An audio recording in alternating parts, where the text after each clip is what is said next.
Alrighty, hello everybody, happy Sunday, hope you all are doing well. I'm back with some more Elden Ring. We're going to continue the consumables only, all bosses run today in the DLC. So yeah, without further ado, let's jump right back in. Trying to think exactly where we left off yesterday. I am weirdly kind of groggy today, probably just still working too much, but hopefully my brain will decide to catch up once I've had an appropriate amount of caffeine or something. Alright, so apparently we're in the hinterland area of Shadowview.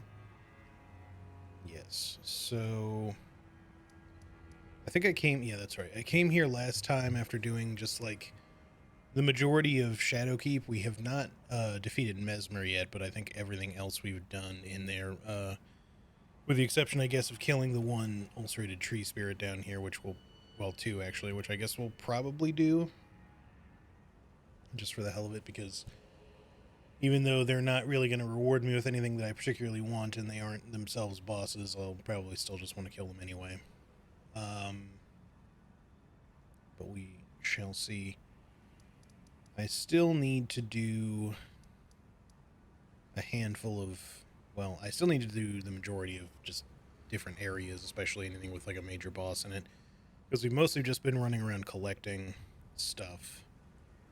Um, but I think before I go any further this way, if I'm going to do the finger ruins and everything that's over here, I should probably visit Ymir first and just get the finger ruin stuff out of the way. My thinking on some of that is that we don't specifically need to go out of our way to start doing like Medir or anything like that, but it would just be good just to get his quest line started before we visit either of those locations, so I don't have to return to it, especially this one, since there's not a lot of, well, they're both about the same, but either way. Probably wouldn't hurt to get the talismans from them anyway, so let me just really quickly, just so I know that I have it done, let's go talk to Ymir and get that finished up first. Collect anything else around the cathedral while we're at it, because I know that we haven't really gotten everything around here yet. Let's see, I did go up on that hill at least, so we don't have to worry about that. We didn't do this, though. Again, not that I need it, but I am still just trying to kind of collect things as I normally would while we go throughout the run, even though all the equipment that I'm picking up is stuff that I'm not really going to use, but you never know, maybe I'll use it on this character later once we've finished all the consumables only stuff.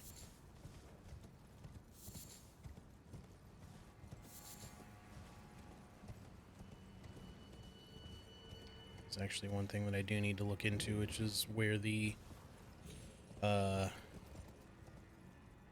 hefty magic pot recipe is, because I don't remember. Might be a Castle Ensis thing, I guess.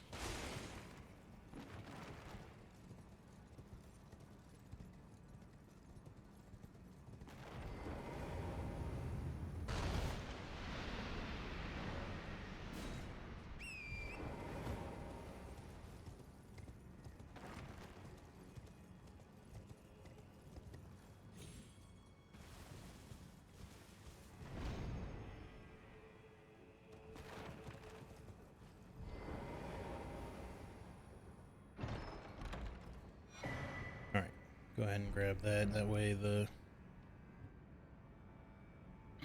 I know that I've gotten this out of the way already. We got the pot that was there, too. What bell bearings do I even have right now? Just the Moldmonger's one? It does give you the means to buy fly mold, which is useful. Because is that used for hefty fly pots? It is, and maybe like some other shit, but that makes that a lot easier to get the materials for this than it is to really do the regular swarm pot. I would say if you can just buy fly mold, assuming it's not overly expensive, because Sanguine Amaryllis is not that hard to get a hold of. There's like a few decent farm spots where it's not the easiest per se out of like anything to collect, but it's not that bad. However, unless you're fighting something that's very susceptible to bleed and very stationary, I don't know that the fly pot or swarm pot is ever really particularly good. Because it works kind of like the swarm of flies spell, but it doesn't really like track the enemy. Now, mind you, just swarm of flies does have the, you know, potential negative effect as well as just like, you know, once it tracks an enemy and like actually lands somewhere, the swarm itself doesn't move after that, so someone can just move out of the little cloud that damages them and builds up blood loss. But I just feel like it's because you don't have a spell that slowly homes in on something, it's just that much harder too with a hefty pot or even a regular pot. Alright, let's go talk to Emir now.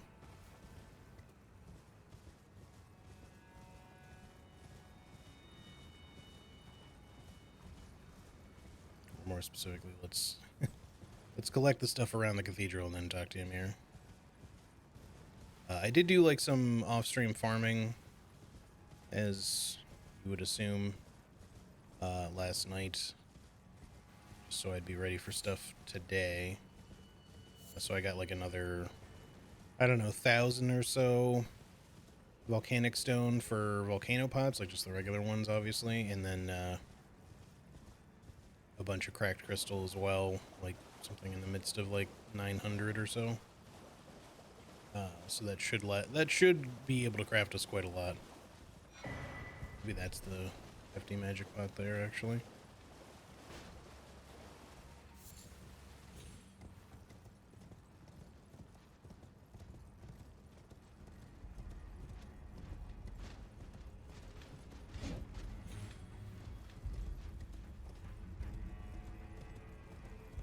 There's an item over here. There it is.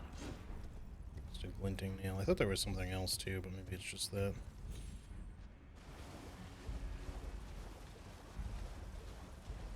Really, the recipe was kind of the important one anyway.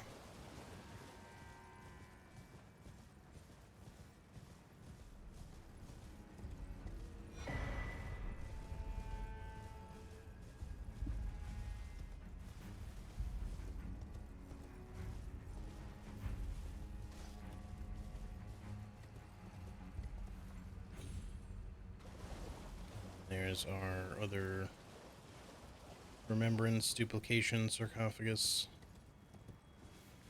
Easily use later on if we want to just like farm up some extra runes. Because we're not really going to use the remembrances for actual, you know, other stuff.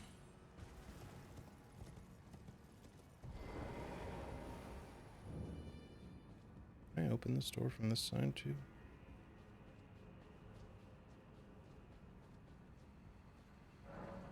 Yep, I kind of figured. That's alright, we can go around after we talk. Well, it is a inland seeing that allow me to... The map, it is said, once fake. I only wish to help them. I'm not missed you are of... I've given you... Oh, I'm for power. We studied this you long ago. We too, is that not? And yet... Alright, so initially he just sells regular sorceries, with the exception of Miriam's Vanishing, which is new, which is kind of an interesting evasive spell.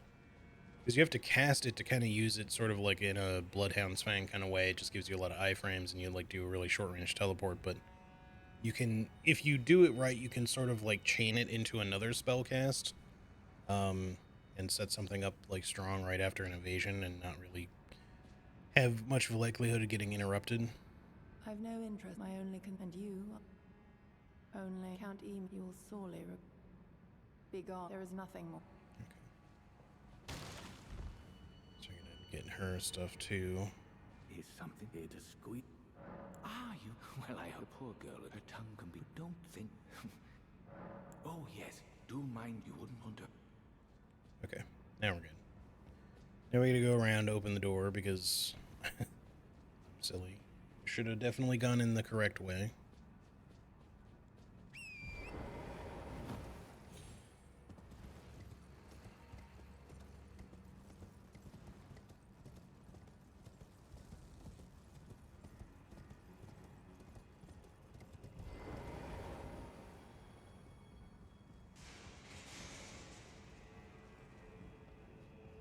Being followed by a mosquito? I'm not sure what caused damage over there just now.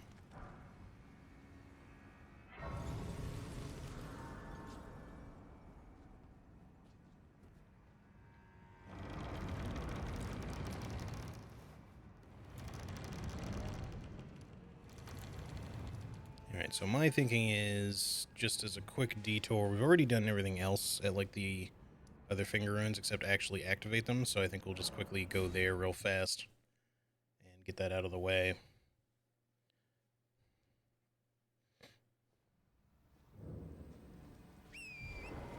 Try not to get paralyzed in the process here.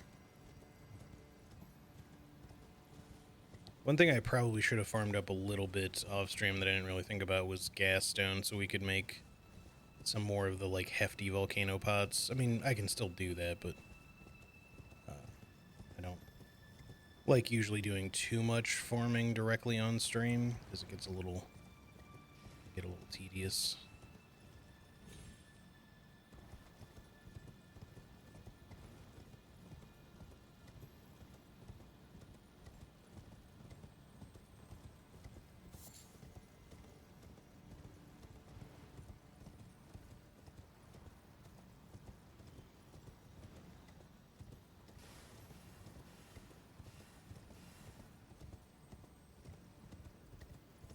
See if I get sniped at here by the one that shoots the paralyzing spell. I think we seem to have evaded his attention, so that's good. Alright. Come on over here then.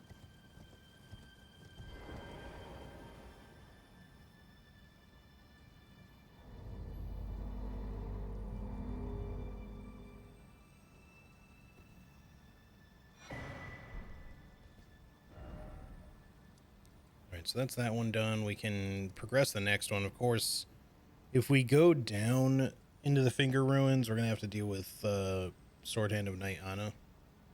And I don't know how well that's going to go for us. We can give it a shot, but I might hold off until we've gotten some more upgrades, because a lot of the NPCs are proving to be really challenging.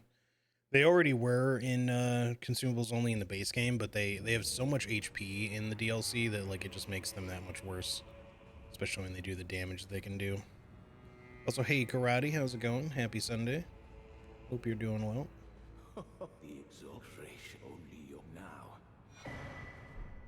Think I have made a...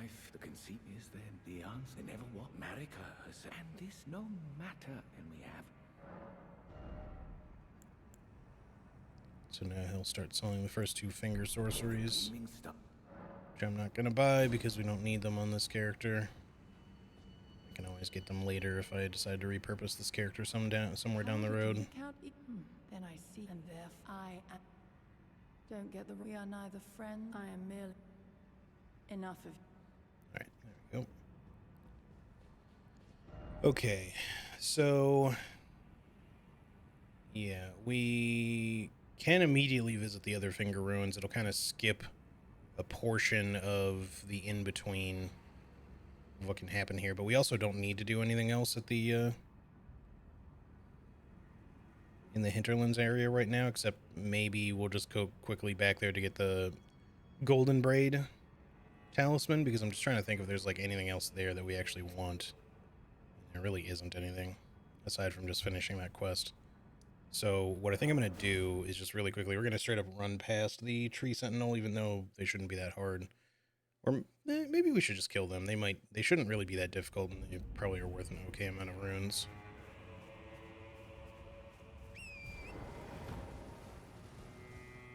To look and see, because I don't really remember how rough they were originally.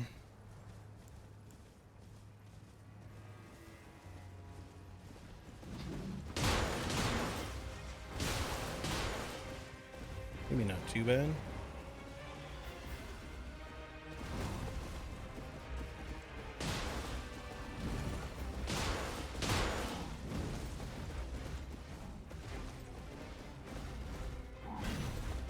Well, yeah, I think a lot of people don't know this, but you can summon Yolan for these Tree Sentinels. It's about the time to attack.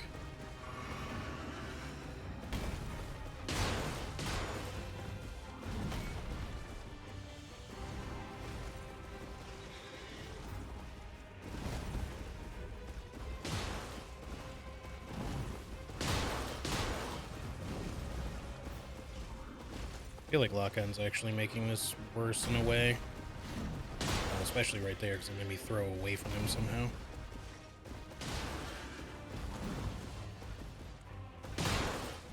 But I'm like, some of the knives are missing because it's aiming up and not hitting the horse. Well, okay, but lack of lock-on kind of screwed me on that one, though.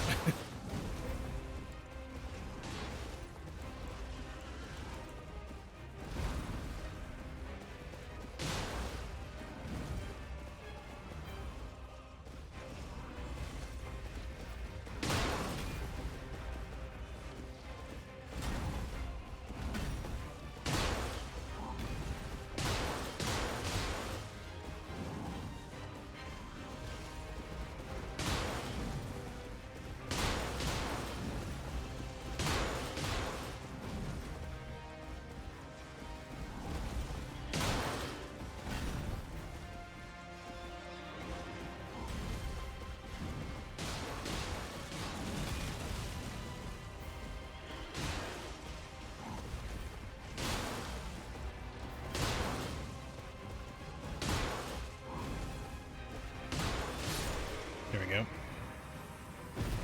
Exactly enough, sort of. Probably could have gotten away with like as many as 5 less throws there if some of those had landed a little bit more solidly. But we'll rest before we fight the other one, just so we can use fan daggers on him too. I wonder if they fixed the bug that makes an extra tree sentinel appear here, because that's not an intended thing, but that is something that can straight up happen for whatever reason. Hang on, of course, as soon as I start my stream is when I start getting work messages.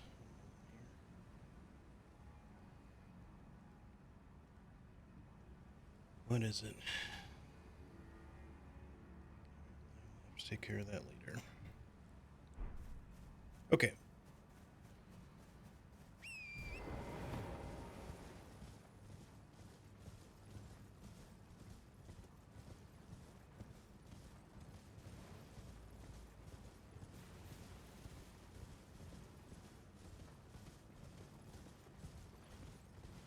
Anything I should go do before I kill Radon? Do you just mean in general, or are you asking kind of in regards to like anything DLC related? Assuming you aren't necessarily prepping for the DLC just yet, so...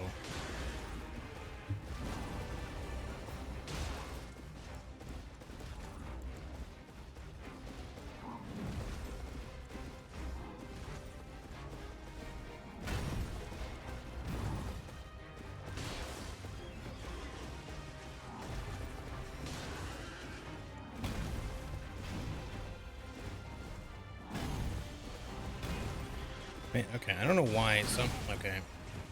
Sometimes I'm pressing square to do a throw after a roll and just nothing happens. Some of the typical Eaton inputs, man, the fucking barely any sideways movement just misses anyway.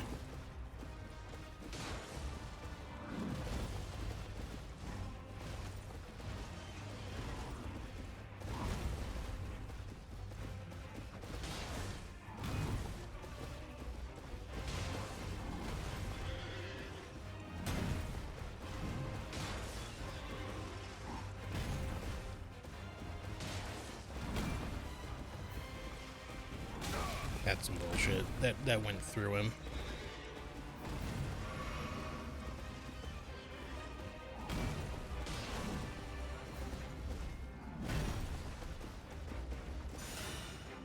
Nice block. Well, shouldn't have done that, but that's alright.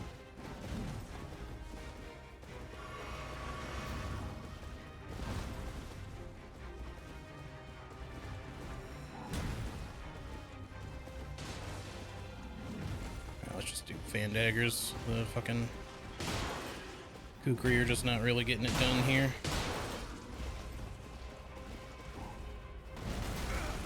I fucking hate that hitbox, man. It lingers so much. Come on, heal. I shouldn't have to press the button twice.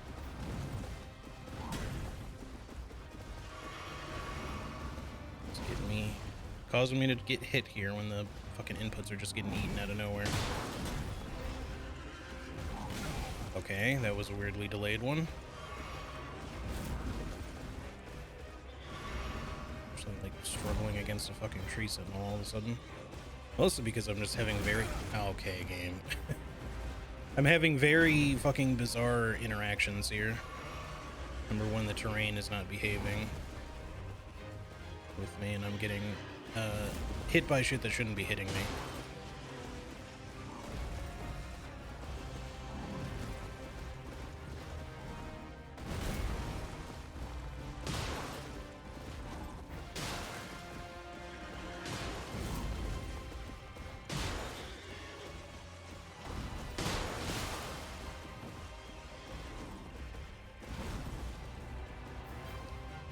Yeah, so, sorry, to answer your question, Karate, it does change the world state kind of, but mostly it opens up access to another area after you've defeated him.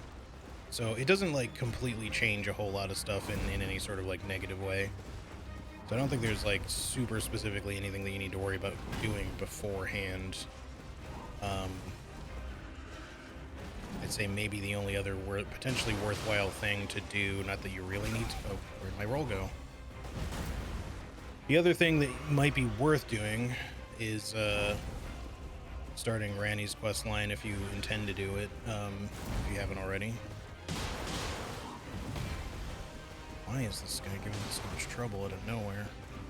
He's just not cooperating at all.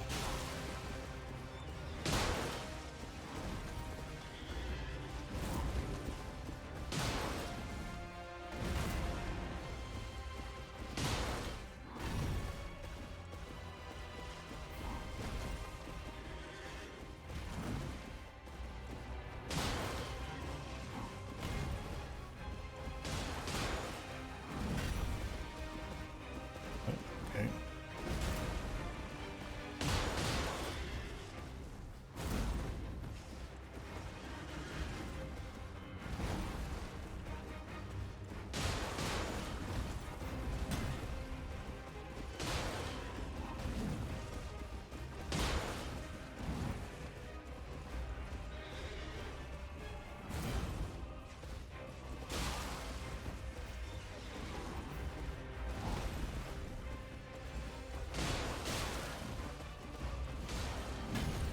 That was a little closer than it needed to be. All right. That was a lot more annoying than it should have been, but at least it's done.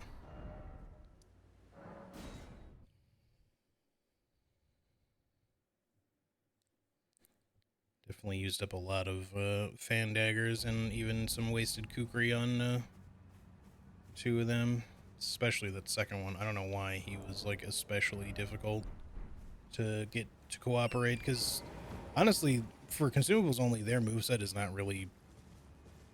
It's not really all that tough to deal with. But that little stretch over there near the...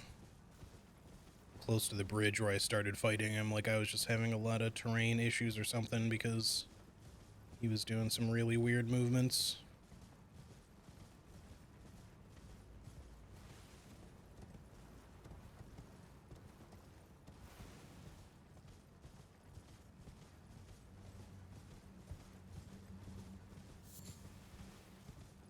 So there should be like some blessed bone shards up here, but I don't know if it's just like one thing of it or if there's a couple.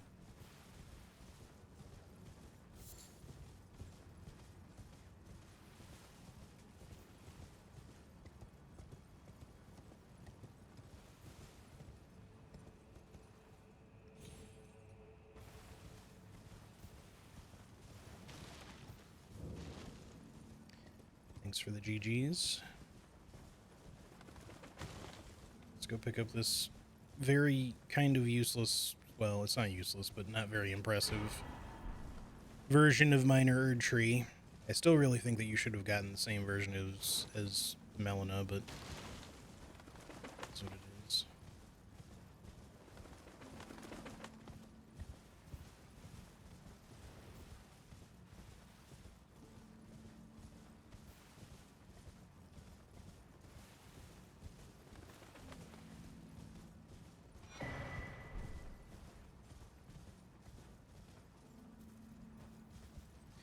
Sure is a very pretty area, though. Sad trumpet.mp3, exactly. Hasuko and Shadok. It's nice to kind of hear that, like, little bit of the main theme. Just to kind of, like, chill to here, but...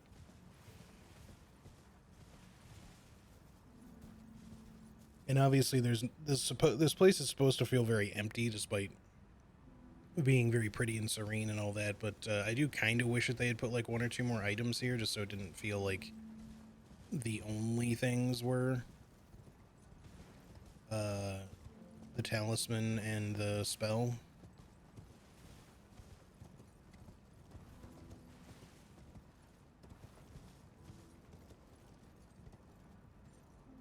Like, obviously this does lead over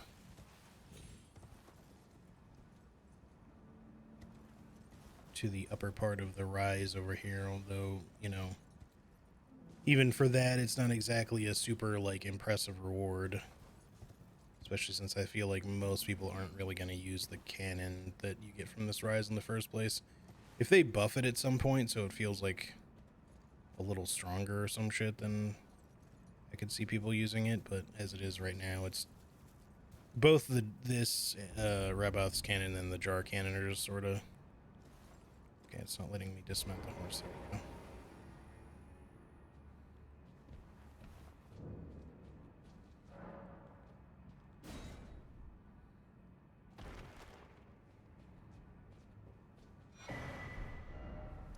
Alright, we'll do the rest of this area later.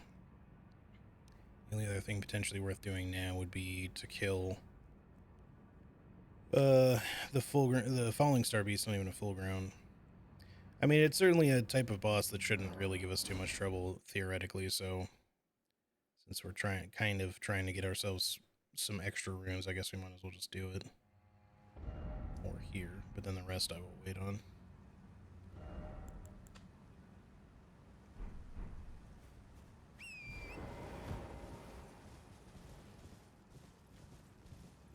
Did I learn that you can add that puppet girl to the other Shadow Knight summons ashes? Yep. As long as you get Yolan's ashes, you can take her ashes to Anna's and pair them together. You can also unpair them if you do it again. If you prefer to only have Yolan. Although I'm not sure why you would. Because if you're going to use that stuff anyway, unless you just can't really, like... I don't remember what the requirements are for using the pair. Like, if it's more expensive, then I could see maybe using just Yolan, but...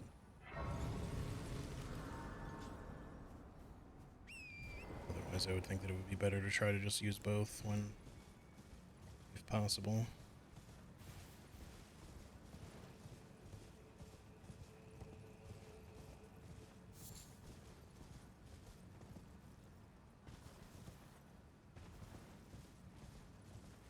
Let's not fly through all of Dragonfly Alley here and just make sure we get to the boss without being chased by a million things. I just didn't want to wander through all the sleeping lamprey over there. Not because I expect them to be difficult to deal with or anything, but I just didn't want to waste materials before we got over here.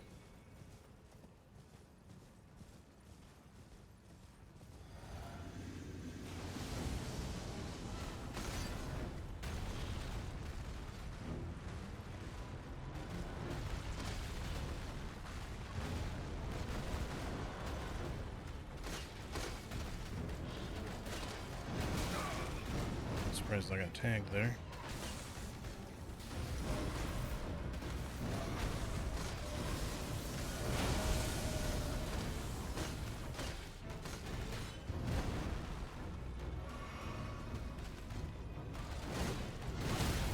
That one, not so much.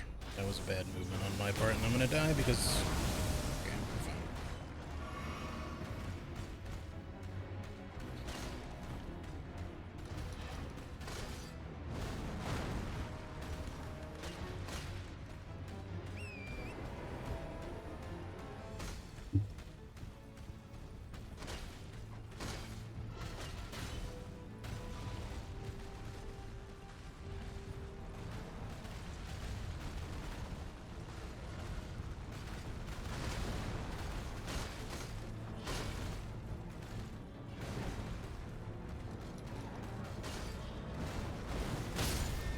Really? That's surprising.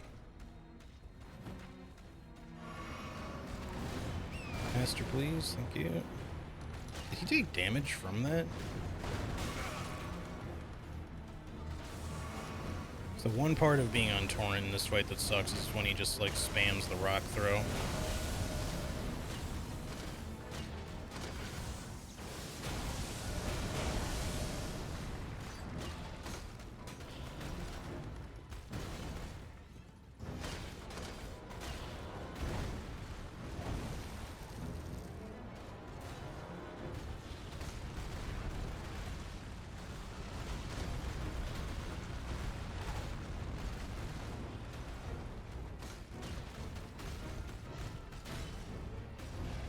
Charging again, huh?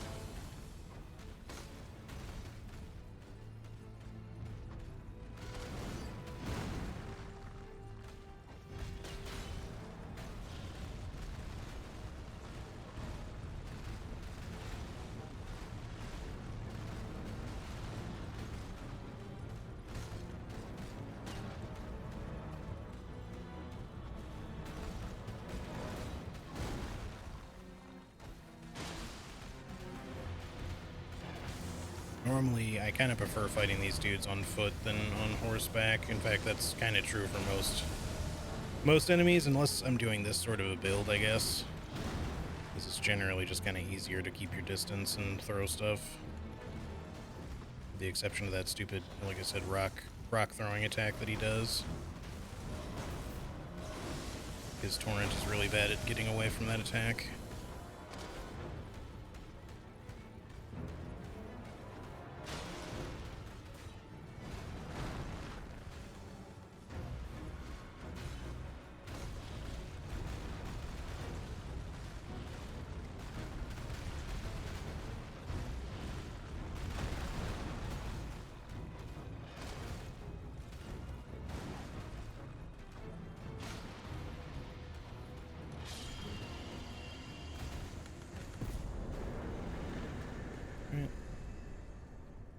Easy enough.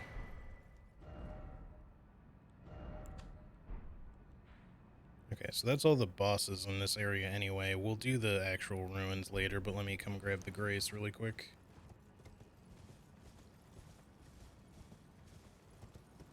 So I can warp back to the better spot here.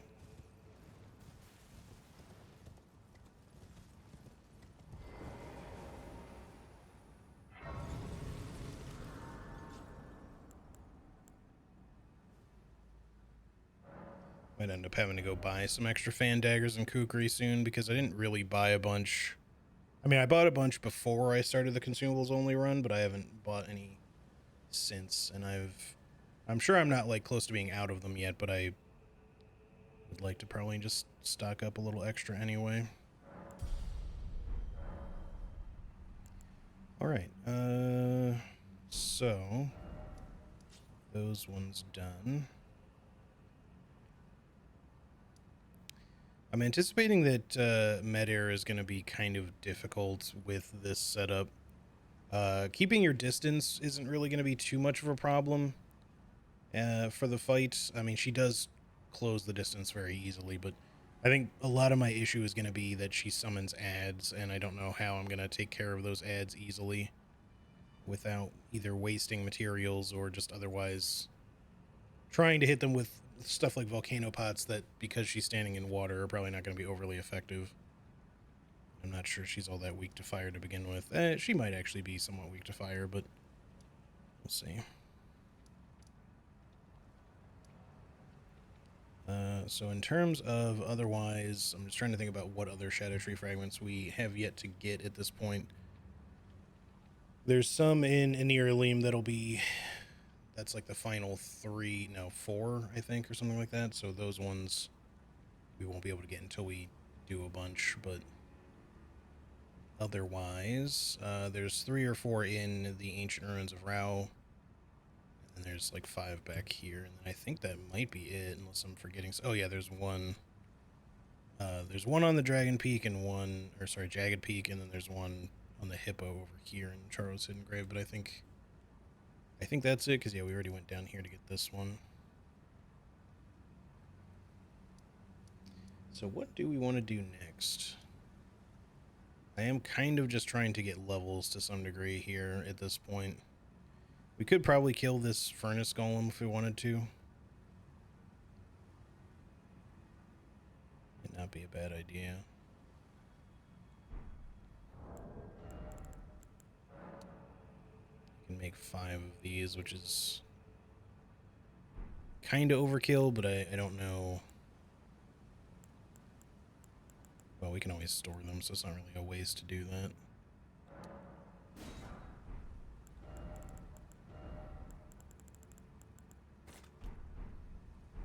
Just hope that I don't miss. Alright, yeah, sure, let's give that a try.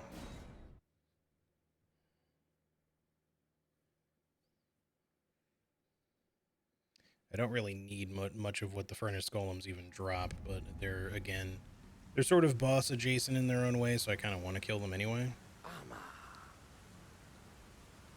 Yo, Brett, how's it going? Thank you so much for the 180 biddies.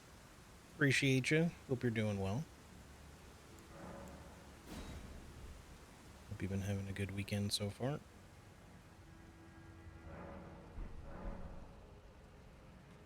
Weekend has been, well, I've had plenty of work to do, but it's been relatively chill outside of that, and for whatever reason, I'm just like extra tired. I should probably have played Cryptmaster today just because it's less high stakes, but at the same time, the reason I had decided against it initially was because I thought I might be too sleepy to figure out riddles, like quickly. Just thought I'd be struggling more than I'd want to be. The problem with this, yes, please. Oh shit, he took like 1 step. I need him to get closer is the thing.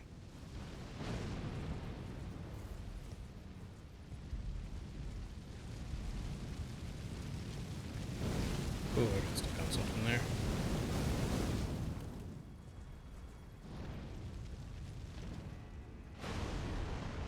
Come on. Again, I don't know what's happening with inputs for me right now, but I'm having to press the button like several times sometimes. Okay, we got you. Yeah, that worked out well, actually. That one's down. We could kill the one in Charo's Hidden Grave as well, but we haven't actually been there yet, so there's no point in like trying to make that happen right away.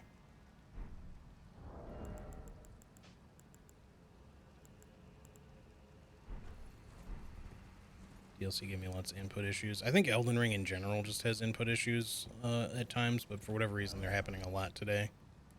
Just on like very simple shit. Like that was a especially weird one because I was just sitting still pressing square and it just wasn't coming out.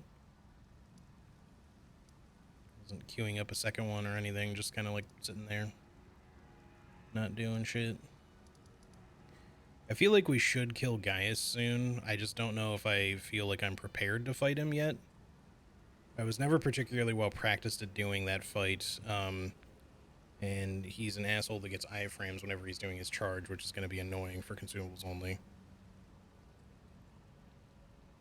So it wouldn't hurt to like even just 1 more level of Erdtree Blessing before we go, but getting any more levels is going to be difficult at this point, because we would have to either go to the Ancient Ruins of Rao, and the ones that we can get there shouldn't be like too hard to acquire, but it's a big area to like have to fully explore just for that.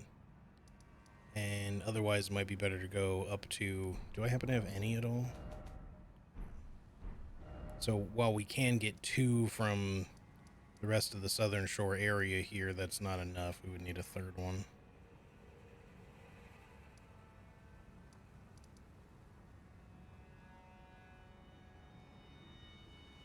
I hate the furnace. If you don't cheese them, they are not worth it to me. Yeah, I'm gonna probably try to kill them all, or at least the ones that I can kill. Like these other ones, I'm not 100% sure how easy they're gonna be able to do with consumables only, but I'll give them a try and see if I can't still make it work. But if it's just completely untenable, then I'll just ignore the rest of them, because they don't really count as bosses anyway. So I'm not overly concerned about whether or not we actually do them. It would just be good since they're kind of boss adjacent to do them anyway.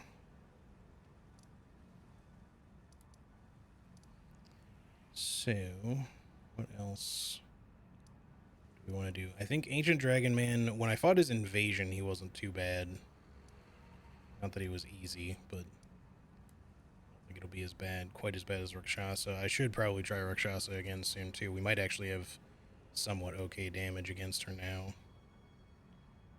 but that's hard to say for sure. I just think all the NPCs are, like, in the DLC just seem that much worse, because they were already bad in the base game for this challenge, but they're like especially bad here because they have so much health.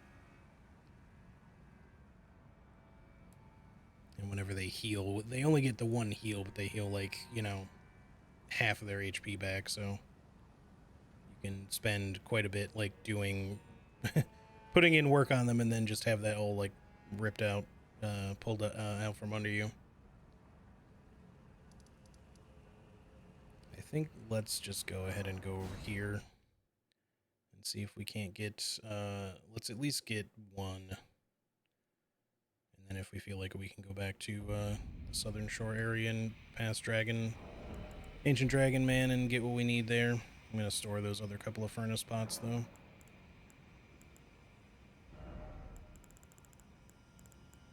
so that they don't take up space.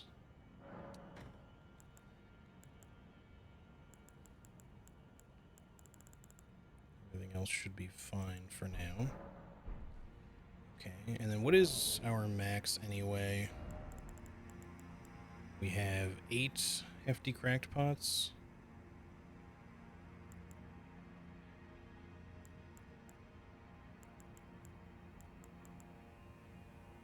It says 3 of 8. Do I have some in my inventory right now? Oh yeah, I do. Okay. I want to make sure I wasn't still counting the ones in my chest, because it shouldn't be. So we can make 8 total, which means we're missing only 2. I'll have to think about which 2 it is that I'm missing, because I don't know off the top of my head right now.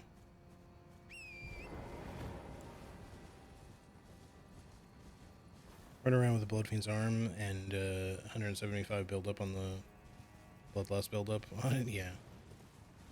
The Bloodfiend's arm, it did get nerfed, but the main aspect of the nerf was that it used to, I think it maybe even still does, but to some degree, but it's just that it used to double hit, which was very unintended when you did, like, the R2s, or, you know, just strong attacks and charged attacks.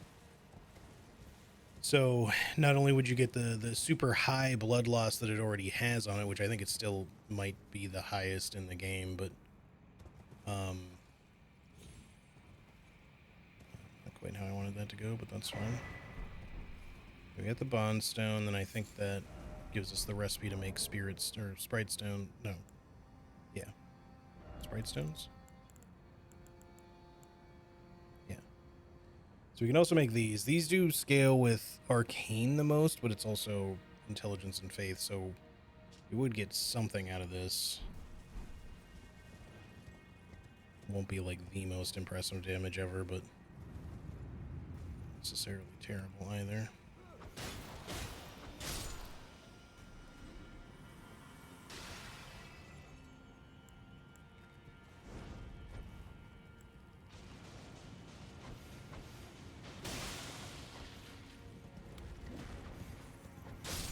Like the most easy to avoid poison projectile attack ever, and I just sort of stood there.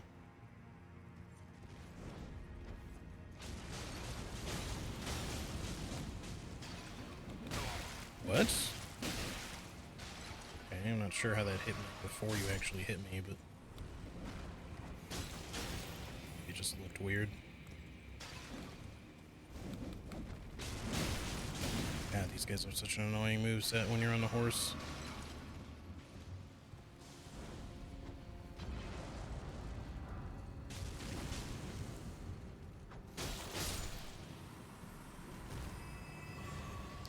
Never been a huge fan of enemies that just have attacks with no wind up to them whatsoever. They just like instantly fucking hit you.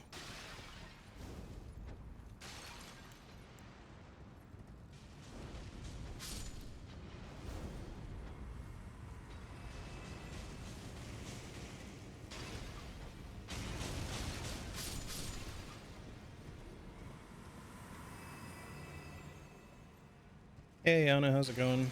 Good to see you. Hope you're doing well.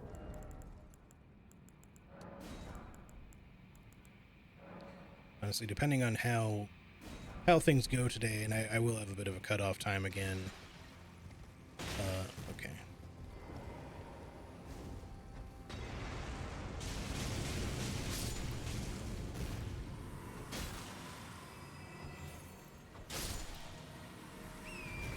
I will have a bit of a cutoff time again, like yesterday, but in this case, just because I have a family call. But if for whatever reason, you know, my grogginess just kind of makes this feel like it's not going well, then I might switch to Crypt Master just for the hell of it.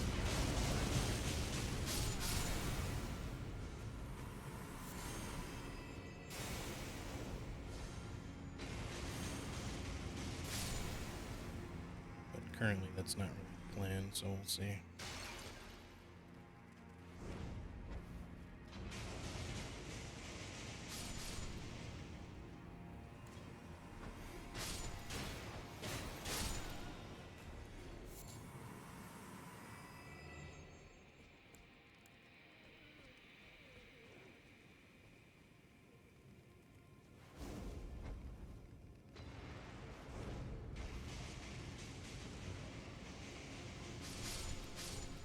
Not sure what it is about this area, but I keep like underthrowing.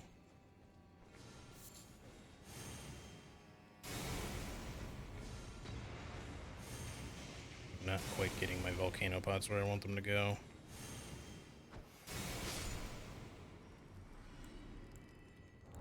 Which again, is not something I feel like I normally struggle with, and it might just be something about the terrain here that's kind of throwing me off a little bit, but might also, again, just be because I'm sleepy tired.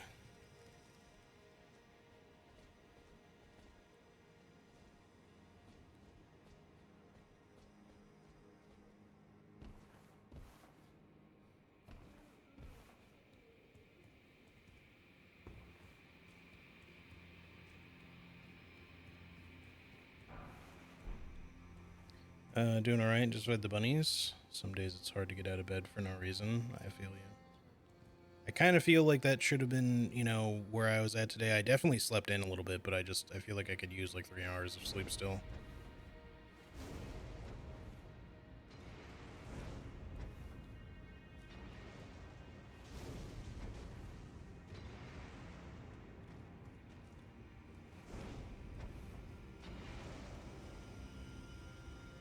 How are you not getting hit by any of this?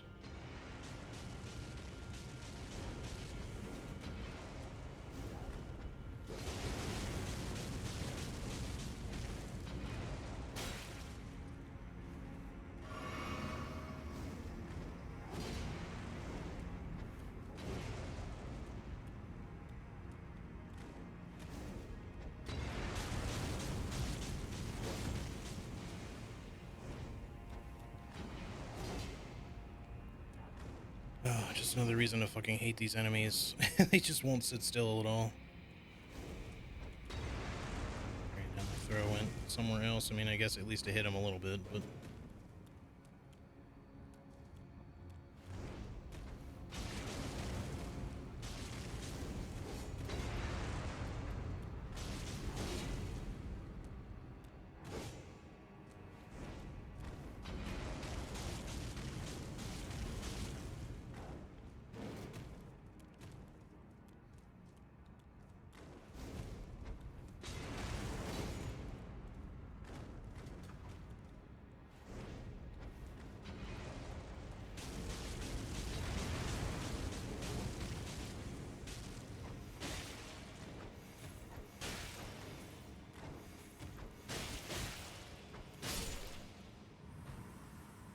Alright, well, at least we got there.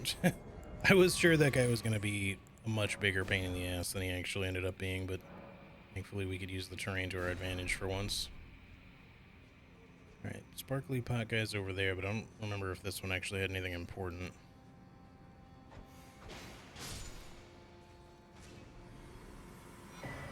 One is revered spirit ash, but useful, but not overly big deal. Hope you can get some good rest soon. Yeah, it would be nice.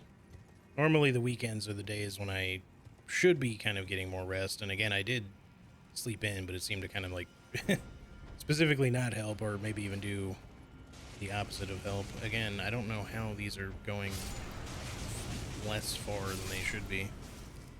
It's like I'm just not understanding how to aim anymore.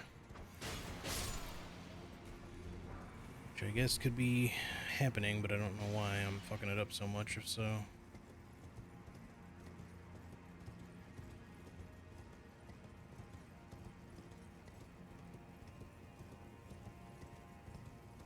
This makes me feel like my depth perception is completely off. Part of my driveway that is closest to the garage is slowly becoming a tiny forest. I should probably do something about that soon. Yeah, I think that would probably be a smart choice.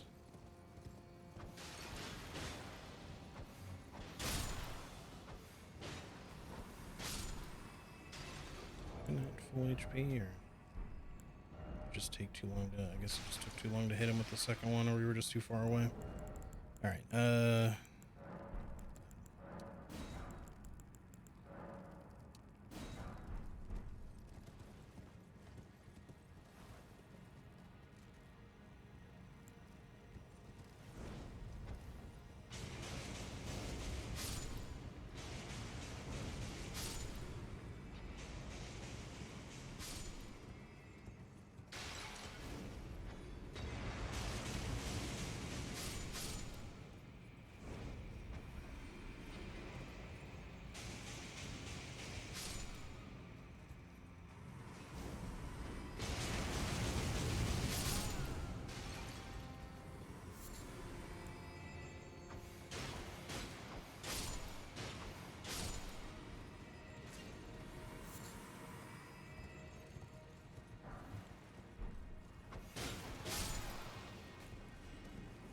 I know that there'll be another curse blade we have to deal with like a little bit later on.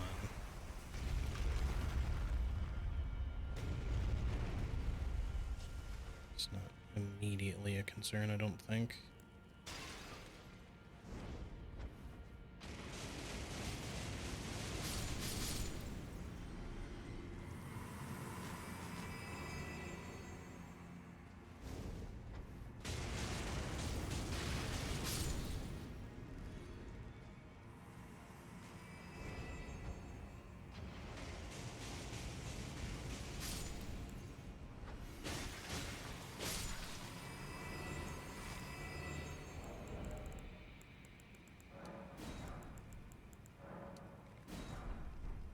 I don't know if I just sort of like forgot how resource intensive consumables only is. Like, I mean, obviously it is and should be, right? But like,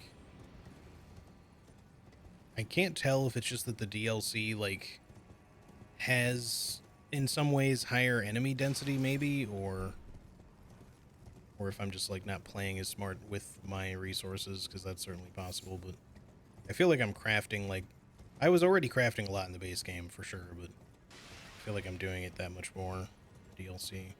Definitely some stuff is tankier, like that much is true as well, but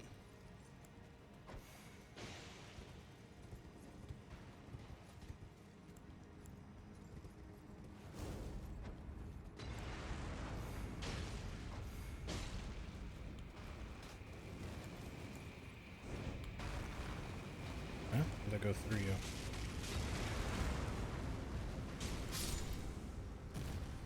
These guys have iframes when they're rolling? I don't know what that was about.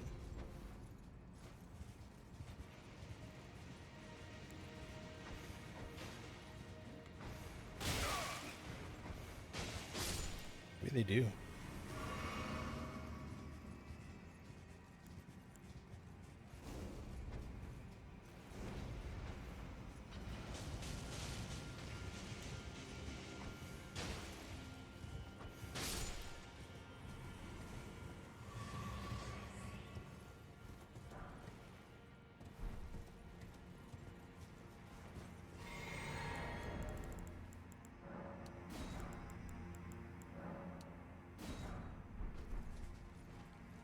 This was, yep, I can see him from here. This is the other room with the other cursed blades, so be a little careful here. So those guys can definitely kill me very quickly still.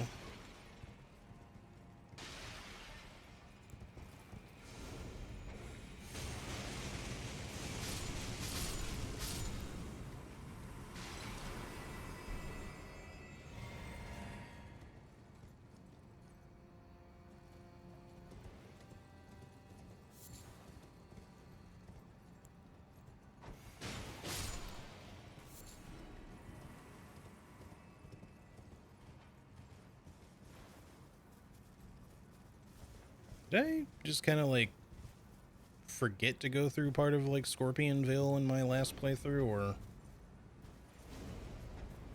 am I otherwise just kind of not remembering a big part of this? So I feel like I'm running into more scorpions than last time, but maybe I just missed an area. So I know I got all the like important shit, but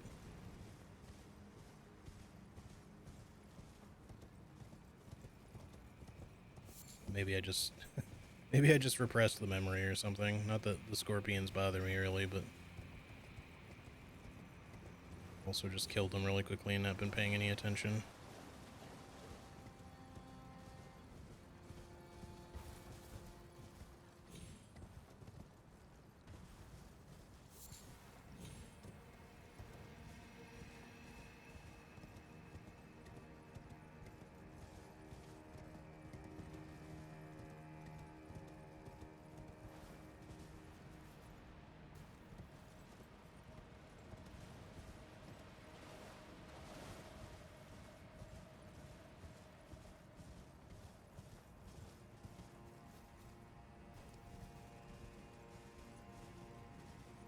Then some are harder to kill in the base game. Yeah, definitely some stuff is certainly tankier. I just... When I went back to farm in the base game, and I had killed like 1 or 2 enemies, I noticed that some of them still seem about the same, you know, with the scaling being where it is now. So it didn't really feel like super off or anything. Oh my god, that's got insane tracking to it. And here we go again. Fuck off with that. Super. Oh my god, stop. He's doing nothing but spamming it now.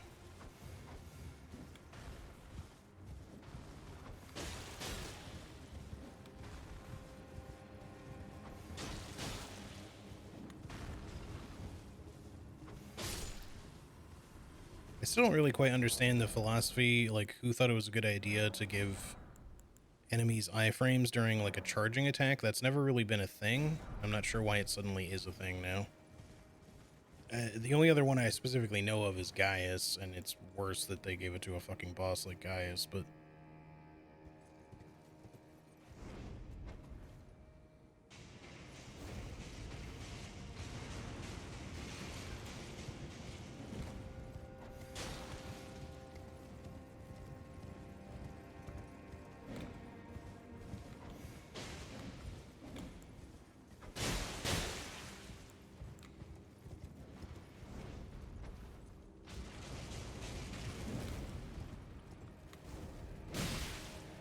Sure, you have a backup attack.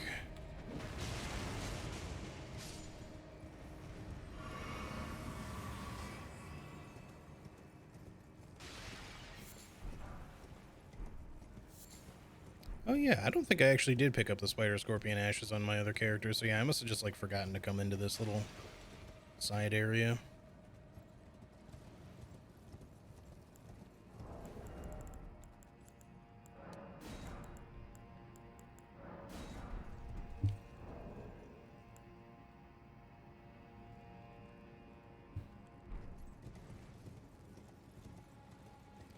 And the bots be botting still, but I will say that since I got rid of the Discord command, I don't feel like people are, you know, I don't feel like bots and scammers have been like trying to join the Discord so much anymore, which is at least something. Which I kind of figured was the case, because I didn't think that they were particularly following me over here from like Twitter or something like that. Not that I haven't gotten spammer or scammer and bot follows on Twitter before, because I definitely have. But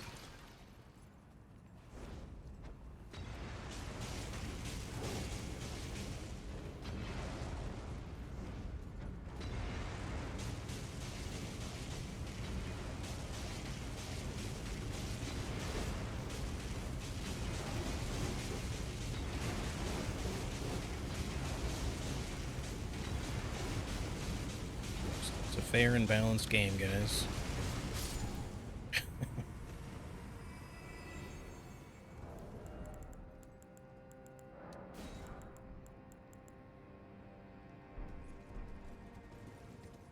Those guys apparently have kind of shitty pathfinding when you're on the other side of a minor object, so works for me. All right, there's that shadow tree fragment.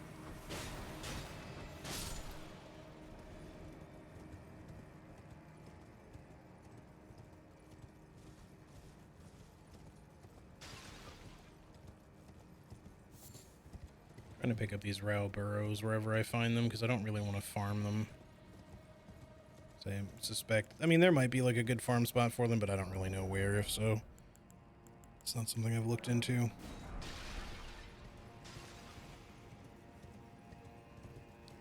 And because we're not super high arcane and all of our mental stats are also not crazy high, I don't really suspect that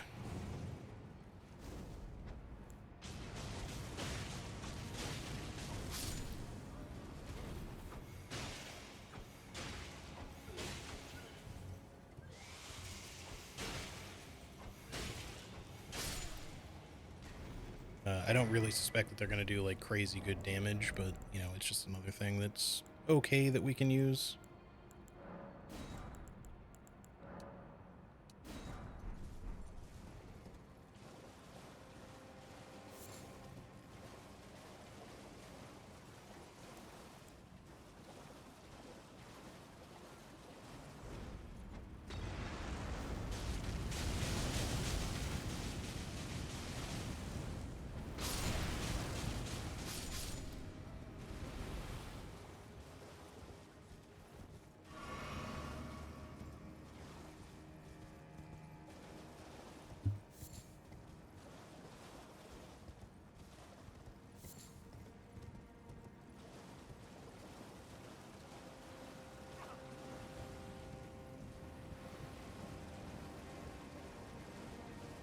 Should have made a cracked crystal bell bearing. I wish.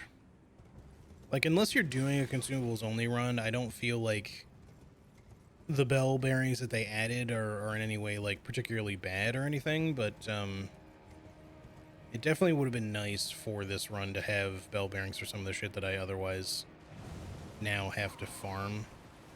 I would rather have, if nothing else, a volcanic stone bell bearing. Maybe some other shit possibly, but I mean, cracked crystal would be great too, don't get me wrong, but just for the volcano pots, which is not one of the worst farms or anything, but it's time consuming is the thing, because the best farm that I know of, like in terms of just time spent and materials gained, is to go from Seathwater River here and collect all the volcanic stone you can along the entire riverbed all the way up to the Seathwater terminus, and there's like a few to grab right there. There's more in the area here you can grab too, but it's best just to grab the ones like right here and then rest if you need to, and then warp back and do it again.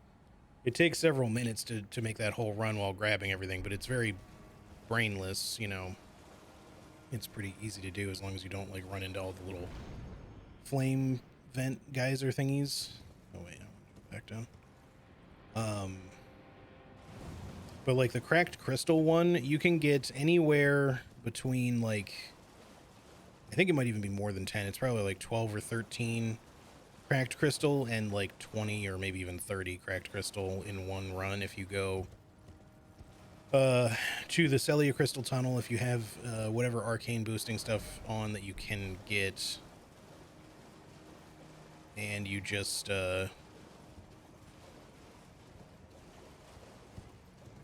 way either. you just run out from the grace, you go up the ladder, you go into that first room where there's a bunch of miners and the Kindred of Rot, and you just kind of grab the bunch in a couple of clusters like early in the room, and then you just run back. You may have to dodge some pest threads as you're doing it, but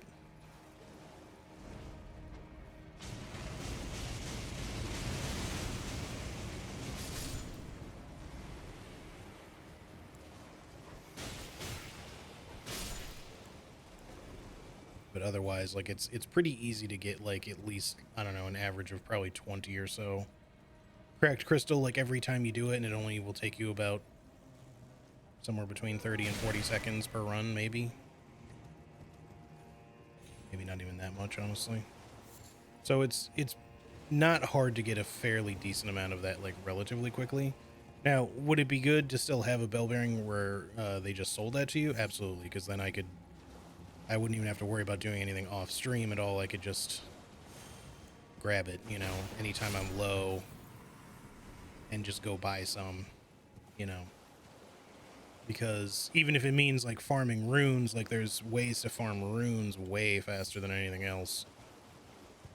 And I can just, you know, grab whatever I need, go buy whatever I need, and then just get right back to whatever it is we were doing if I run out, you know. So, would it be good to have a bell bearing that sold both of those things? Absolutely. I wish that they were there. Is it a huge problem that they don't exist? No, but because at least they addressed, like, the really bad ones for the most part. Like string, the whole reason I didn't use roped pots in the base game is because string was something I would have had to farm, and it's a terrible thing to have to farm. A lot of the shit that requires mushrooms are kind of the same deal, or different types of mushrooms, I should say. The regular mushrooms weren't too bad, but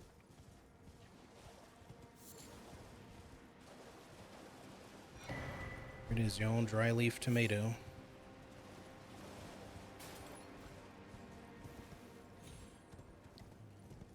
Bacon, lettuce, and dry leaf tomato sandwich.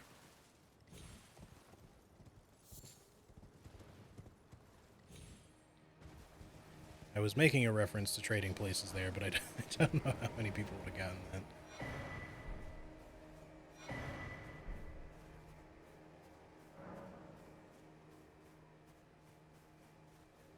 Especially since dry leaf tomato is already kind of a weird inside joke. Alright.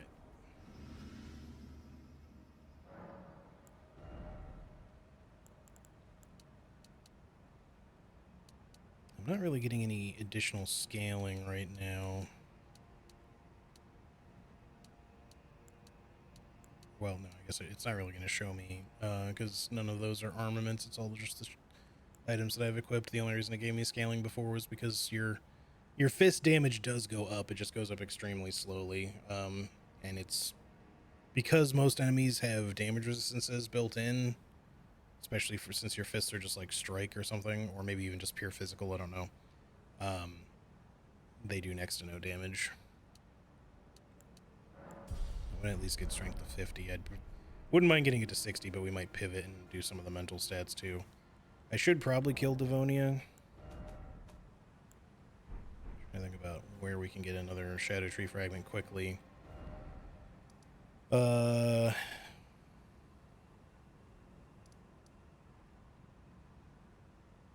There's another one over here somewhere, and I think maybe there might be one more with a pot dude here somewhere. I can't remember if it's just the one or if there's two. I was using crystal darts to farm the golem fist, and I was thinking about it then because I didn't like that I had to take a break during farming to farm. Yeah. That's fair.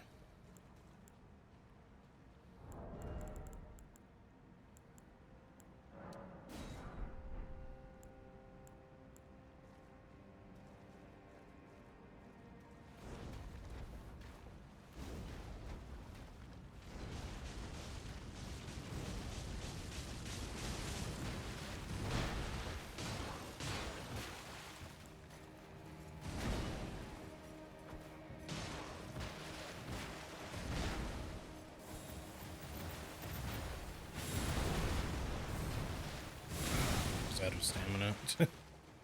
Couldn't roll that.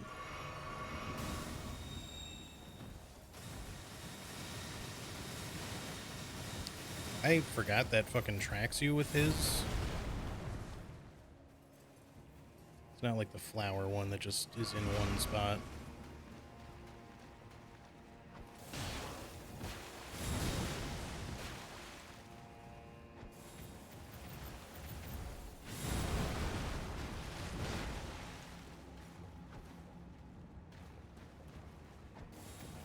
God damn it, stop doing that shit.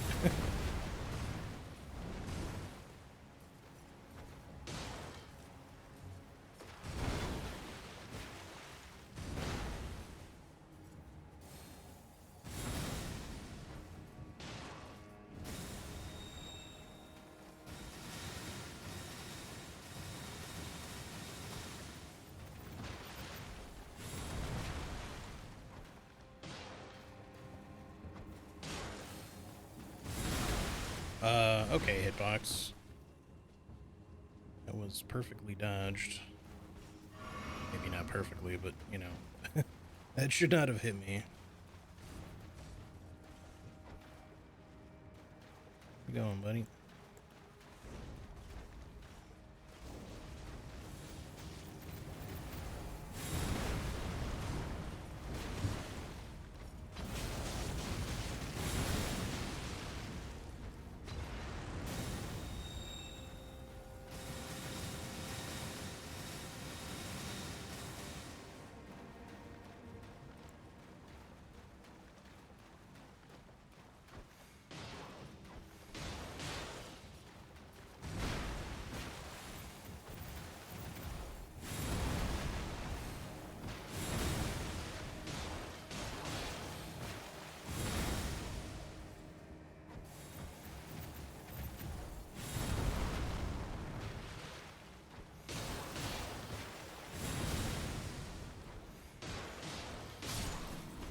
Surprised Devonia didn't go for the bouncy jumps at all there. I mean, I wasn't really sticking close to him, so I guess it's not that weird, but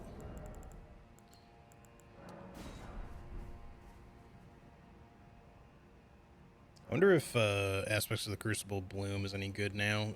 I'm assuming it probably still kind of sucks.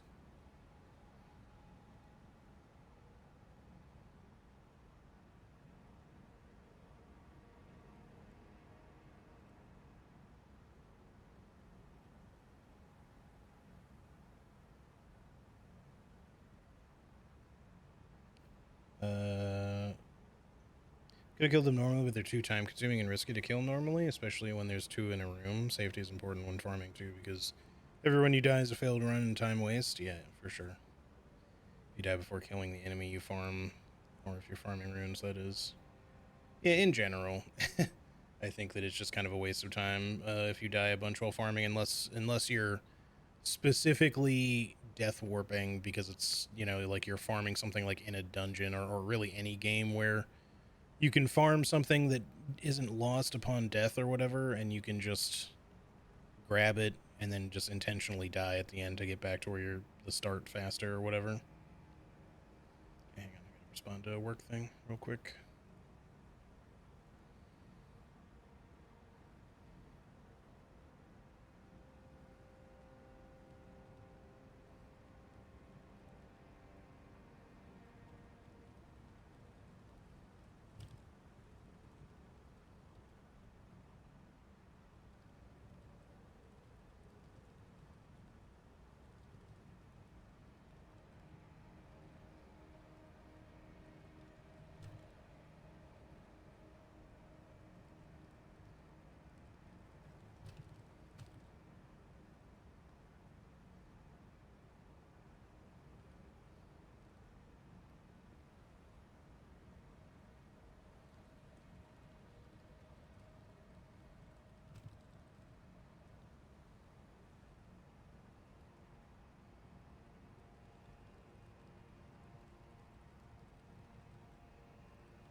What's the other thing? I got like 2 different messages here. All right, that thing I'll just do later. Okay.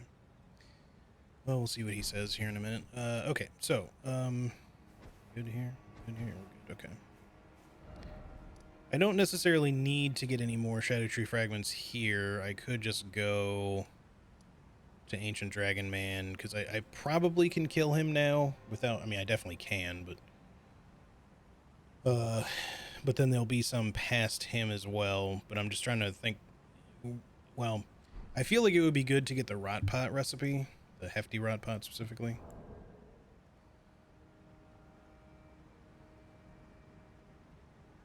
Oh, hang on a second.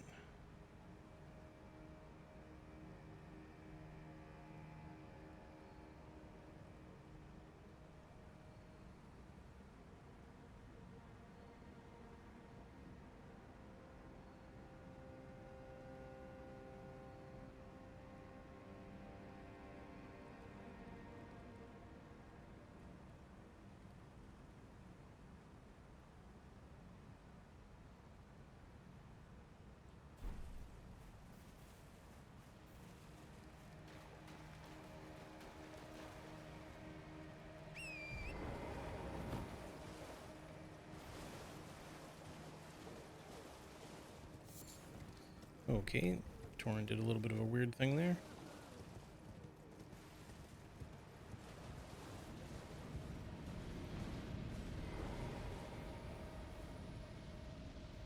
That was kind of killing my frames. I did switch. Yeah, okay. Make sure my resolution was proper.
Sorry. Just one of my work colleagues is trying to go through a thing. He was asking me if I worked on it recently, and I did, but I sent in corrections for something, and it seems some of those corrections were put in, but others, something got messed up along the way. I don't really know what happened. Something got lost in translation in between or after I sent it off. All right, let's just come over here, I guess.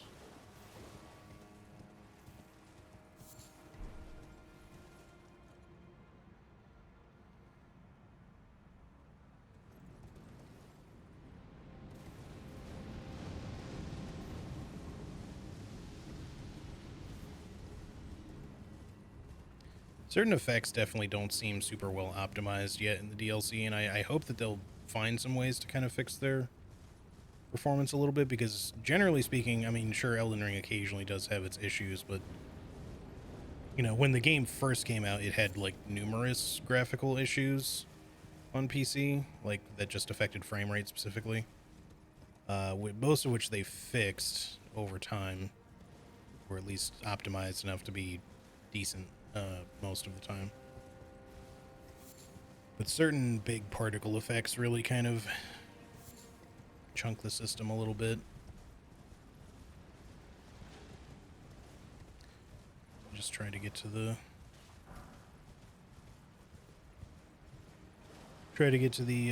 grace here so that this guy is not sniping me. I do want to try, since we have one that's so near a grace, not that we don't have others, but I do kind of want to try fighting one of these with consumables just to see if it's possible for me to knock one down. But the only thing is, because I can't crit them, I have to like throw furnace pots into their head if I can even manage to knock one down. So I think we'd probably be better off not testing this one, but at the same time, this one might give me troubles elsewhere. I'm not sure if he will or not, but I guess we'll leave him for now and just see what happens. Okay, hold on.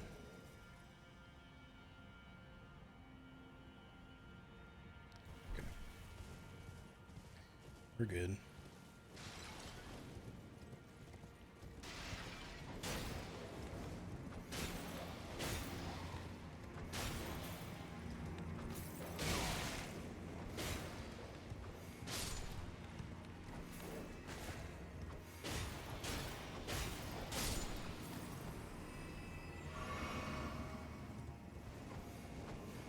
Why are you throwing over there?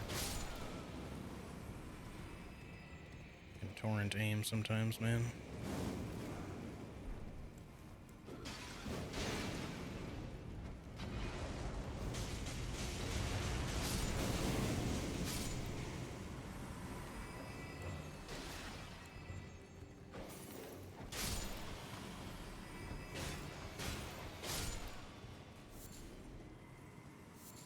At least these shadows have the chance to drop Rao burrows, so they're... I guess if you're doing just kind of more generic farming, it's like with enemies killed, that's not too bad. But the thing is, I don't like doing a lot of like enemy farming off stream generally.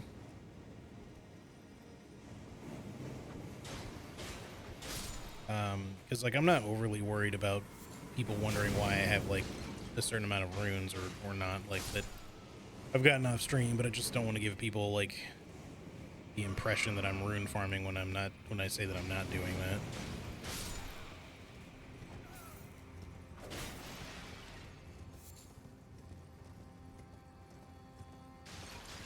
There's that one. I don't think there would even be anything particularly wrong with rune farming in a run like this. If the means, if the reason you're doing so is just for, you know, buying the things that you need to buy rather than gaining levels. Because the main thing is, like, it's not like it's cheating or anything, it's just I wouldn't specifically want to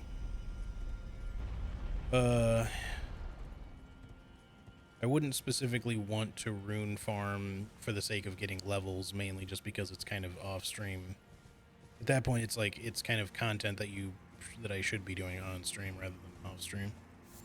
And while it's not normally something I put a lot of focus into, otherwise, you know, just like, ooh, let me make sure I get all the content, you know, it's just kind of a weird thing to like not include. Hello, Birdman. I'm trying to remember where you get the rot pot recipe.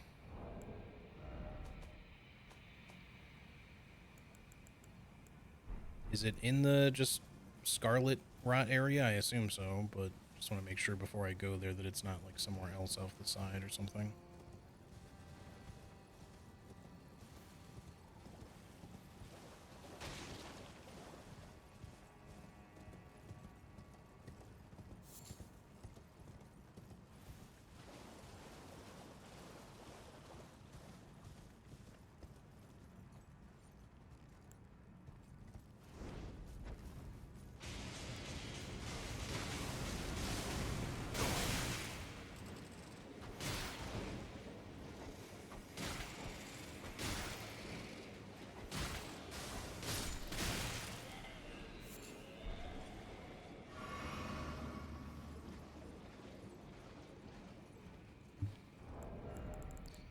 won't get invaded by...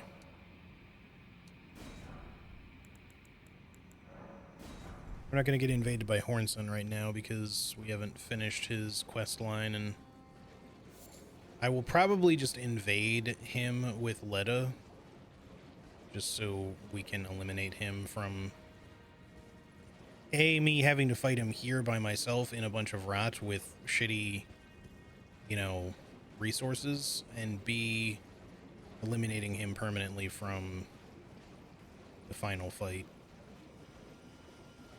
All the NPCs. That's how good I've been doing without farming up any runes. Like, I'm actually good at the game. It's weird. I don't think that's necessarily weird, but I'm glad that you're doing well with the game. What sort of build are you doing again? I think you have probably told me because I've probably asked, but I don't remember because I've also asked a lot of people, and it's hard to remember what everybody's build is. He's going crazy.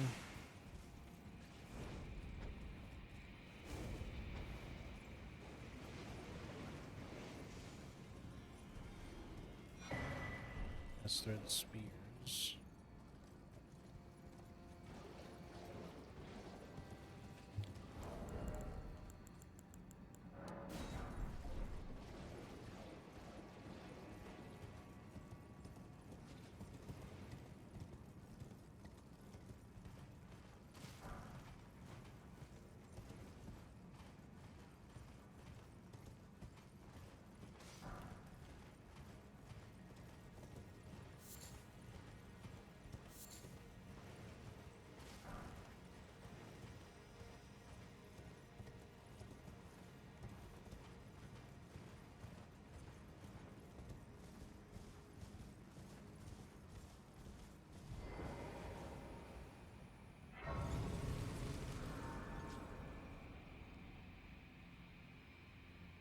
Kind of feel good to the game too, which is conflicting with my personal belief. I mean, you know, I think people should have a little bit of faith in their own abilities.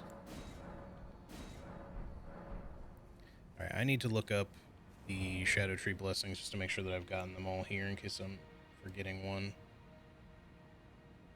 Alright, hang on 1 second.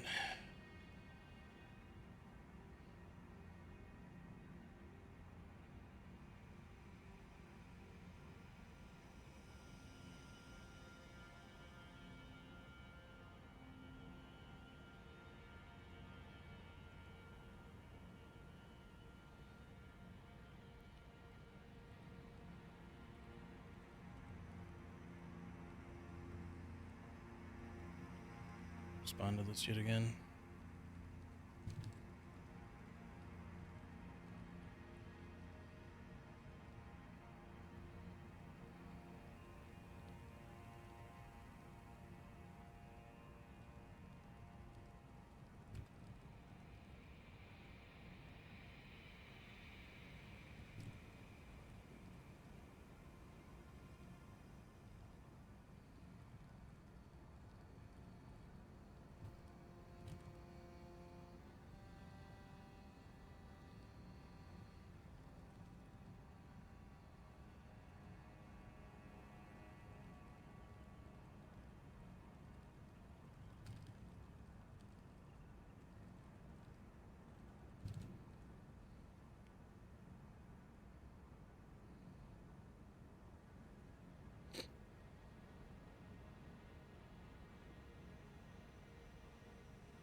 Doing strength with brick hammer and dual wielding Urumi and the regular whip. Oh, nice. I like the whips a lot. They're really good for.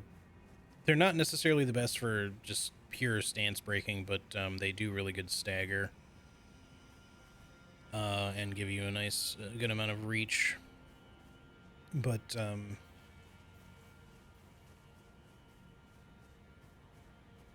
yeah, it's like they're actually like genuinely good against even like Millennia.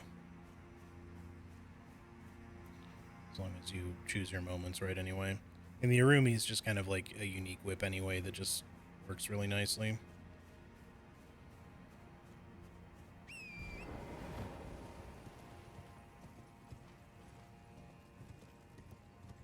So not this particular area, but down here, I guess. It's perhaps where the hefty rot pot recipe will be.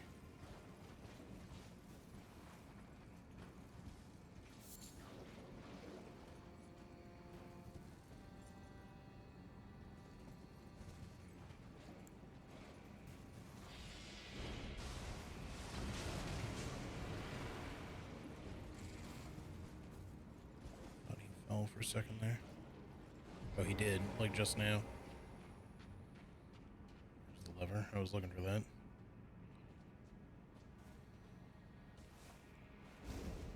Uh-oh. Okay, good. I thought I was about to fall.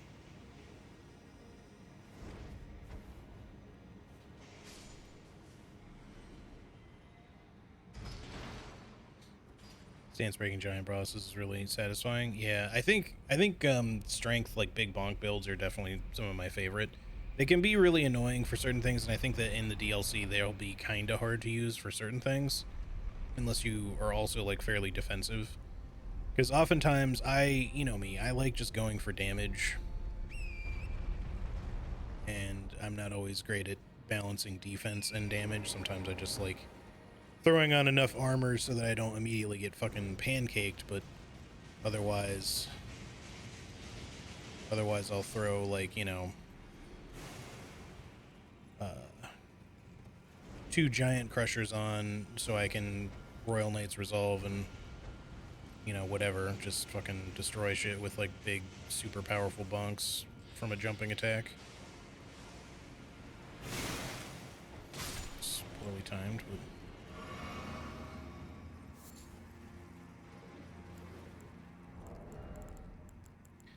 the thing is, like, obviously it's all a bit of a balance, generally speaking, when fights are okay, you know, balanced decently anyway.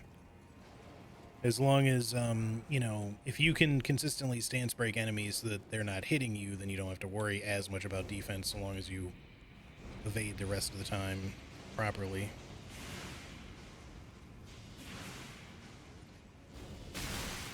Oh. Okay, almost died. Torrent got a little hung up there.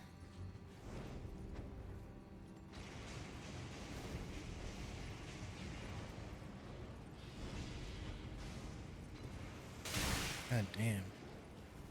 Shit still doesn't fucking bajillion damage, despite the fact that you're a single target. Like, it's easier to roll that than it is to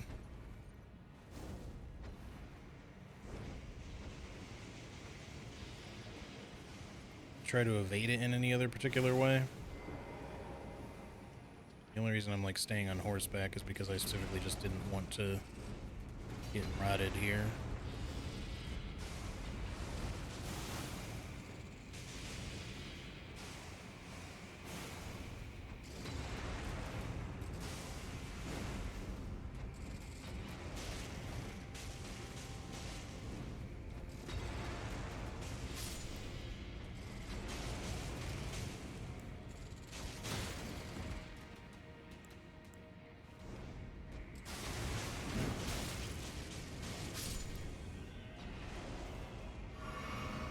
Rough.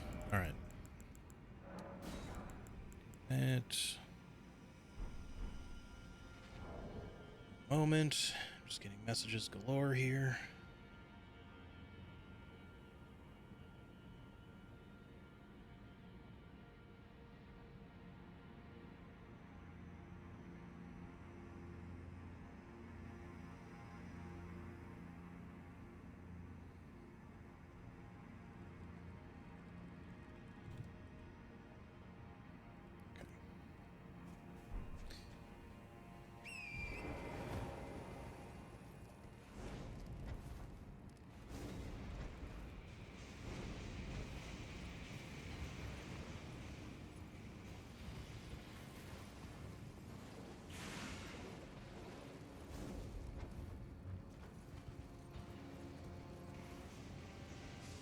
Yes, walk into it. Thank you.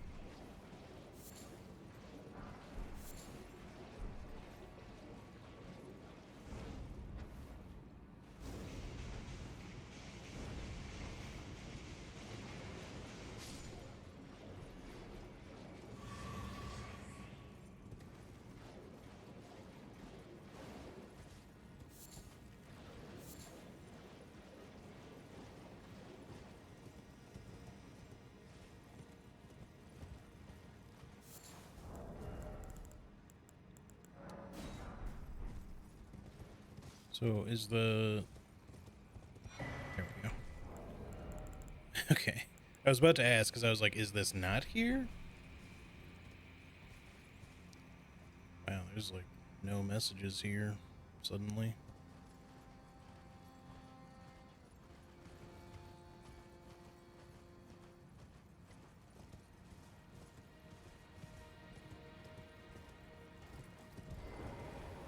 So since I'm getting the sword here, that means that I think the ruins of Unte will have the light transformation technically, and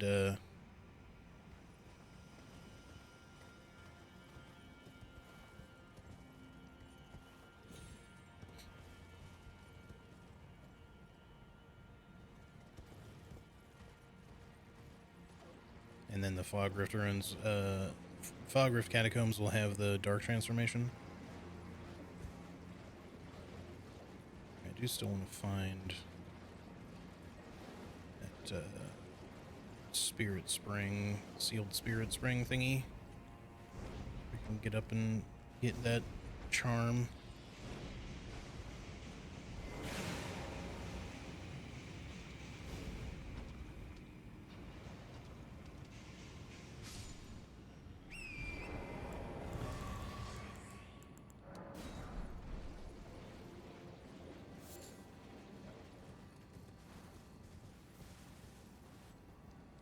I guess that was in the upper area, right? Where the...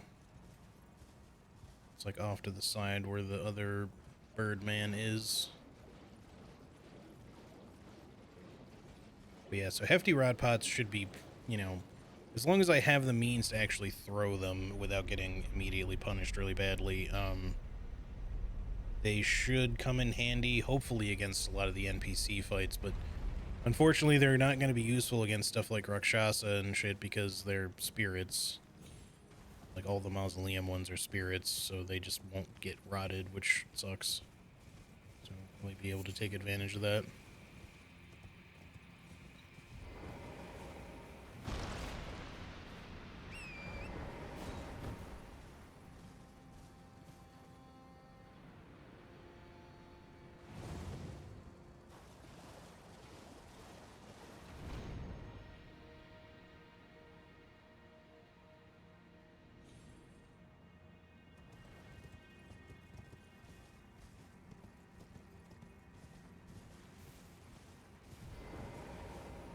Did the shackle for that one? I guess I could have done that, technically.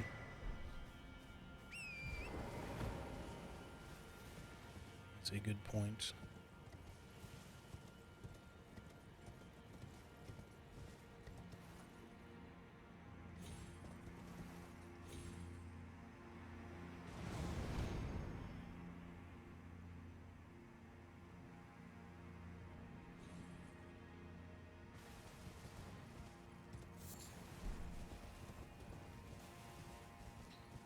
And then up there is one more dude with a revered spirit ash. I guess we might as well pick up.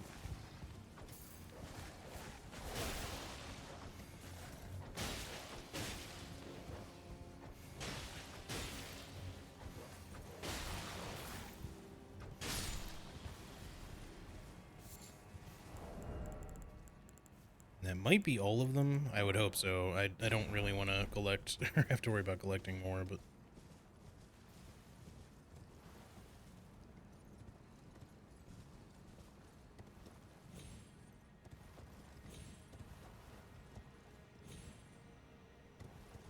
Try that again. It's not really necessarily the way that you're meant to get up here, but...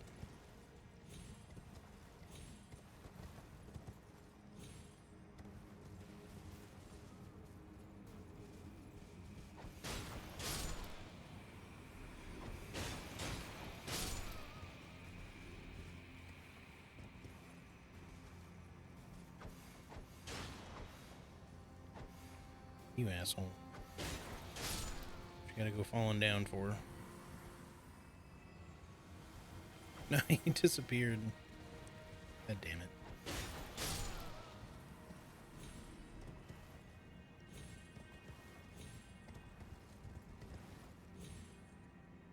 Why am I losing my momentum when I get over there? That should easily make that.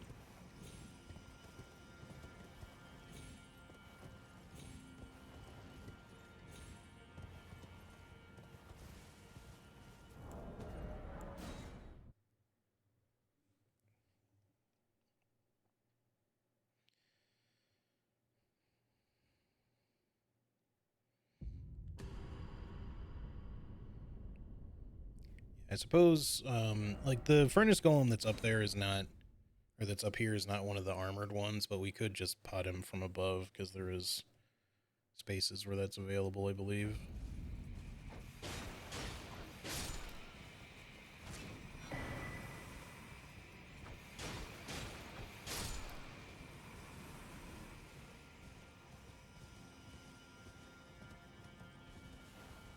Excuse me, I wanted that. I don't know if there's any particular reason to fight all the rest of these guys here. I think we'll just move on. Where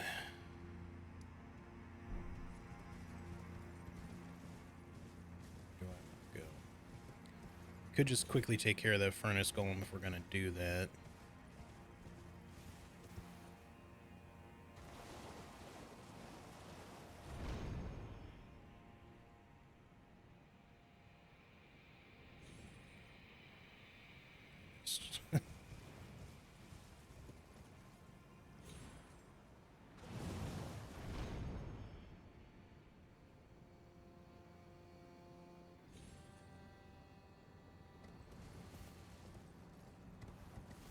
Oh man, Bunny's having a hard time getting out of bed too. He's 11, doesn't look like he's in any distress, but just having a sleepy day.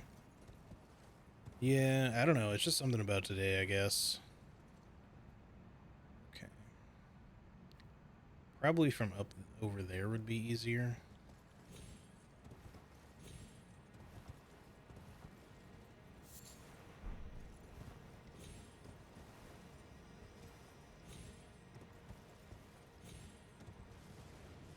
Because yeah, even Cisco was like that this morning. Like, he's normally kind of sleepy in the mornings, but more so he just kind of didn't really want to get up in the first place, and then when we did, he was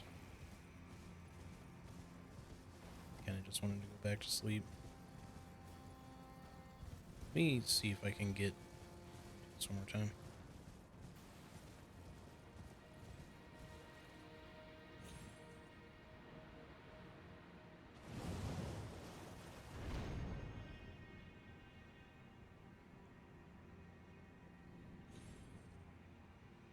It's annoying. The furnace golem isn't active right at this moment, so... I mean, you might as well just make as many of those as you can. And 3 should be enough as long as we don't miss, but that is all... Well, we know we do have some fire pots, so we can use those as backups if need be.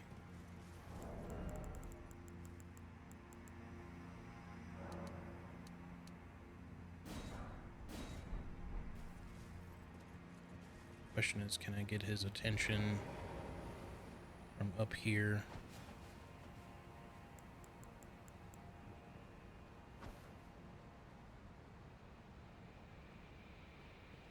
I may have to go back down and aggro him. Oh yeah, the other spirit ash is over here. Hey Ed, how's it going? Welcome in, good to see you. Okay, well, I tried to pick it up.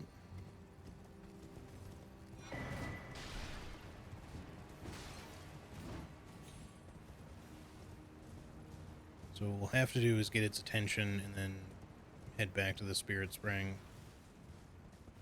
Come back up. I guess.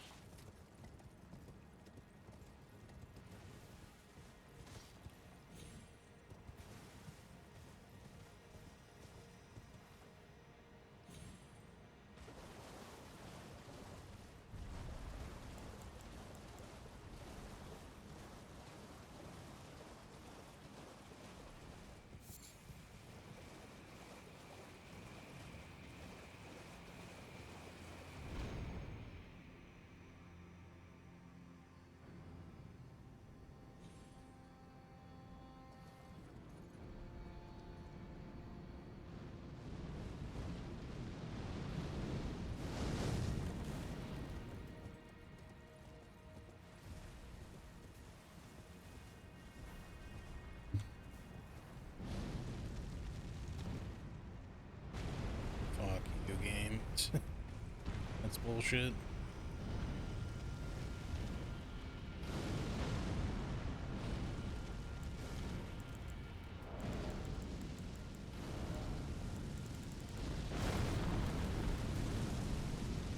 Did my second one even hit him? For some reason I was having trouble getting the menu to cooperate there.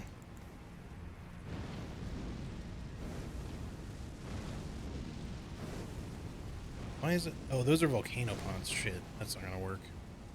I thought they were fucking fire pots. That's my bad. Well, we gotta go.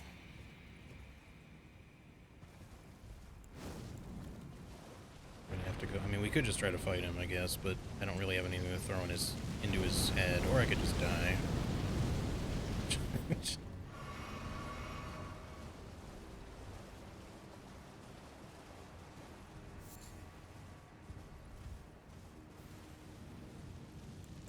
That's some serious bullshit, though. I don't know why two of those missed. They were, like, the first one missed because he jumped, like, right as it was about to angle into his head, and it ended up hitting him lower than it should have.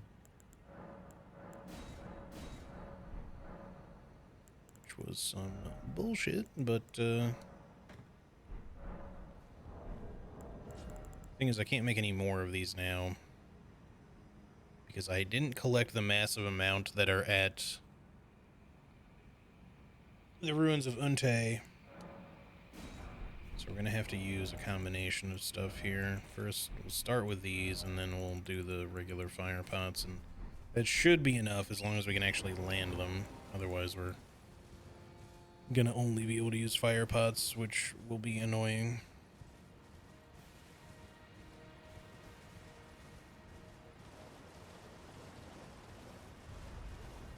But yeah, I got really ripped off there, because that first one definitely should have hit, and the second one landed, but then the third one missed for who knows what fucking reason.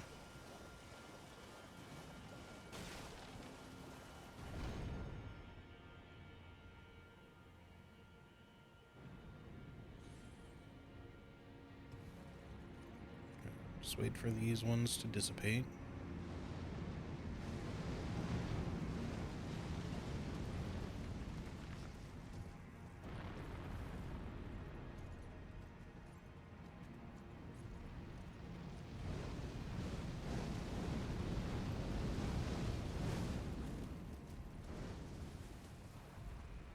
Come closer, please. What? Dude, I swear the shit's it's just going through him.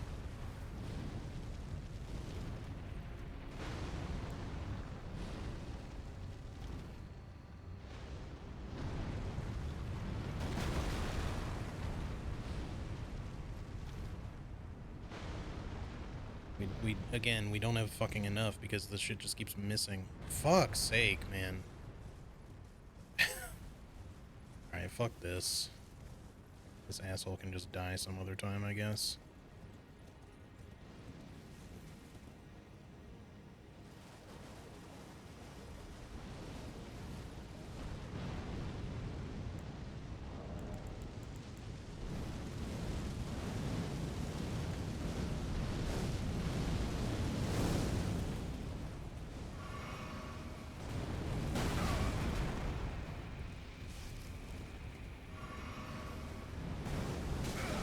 Alright, game, I get it. Just let me fucking move on, please.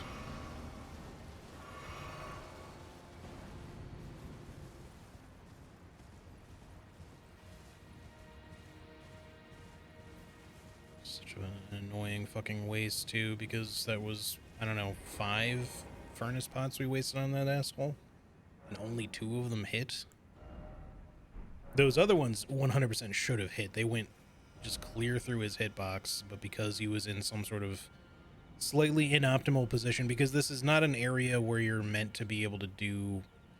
Well, you're meant to be able to throw shit at him for sure, but I'm on a cliff where it's not quite where they want or intend you to throw at him instead. They kind of want you to do it from like the little like bridge area or whatever.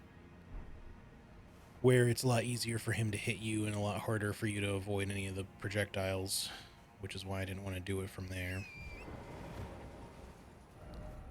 Alright, well, I guess we're probably done here for now. Let me just check.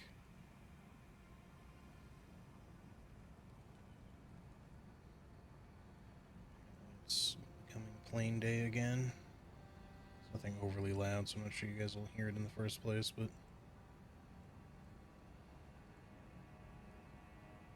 made kind of a nice break. I mean, mind you, I haven't really been streaming a lot, but it's been kind of nice that the planes have largely not been doing all the bullshit lately, but I get the feeling they're going to be coming back again.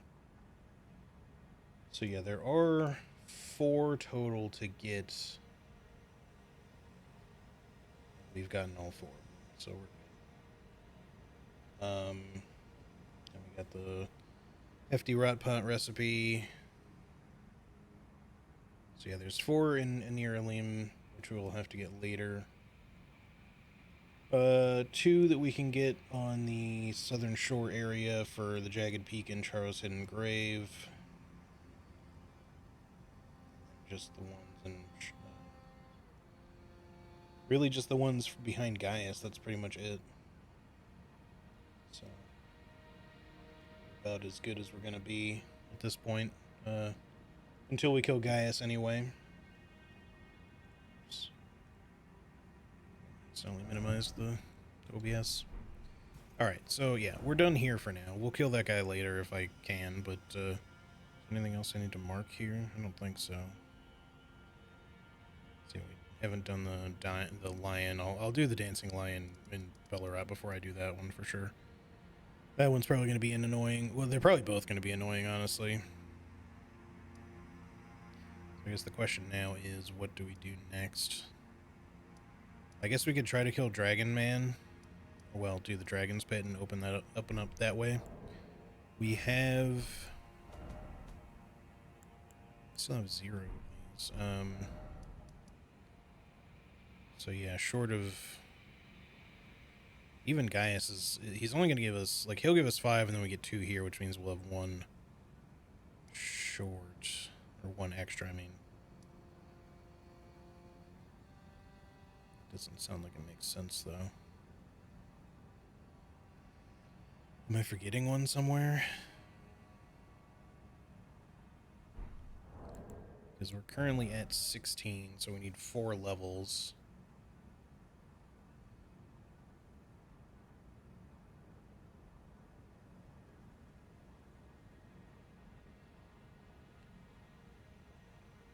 Because with the remaining, unless one of the ones in an Niralim gives you 2, maybe, and I'm just forgetting, but it might just be that there's 5 there. Or I've missed one somewhere else, and I don't know which, if so. Because we got the one at the Hippo, we got the one at the Cross, we got the one... we got the one from the pot guy, and then we got the one in front of the altar, so we got all 4 here, for sure. Niralim has 4. So am I just mathing this wrong again, or am I... what am I missing here? Because we have 0, right? Somehow I mathed it wrong last time, despite the fact that I also remembered being 1 short. Something's not adding up, and I don't quite understand why. We have 16, or that's the level we're at. We have none in reserve. There's 2 in Southern Shore available that I can think of. And 5 behind Gaius, which is 7 total. I would need 12 to get to level 20, I'm pretty sure. But 7 plus the remaining 4 from Niralim is only 11, so where's the one that I'm missing? Because I ran into this exact same fucking thing last time, and then by the time I got to the end, I had all of them to get to 20. And I don't know where I got the extra one. So what the fuck am I missing here?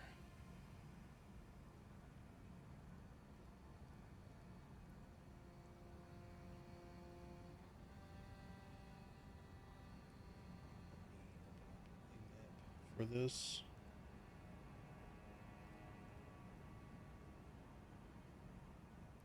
I should probably just look at my own notes, frankly, instead of trying to look at a map, because these maps are not super helpful.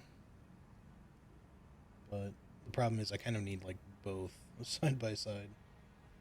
And we have like a map thing for the guide with the notes that I made, but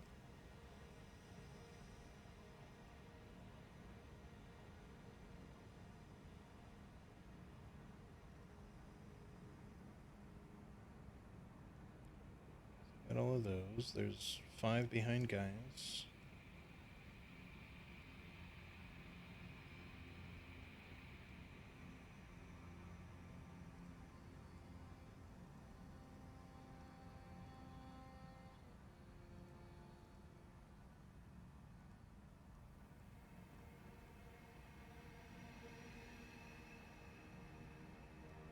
Oh, I know which one I'm missing. It's also in Southern Shore. It's the Cerulean Coast one, because I didn't go back to kill the demi-human queen yet, and there's just a random one in a fucking cave there, which is a really stupid spot for it. That's why I always fucking forget about that one, because it makes no goddamn sense where it is. I can almost guarantee that was a placeholder position for it that they just ended up not figuring out where to place it somewhere else, so they just left it there. Because in the early builds of the game, the Shadow Tree fragments used to be in a lot of different spots that they're not now. And some places where they are now, they didn't used to be. So, for example, in Bellarat Jail, there used to be one. There, in fact, in most of the jails, there actually used to be one each. I think one of the 3 jails didn't have one, but the other 2 each had one. And a couple of other different places where they are not anymore, but yeah, there's always been one in that stupid little cave. It was actually the one I was just saying at the end of my first DLC playthrough. Yeah, I got that one early on in my playthrough, and we'll go get it now, actually. But yeah, and we might as well just kill the demi-human queen while we're at it, because I keep forgetting about her. Because when I came here before, I was like, well, I don't need anything that way, because it's just the demi-human queen and like some weapons and shit. But in fact, there is a fragment there that we need. So we could do this and then go to the dragon's pit and try to kill Ancient Dragon Man. If, you know, we succeed there, then we can get out into the upper portions of Southern Shore and get the remaining 2 up there as well. Probably won't fight Bale right away, but we will fight him at some point.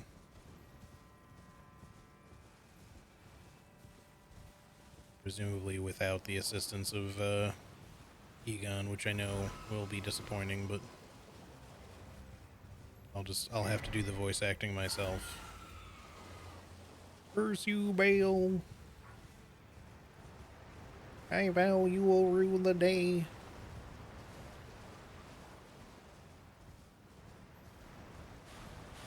Fuck you. Fucking Hans wannabe.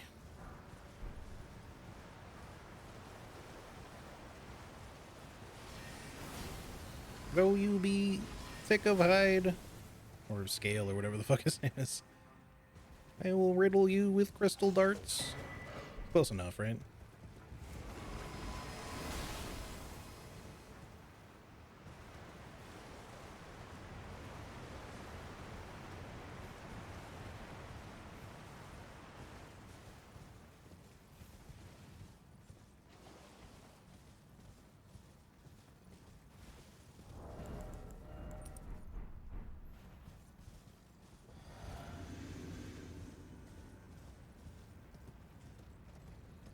It is nighttime, which means these guys are more aggressive than usual.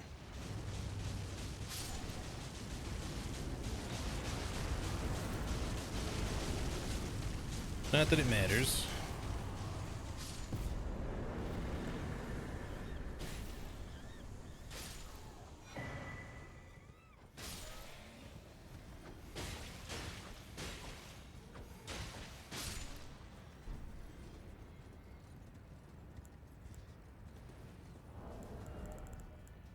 Alright, easy peasy. It's nice every once in a while when you get a super easy boss to kill with consumables only, because they're kind of rare. Like, the Ghost Flame Dragons won't be any issue, and we might as well kill the other one while we're here, too. We just have to be careful of the Skellies.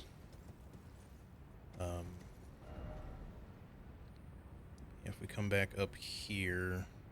I'm not going to worry about the Dancer Rana right now. That's more of a pain in the ass than it's worth.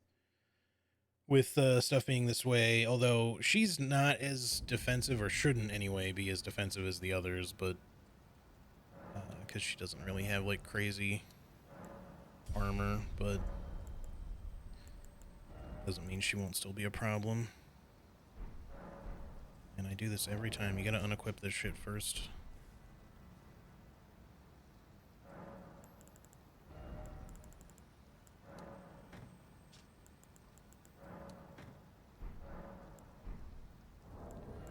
Let's just craft up another 10 of those.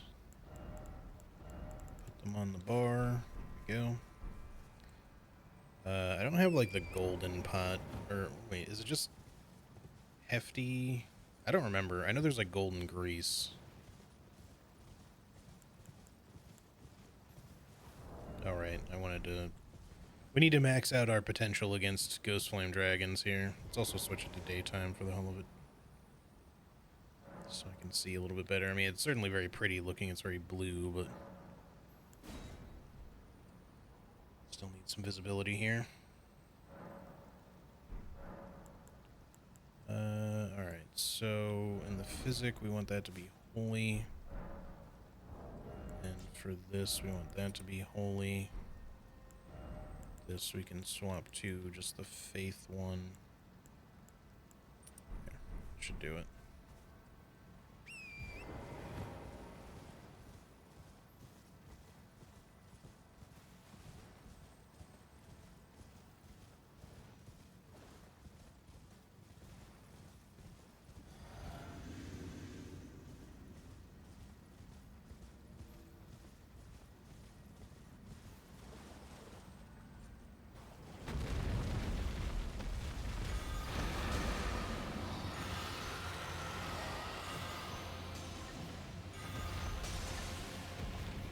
I went for one more than I should have there.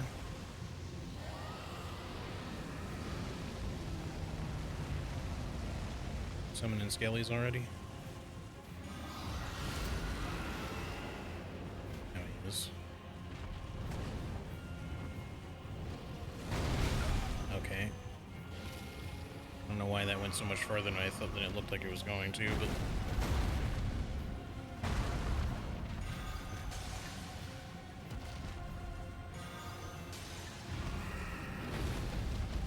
Yeah, hit your own friends.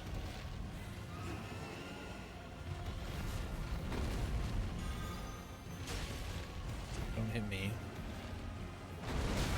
Okay, what did I just say?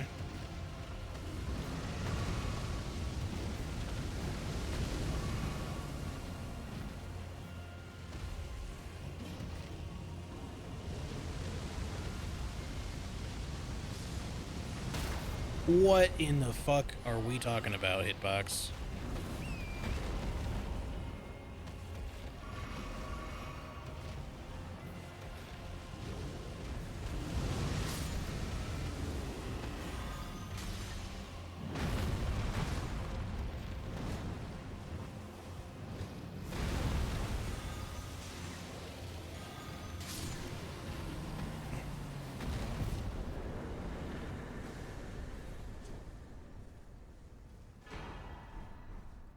I feel like the Skellies should die at the same time.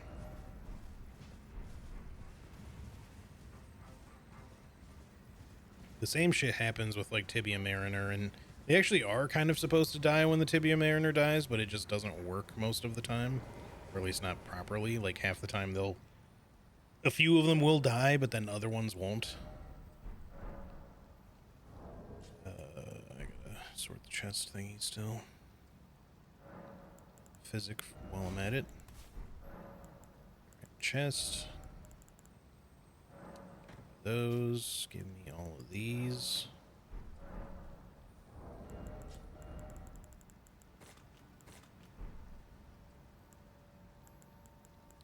And then this becomes this guy, and you go back to Smithing talisman, there it is. Okay, we're good. Alright, let me mark these so I don't forget. I guess that's like roughly there. And then the demi-human queen I'll just put over here, because that's kind of thereabouts where she is. Yo, Sass, how's it going? Good to see you, hope you're doing well. So with those done, we already did the finger ruin stuff, so I think we're done here for right now. We'll come back and do the dancer at some point. And obviously the stone coffin fisher, which I'll probably use holy against him too, because fire's not going to do great, but he's also very weak to holy, so hopefully holy pots will get the job done. We'll see. I just have to like really try not to miss, because he does move around a lot.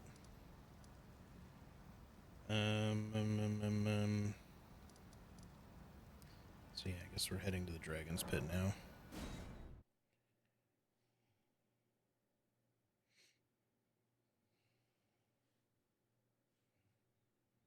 Doing good, just stuff my face with falafel and chili cheese. Ooh, sounds good.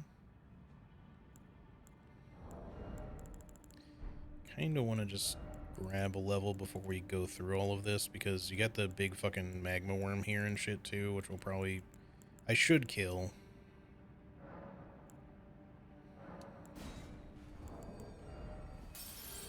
So we're about 19,000 short.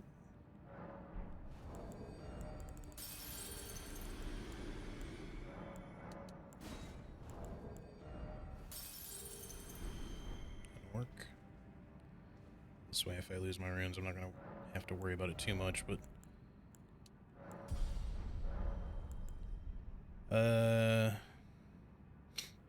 So what are we going to use against the magma worm anyway?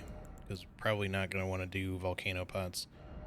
I don't remember what I used on it originally. Probably just like kukris and fan daggers on its face. But we could use freezing pots. Even the magma worms are actually slow enough. We could probably get away with using hefty stuff for once. So it might be an argument to throw in the great jar when we get there, but I'll wait to just swap anything out because we got other shit to kill on the way.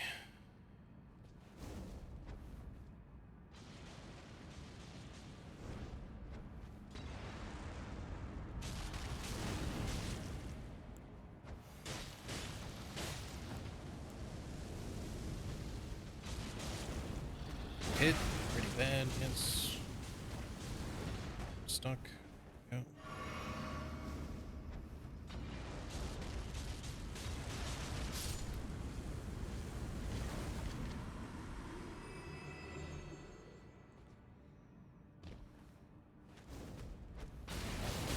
Okay, roll please. Okay, but don't stop looking at the target.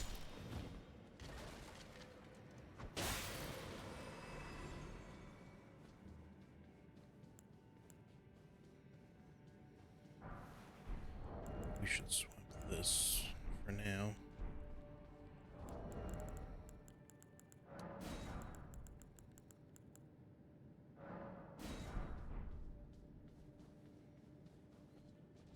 Man Bunny is finally up and eating. Okay, nice.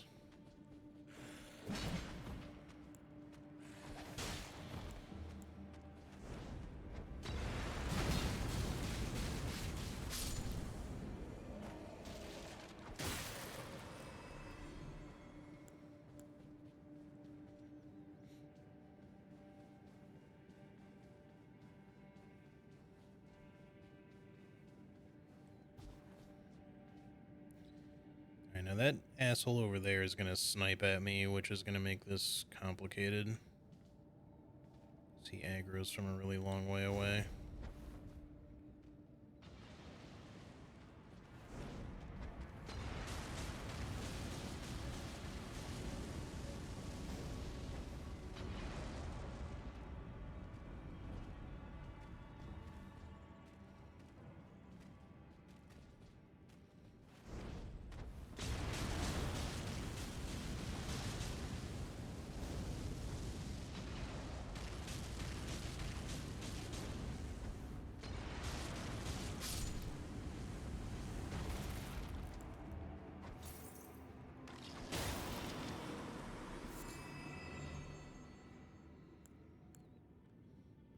might be alright. I know there's more, but not until you get to like a certain spot over there.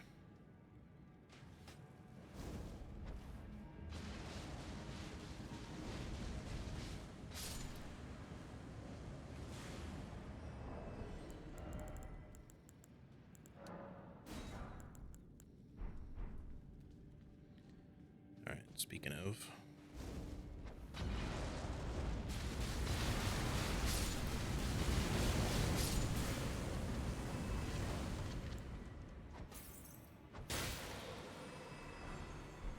Okay, not too bad. Thankfully, these guys are not crazy difficult once you've got some volcano pots available, so they do stand in it long enough usually to not be for it to not be too much of a problem.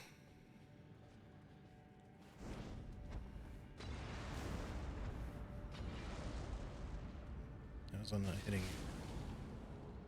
just like fully iframed while you were asleep.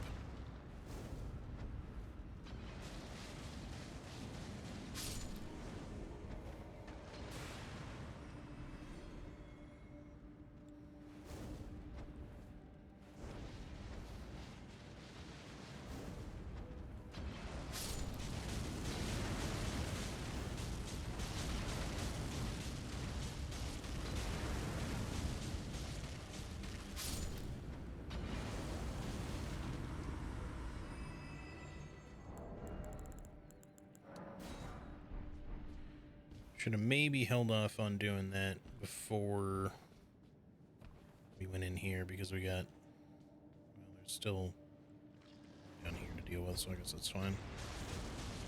But I'm thinking about the fact that we're going to want to kill the magma worm coming up here.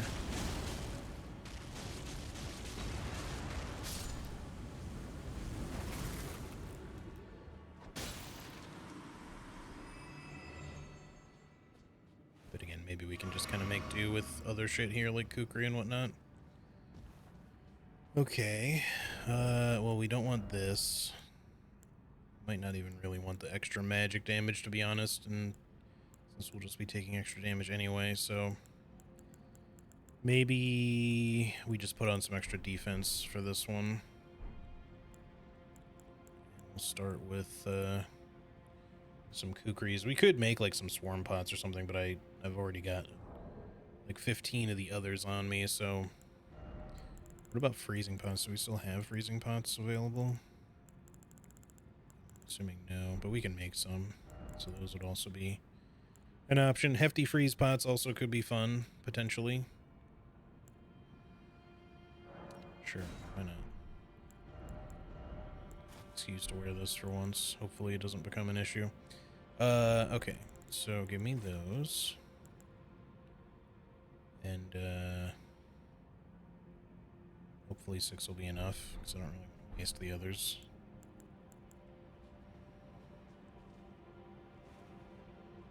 Unfortunately, I still have the fire tier on, but it is what it is there. Okay, nice sliding hitbox.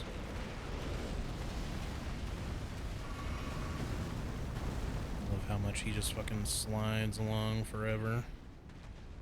That attack. Okay, I got stuck on your fucking head, which I don't appreciate. My god, I am just getting clipped by everything right now.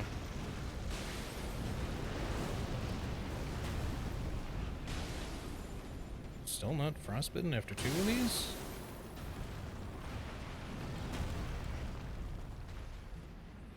Nice throw.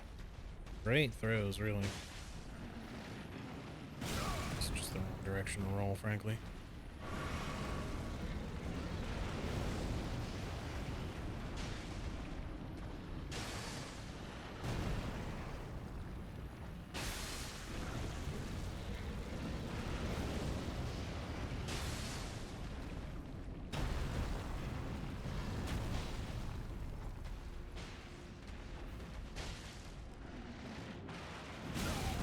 Too early because they love to fucking hold that one.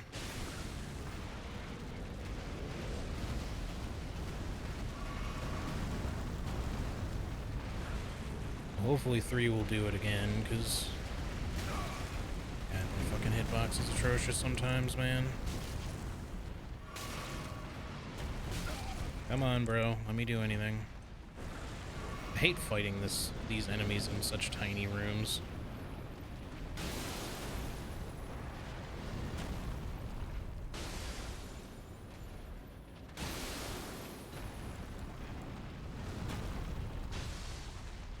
Wait, did he... It looked like Frostbite triggered, but then went away. Did he take fire from his own lava, or did it just not trigger and it just kind of looked like it triggered? Because he didn't take fire damage, but did standing in the magma somehow reset it? Because I don't remember that being a thing.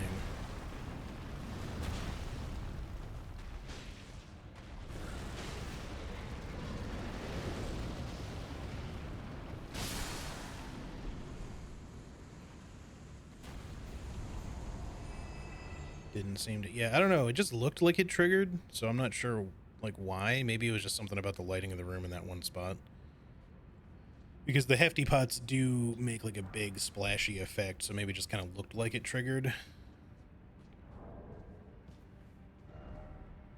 Yeah, alright, well. That went okay. Not great, but... we're probably not going to use Kukris on Dragon Man anyway, so... Game. Oh, there you go. He finally caught up to the realization there.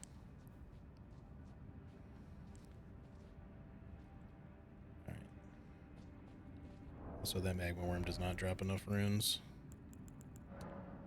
Alright, so hopefully Volcano Pots will be okay here. He shouldn't really have a ton of fire resist unless, you know, his spirit form is just crazy for whatever reason. So we'll give it a try, and if we die, obviously we can just try again, but I was hoping. But yeah, before I go down, I'm gonna quickly run to the restroom. Just take like a quick 1-minute restroom break here. Game's confused as to why you'd switch big pot for small pot, apparently. Anyway, yeah, so just give me like 1 minute, guys. I will be right back, and then we will give this boss a try. BRB.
Alright, I am back. Sorry for the wait. I guess we're about as good as we can be. We should probably, just in case, max out on crystal darts, even though we are only missing 2. We might need everything for this, possibly. But we'll start with this here, and if we have to craft more stuff, if we fail, then we'll just do it then. So, alright. Let's give it a shot here. Thanks for the welcome backs. Burkhardt seemed to do that, warm himself up yesterday, but I couldn't see anything properly, so it could just be my imagination. Yeah, it probably was just some effect that looked like Frostbite had triggered, and it didn't actually, because the hefty pots especially just make it look confusing because they just make such a big effect that it makes it sort of look like, if it hits just right, it kind of makes it look like the target almost turned blue for a second if the lighting hits it just right. So, because that's what happened to me. I was just like, oh good, I triggered frostbite, but then it wasn't on, so clearly it did not.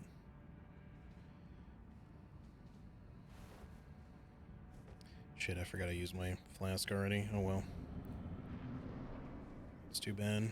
I should have just saved it for this because... Okay, just don't roll, I guess.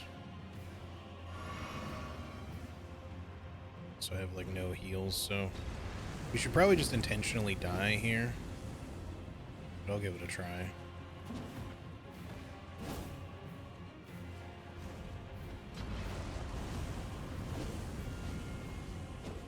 One thing I do want to, like, kind of try is,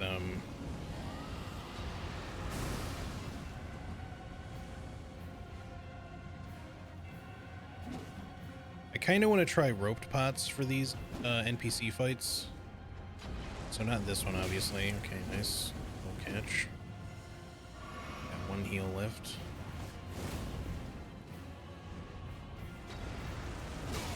I don't know why the game is just not rolling sometimes. Just getting so many eaten inputs, it's just really getting on my nerves.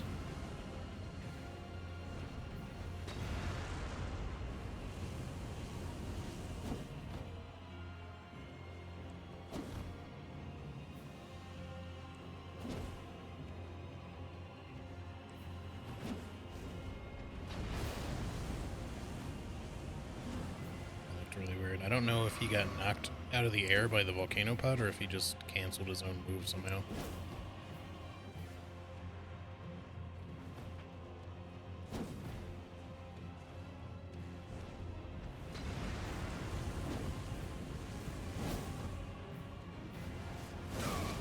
I fucking pre-rolled that one, I guess. Timing didn't really seem that off, but it was just a little too early.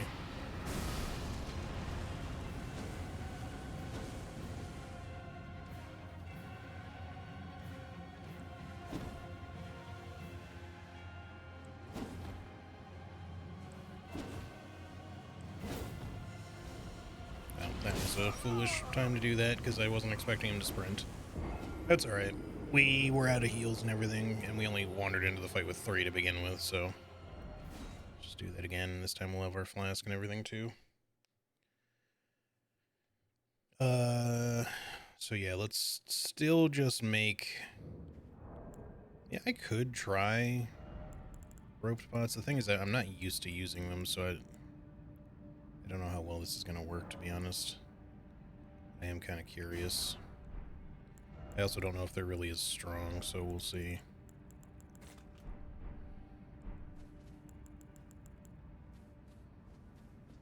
But I can buy string now, so it's not really an issue.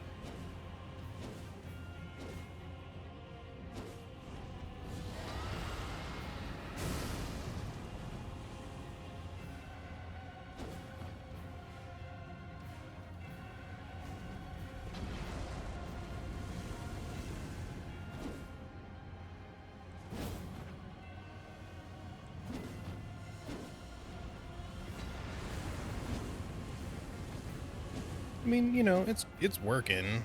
They definitely are a little safer to use, kind of.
Stupid fucking heels, man.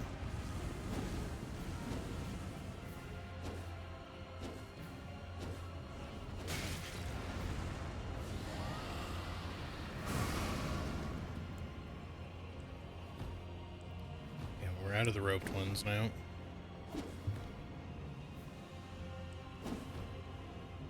And there was supposed to be an attack there. There was just an input was made, nothing happened.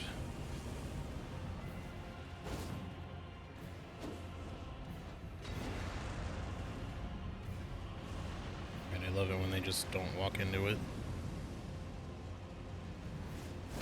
I rolled. Come on now. You know better.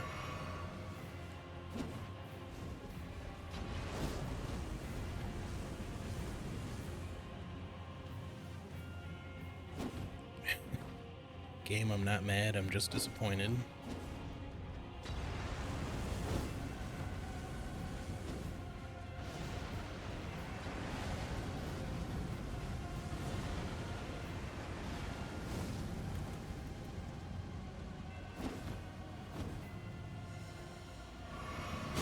Motherfucker, of course you sprint now.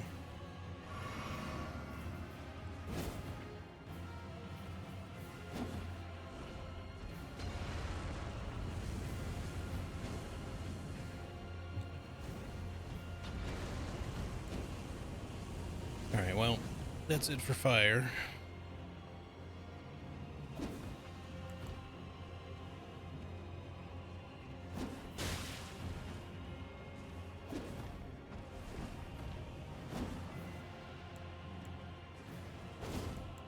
I could try to poison him, I guess. Nice headshot. He shouldn't have a lot of poison resistance, and he's not like a spirit like the other ones. If I could just get him to stop rolling for 1 second.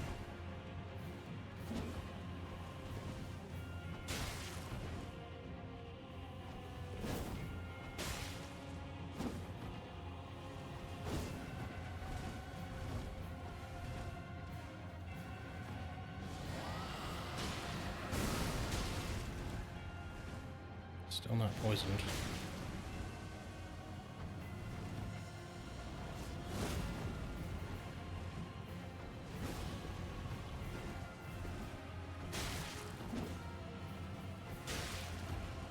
There we go, finally. Only took 5 years. So I would like...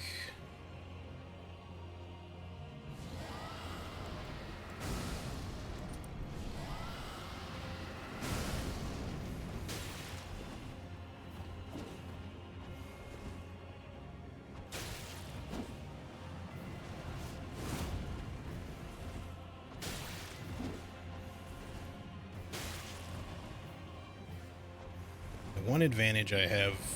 Oh, fuck's sake. One sort of advantage I have here... What?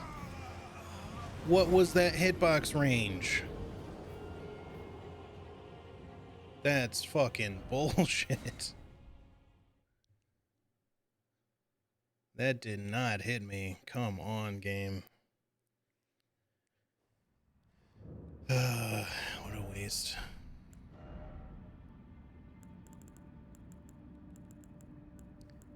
I can't make any more roped ones without going and getting more string, so we're just gonna have to use the regulars, unfortunately. That's so fucking dumb, man. We should not have lost that to that.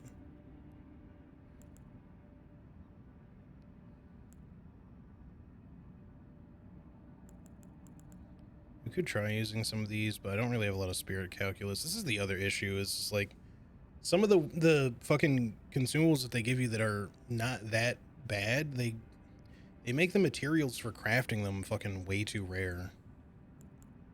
Or otherwise just annoying to get rather than specifically rare. Because spirit calculus, like, it does drop from some stuff, but it's a pretty low chance.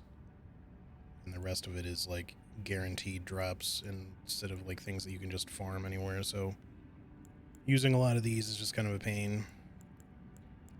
It's shit like that just kind of like genuinely makes me want to use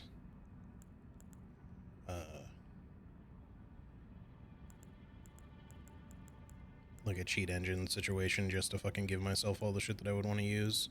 I won't, because I still want to beat this shit, like, super legitimately, but it's just annoying.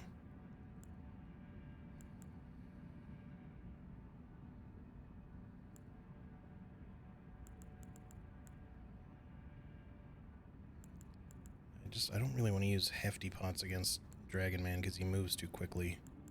It's going to make it really difficult to actually use, except for maybe when he does a fucking dragon ability.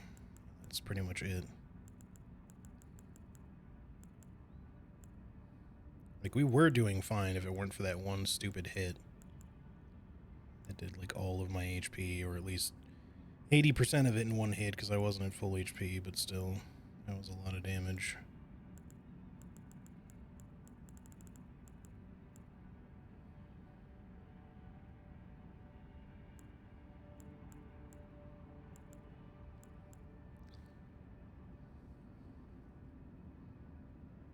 Are the Scarlet Buds, are they rare?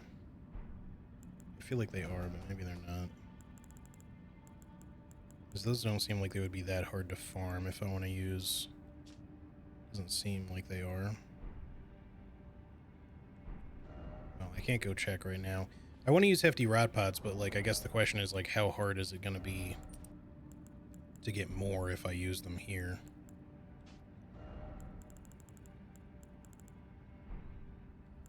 I don't even particularly need it for this fight, but it's like I can buy fly mold, but if the Scarlet Buds are rare, then they're just another. They're basically just in the same fucking boat as the regular rot pots, and in which that, you know, I might as well just not use them because their materials take too long to get.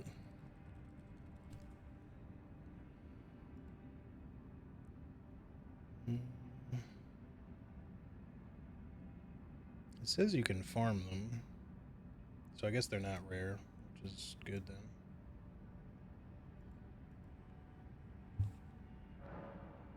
If that's true, then we might as well just give this a try. For the best.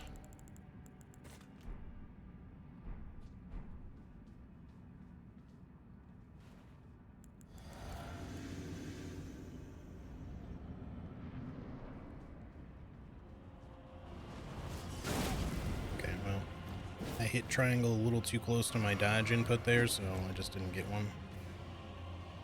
So I was trying to rush to pick up my runes first. Alright, I need you to do something that I can punish with a hefty rot pot.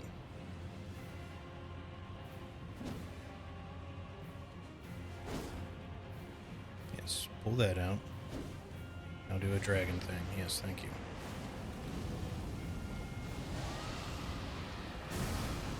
Okay, he's already rotten. That's good. We got it. We got it in one.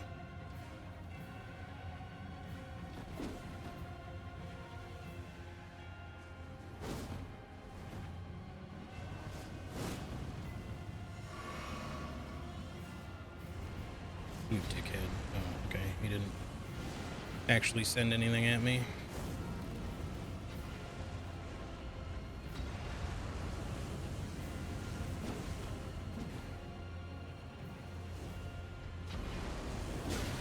Okay, I'll catch.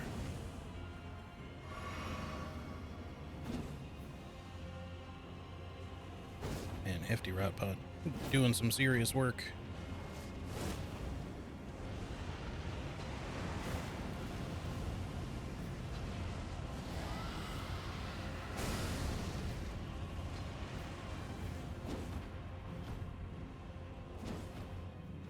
He is still going to heal.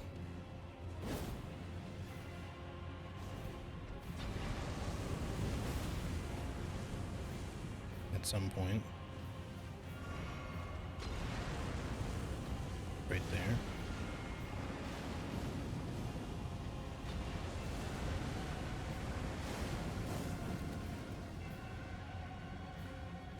He's still rotted too. The hefty rot pot lasts a while.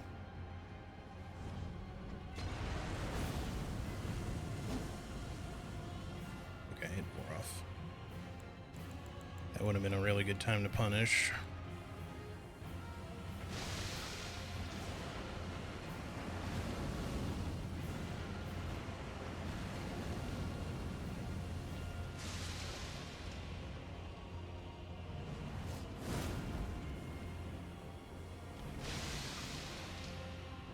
This guy has perfect fucking dodge rolls all of a sudden to avoid fucking rot.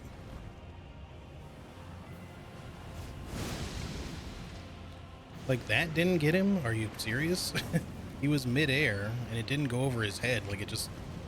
I don't understand how he fucking avoided that shit. There we go. Okay, good. We had to use all of them, but at least if the Scarlet Buds are indeed farmable, then we can definitely work with hefty rot pots. They are a little slow, all the hefty pots, but they're not so slow that, you know, it isn't worth trying to make them work, because that does a lot of damage. And honestly, the rot pots would have been so fucking good in the base game if they weren't so fucking rare material-wise. So I just ended up not really using them. Don't fucking do this to me.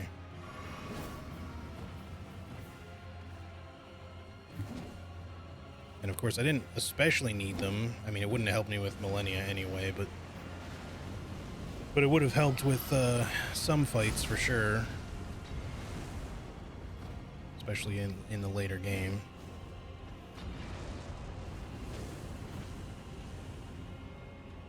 Almost there.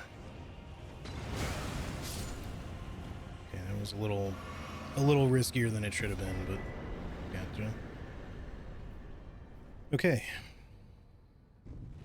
Now, if only that shit worked on Rakshasa, then we'd be in business, because the rot pots, we could honestly fucking carry a lot of this run, I think, with how effective those are. But there's obviously some bosses that they're just not going to work on, namely the NPCs and Romina, and honestly, they're going to be hard to use against Radahn, of course, just because he's such a fucking spastic pain in the ass, but he shouldn't necessarily be too bad. Okay, right, so we need to craft some more of these. I'm trying to think, we are going to want to fight dragons here. We don't really need to worry too much about Egon. I'll probably still do his quest anyways, but, he's already talked to him once, so all we gotta do is talk to him again, but... and that way I at least have the option to summon him if Bale is just, like, truly fucking too difficult for some reason. I mean, he shouldn't be, because I know people have probably killed him with less at this point, but, in order to get what I want, we can also start getting pretty soon here, like, dragon communion harpoons, but I think those all require, like, a lot of rare materials, so we're probably not going to really be able to get to use those much, and I think they also kind of suck against Bale, weirdly. But they're not bad against other enemies. So if we can potentially get a means of actually getting a decent amount of them somehow or whatever, then they might be worthwhile, but... and then as far as these drakes are concerned, I'm trying to remember what they're actually, like, weak to, because normally lightning would be okay, but the ones on the mountain here are actually somewhat lightning resistant, and not just, like, Senesax is especially lightning resistant, but these drakes, because they're all connected to Bale's shit, and they have a little bit of lightning stuff going on, they're kind of extra lightning resistance compared to regular flying dragons, so you might have to just use volcano pots or something, even though they probably won't be that great. Saw Lobos doing a new game plus 7 RL1 no blessing run of the DLC, and I can't even fathom. Some people are crazy. Also, Peeves about 90 hours of Radahn. Isn't he also on, like, new game plus 7 or something like that? But yeah, I feel like I don't have the patience for that. Like, I'm stubborn enough to want to be like, I'm gonna see this through to the end, but I can't imagine fighting Radahn for 90 hours and still being like, I can do this. I feel like at some point I would have just been like, you know, I think I'm just done. At least at this point, you know, because if I were not quite so busy and shit and having to just otherwise feel kind of stressed out by other things in life, I feel like maybe it would be different, but I just get frustrated with games a little too easily right now. That if I was stuck on Radahn for a long ass time, I would, and even just like the 5 hours uh, the one day that I was stuck on him, because technically it was more than 5 hours if you include the first handful of attempts, but it was the stream where I killed him. I did nothing but fight Radon all stream, and it was not quite 5 hours. It was a little under. It was somewhere between 4.5 and 5 hours, probably around 4:45. We'll just say. And there was like some times that I stopped to chat, so roughly 4.5 hours worth of just attempts, or at least a solid 4. So if you couple that in with like my previous attempts from the stream prior to that, it probably took me a good like 5 hours at least.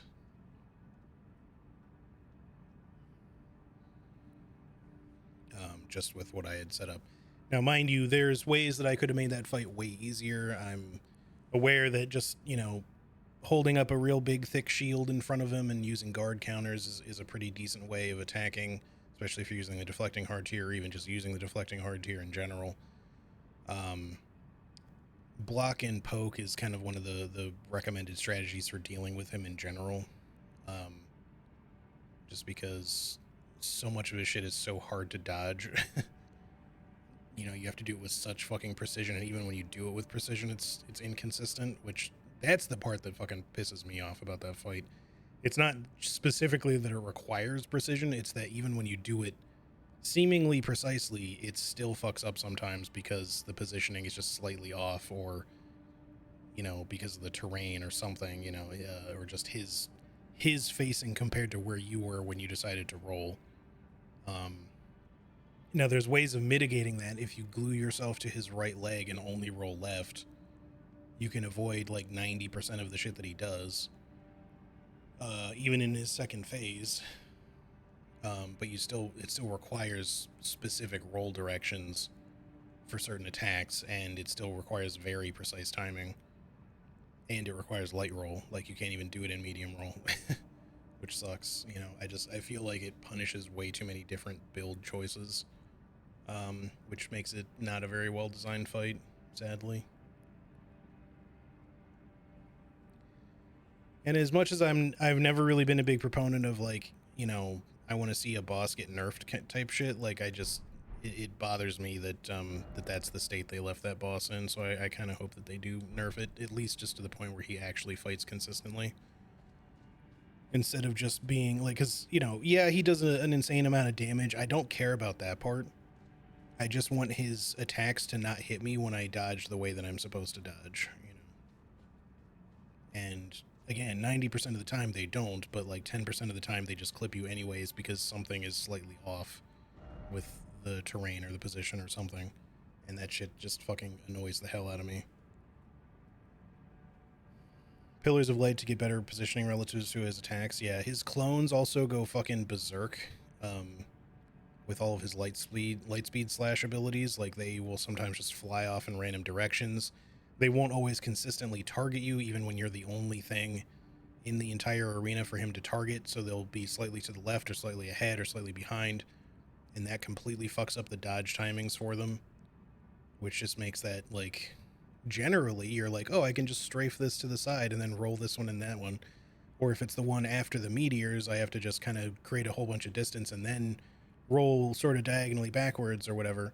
But then the thing is, you consistently employ those strategies, and sometimes they just don't fucking work because shit just doesn't work properly in that fight. Like, they just didn't finish designing it, or at least working out the kinks.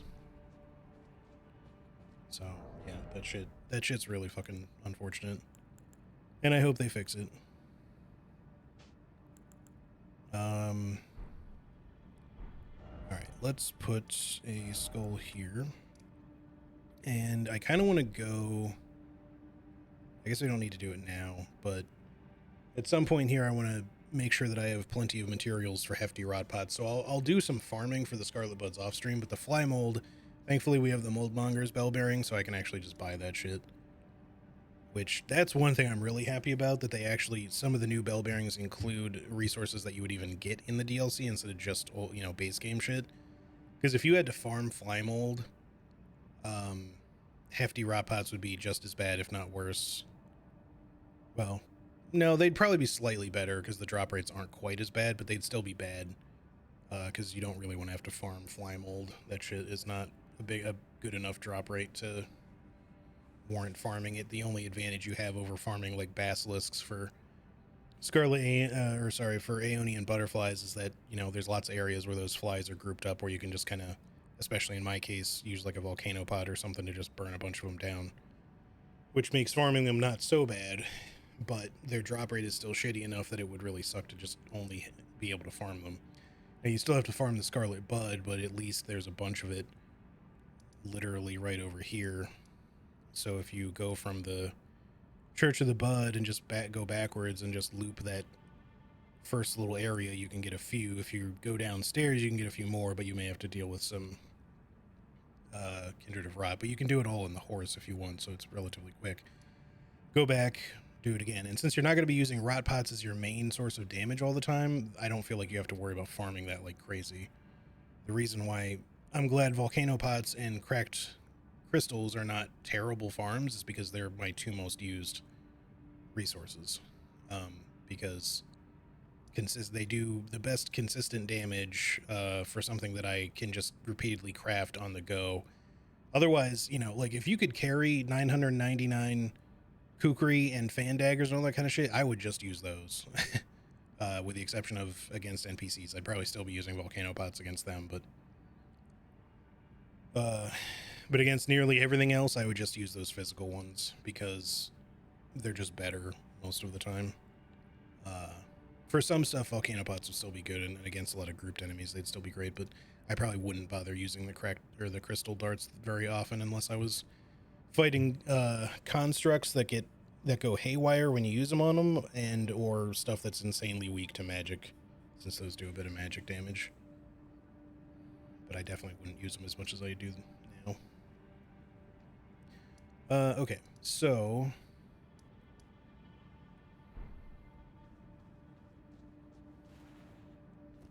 I guess let's go see what the volcano pot damage is like against the dragon over here, just to see if that works. Otherwise, we're gonna have to use regular dagger stuff, I think. And we're not gonna go all the way up the mountain right now. I want to get I do want to get the hefty lightning pot or hefty red lightning pot recipe, because that should be pretty useful, especially for like big groups of enemies. And just the regular red lightning pot, honestly, will also be pretty good for the same reason. Rail, O terror incarnate, again I stand afore ye. Can the dragons be rotted? I think so. But I don't have the materials on me to make a bunch of those. I can make like one. But before I go fighting a bunch of these, I could probably make, you know, more of those. I mean, I could try one just to see if it happens to rot him, but that's all I've got. Yeah, I guess I could make some of the regular ones too. It's not like we need to save them, just in case that doesn't do the job. If we don't get it in 3, I'm not going to worry about it.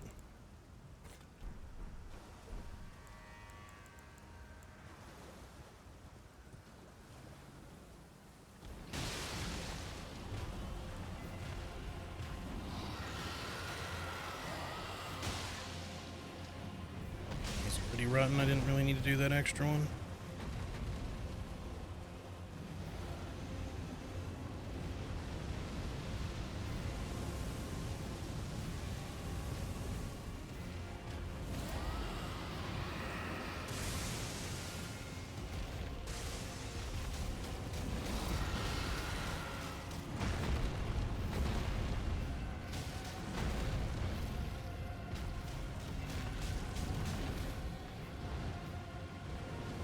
This is a little unfortunate positioning, but we're fine. Yeah, so the volcano pods are definitely not doing a lot to him, which is to be expected.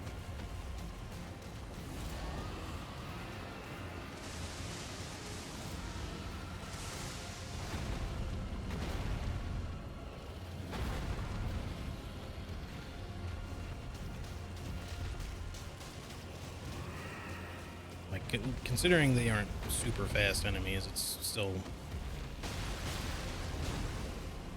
kind of nice anyway.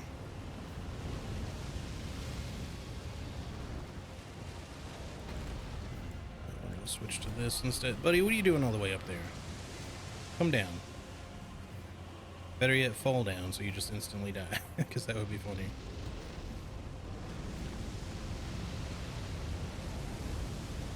That fire is both very awkward and very cool. If only he had taken instant death damage, that would have been funny.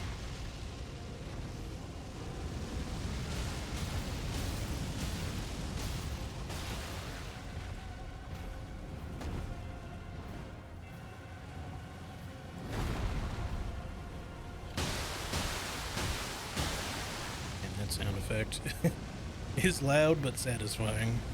I just feel like I'm bitch slapping a dragon with fucking knives.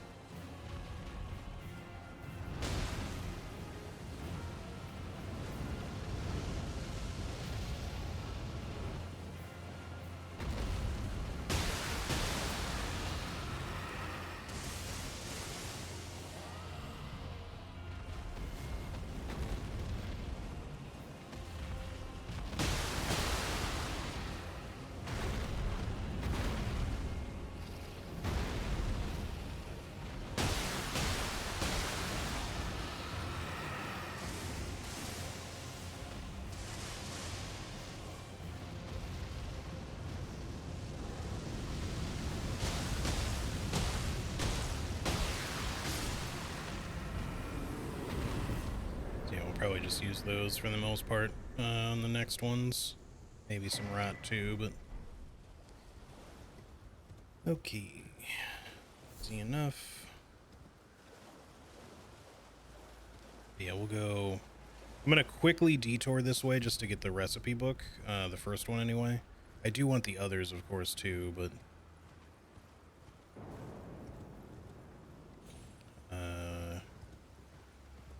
I guess what we could do is just run past the other drakes temporarily, just so we can get all of Egon's books and stuff over here, or just the, I guess just the one or whatever.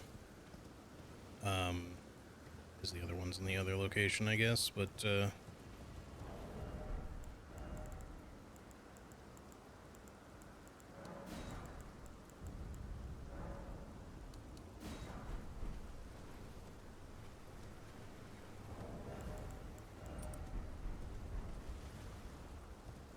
yeah, I do want to be able to craft the harpoons. I just don't know that we'll be able to craft very many of them. Because if they require... I don't believe they require, like, anything too crazy. It's specifically, like, sharp gravelstone, but I don't remember... because sharp gravelstone is... It's a rare material, unfortunately. I wish it wasn't. At least I'm pretty sure it's rare, unless they changed that, because could have been one of those bug situations of, you know, something that was supposed to be able to respawn but wasn't respawning with the rest, but I'm pretty sure it's just rare.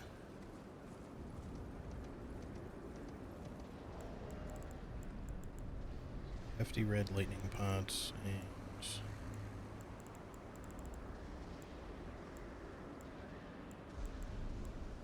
Is it just the hefties from that one?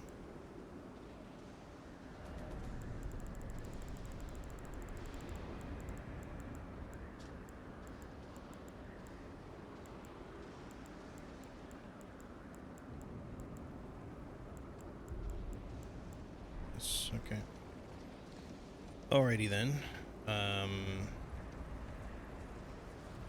Yeah, one of his, because there's one, it's not Egon. Well, no, I guess, is it not Egon's cookbooks that do it?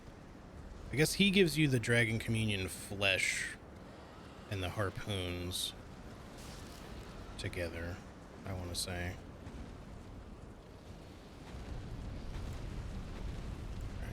We could fight these guys, but because I haven't rested, I mean, I suppose I could have just rested, but I would want to be able to rot the both of them, since there's twice as many dragons to kill here, so we're gonna instead just run past them for the moment. We will return to kill them shortly, or just later. Make sure you pick this up too. I missed one earlier, but that's alright. Because we're probably not really going to be using Dragon Communion flesh very much. I mean, we might, just because it is, like, for buff reasons, it's good. Dragon Scale flesh is even better, but, that one's a limited item. But the problem is both of them also drain your HP, so...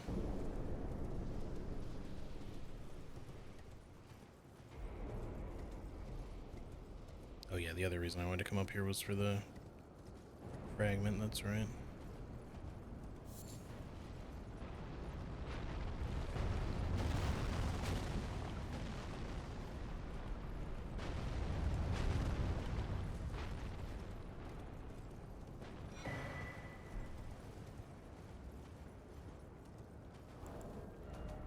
And we have 2, so that does mean that once we get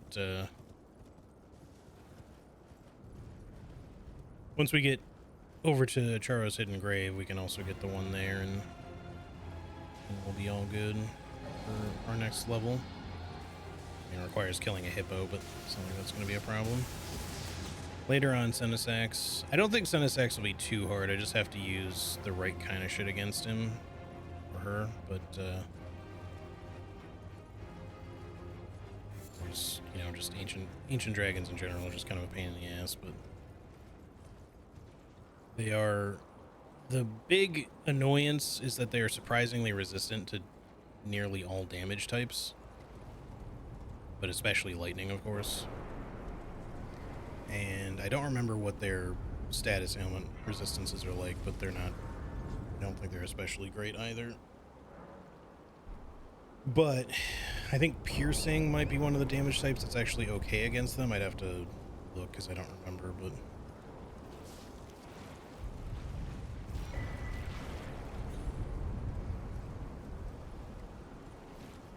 These oozes might be able to drop something that we would want specifically.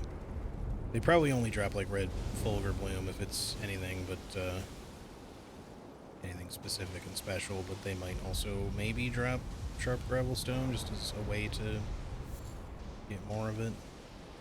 Because you can collect it from all these dragon corpses, but, or not all of them, but a lot of them anyway. And otherwise, that's kind of it, which is why...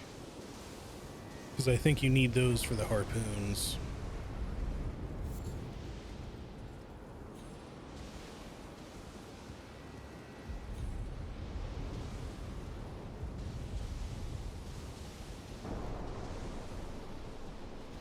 HD's charming personality as a damage type, yes. Indeed.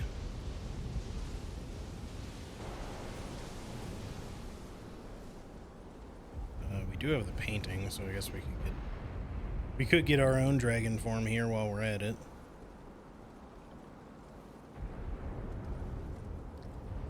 Maybe what we'll do is one of the, like, just casual themed builds in the future, whether I have to cheat it in or otherwise. I might get around finally to doing a, you know, Dragon Communion run, like just use nothing but dragon stuff. In which case we could get ourselves the rock heart here. Why does this keep happening? I don't know. Oh, painter. Your chair awaits. But yeah, the rock heart, if you use it, not only turns you into, you know, the same draconic humanoid form that the ancient dragon man has, but which does have pretty weak resistances. It gets like a little bit of passive resistances, but they're not necessarily great. But if you use the rock heart again while you have the effect on already, it buffs Dragon Communion incantations, including like the bite or Grail's roar, or the dragon claw, you know, that kind of shit, and of course all the breath ones. So could be fun to use. It would definitely be a bit of a similar sort of risk reward type, you know, glass cannon-y kind of build like we've got. I mean, this isn't really glass cannon, it's more just glass. Glass man that throws glass.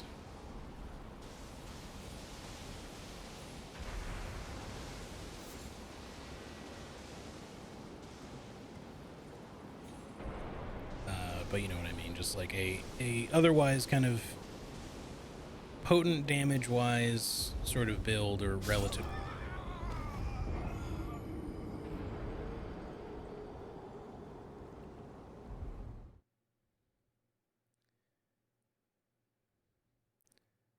I'm not on camera, obviously, but I assure you my face was very... I had a very quizzical look because I have no clue why that happened just now.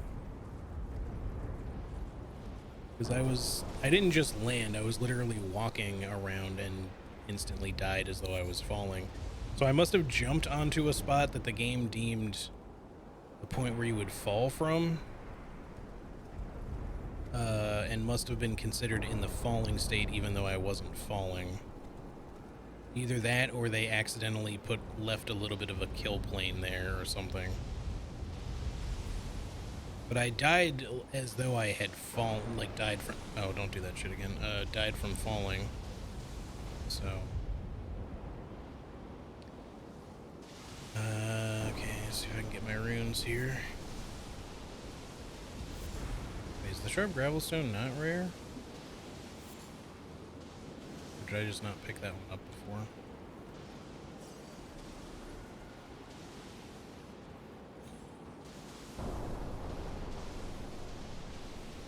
I mean, I would hate to fucking farm it here anyway, but...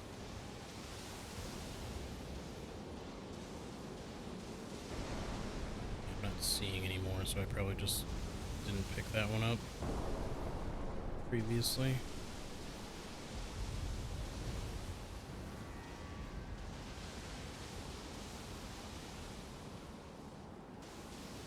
Anyway, all I wanted was to come over here.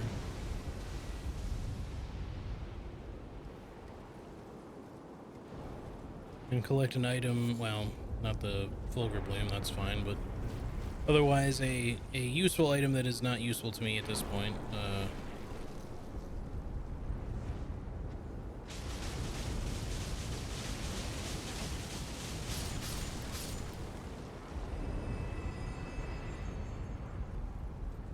Smithing stones, alright.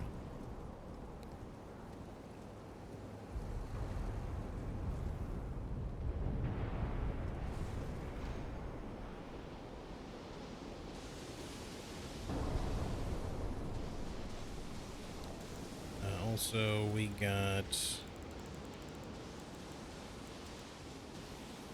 Nope, that's not the right one. This one. Yeah, so that's the Dragon Communion Flesh recipe book, so we probably won't really be bothering with that much, but...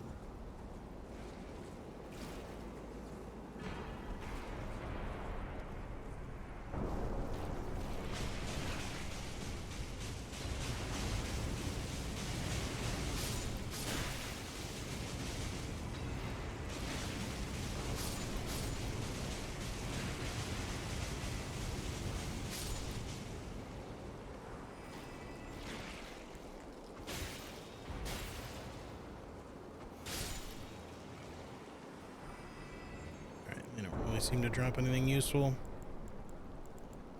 It's not, as of right now, they don't.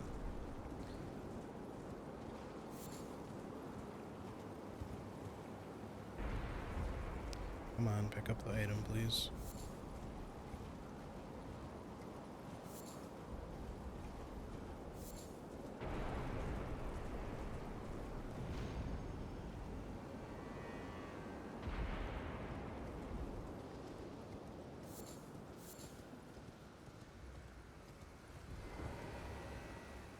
Okay, so yeah, we're not gonna fight Bale right now or anything, but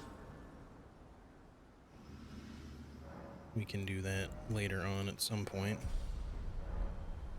Especially now that we have the Easy Grace to come back to. So now we're gonna come back to here and make our way in the other direction so we can get his other cookbook and stuff.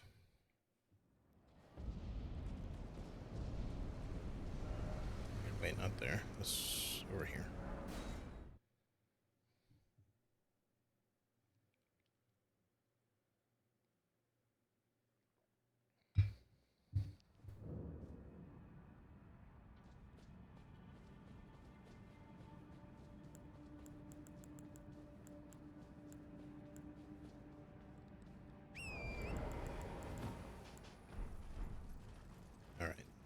I've got a little less than 2 hours left too, so I'll probably try not to fight anything that would require or that I'd specifically want to rot before the end of stream.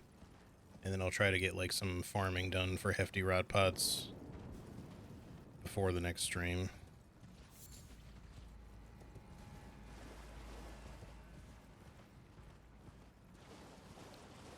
And then hopefully that way we'll be in a pretty good position to use those somewhat consistently, at least here and there.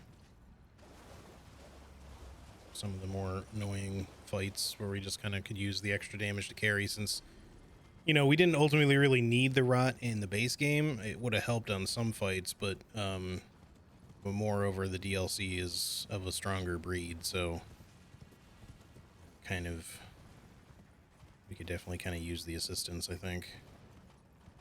It's just unfortunate that we can't use it against the NPCs in mausoleums, since they just had to go and add some fucking annoying spirit NPCs, you know. Like, what we really needed was individual versions of fucking Thea's champions everywhere.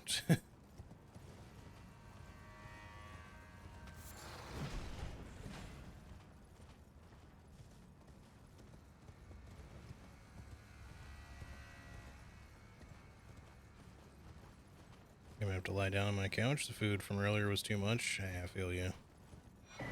Enjoy your food coma, Sass. I know how that can be from time to time.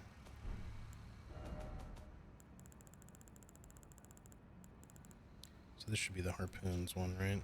Yes. Dragon Communion Grease, Dragon Communion Harpoon.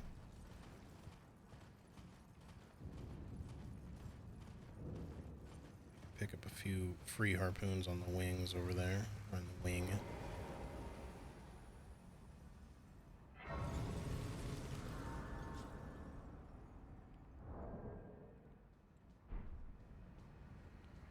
Now I didn't do her, you know, Spirit Ash version off stream, or on stream, I mean. We did her, like, regular one, but since I don't really need her Spirit Ash either, I think I'm just not going to try to go through Tialier's concoction stuff and all that with her, so we'll just kind of do the regular shit. On the throne, it would be the full and your yes, now. There you will land bound. Devour. I will in the name. If we wait to do Bale for a while, we could technically use Ancient Dragon's Blessing for certain fights. The only problem is you can only carry one, so. Warrior. Like, I can get more after using it, but you can only carry one at a time, which is a little annoying, which mostly makes it an item that just you're probably not going to feel like using most of the time, so that you don't feel like if you lose that you have to immediately go leave and get another one. Especially because in certain situations it's just not really very feasible. Like if you're in the middle of a dungeon. If you're somewhere where you can warp, that's a different story, but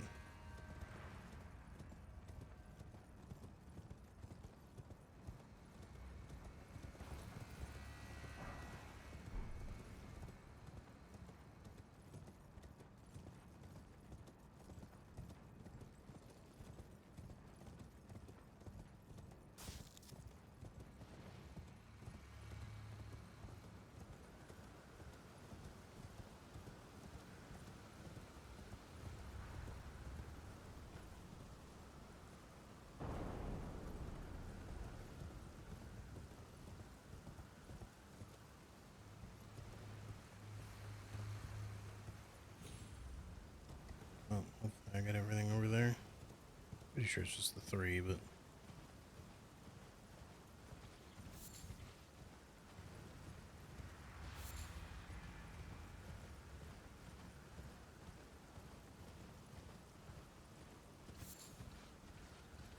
yeah, I kind of wish you could just loot the sharp gravel from these guys and just come back and get it again.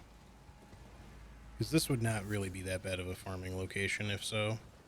The mountain would kind of suck for it just because the corpses are sort of strewn about and very annoying to climb in uneven terrain, but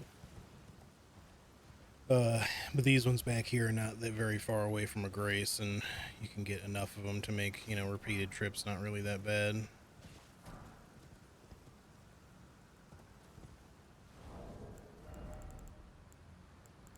So now we can make these, but they require string, hefty beast bones. Both of those I can buy, but the sharp gravel stone, I don't think you can with anything, so just makes it so that you can only really craft like a handful of these, and then you're kind of just screwed after that, I guess. I mean, I'm fairly certain they probably drop from something. I'm not really sure what, but off the top of my head, I mean, but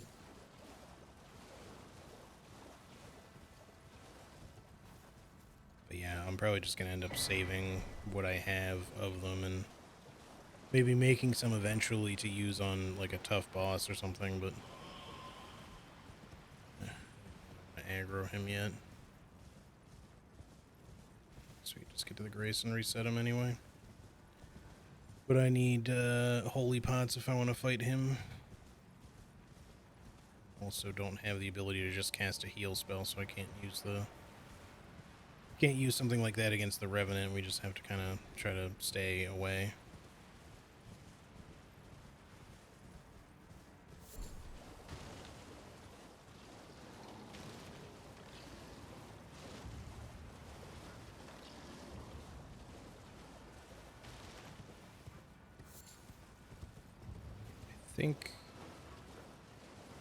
I don't know if we'll end up using it, but Grave Crickets and Ghost Flame Bloom, I think, at least the Bloom, I think you use for the new Ranker pots.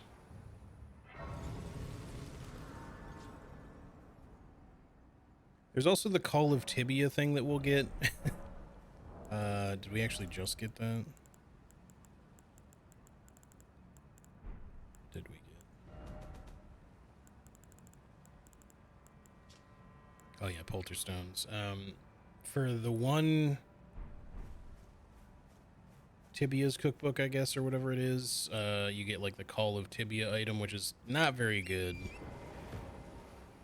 We could potentially use it on some stuff if they're not so mobile as to just kind of like immediately evade that shit easily. I think Holy's still going to be our best bet here. I gotta unequip this though.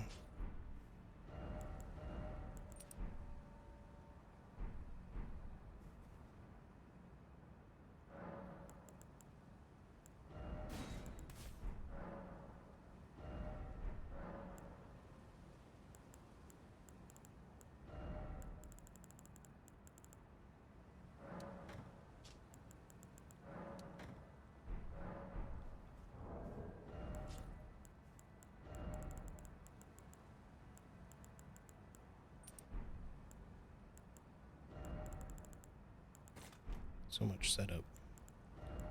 Alright. But yeah, there's Tibia Mariner and a Deathray Bird right after that, so we got some familiar territory here.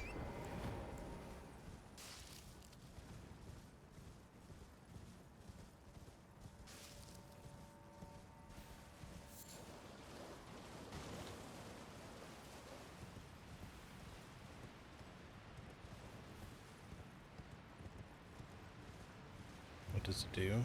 What are we talking about? The Ranker pods?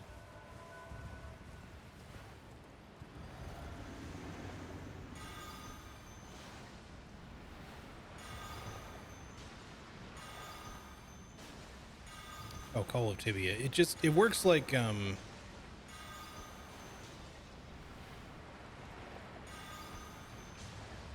it works like, Tibia's summons or whatever it's called from, you know, the spell or the Rosus axe and whatnot.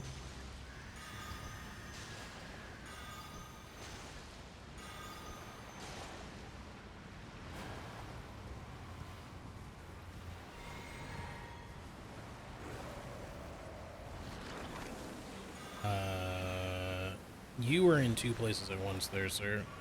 I know you're capable of teleporting, but that's not where you were at like a millisecond before that attack.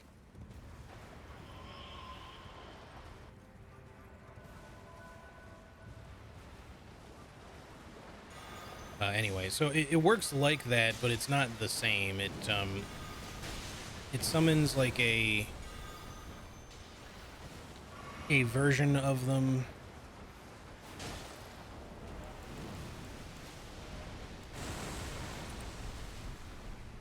It summons like a spectral skeleton that just like spins around in like a whirlwind rather than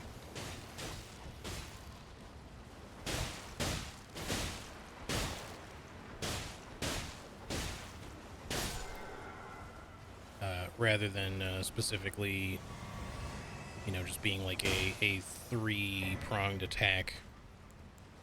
I'll see if I can make one here in a bit and show you.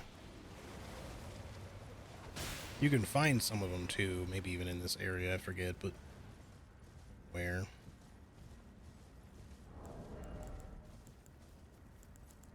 Let's make another 20 of those, just so we have them for the Deathrite Bird.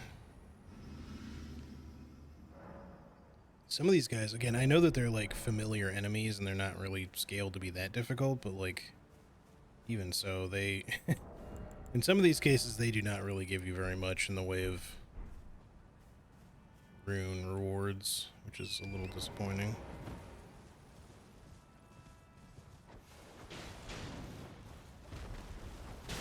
Wow, that was an interesting recovery for you, sir. Also an interesting miss for me.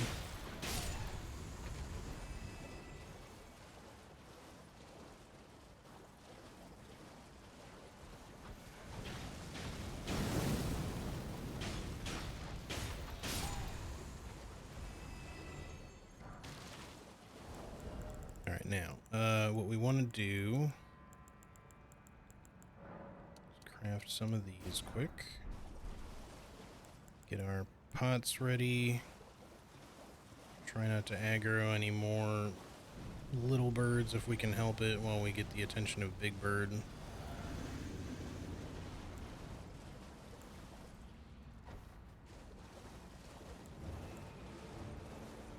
Let's get him to come over here.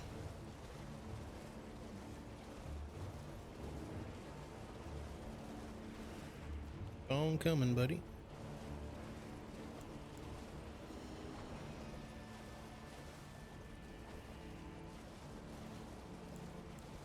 I don't know why he's being so passive. Just running out my buffs here. Did they adjust his leash or something? He used to chase you down just fine. But now he's like staying away from me. There you go.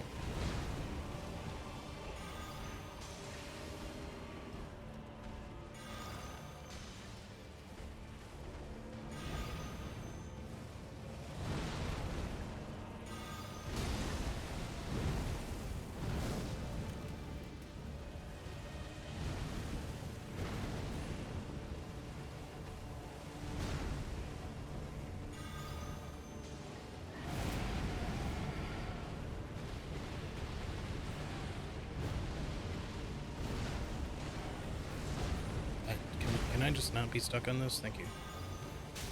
Okay. Random fire.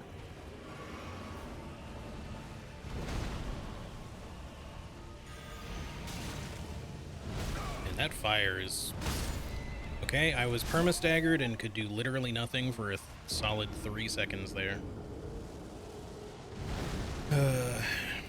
Thanks, Torrent.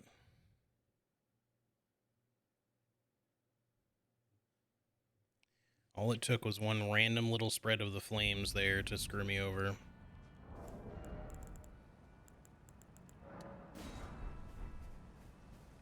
That's why everybody hates this fucking design.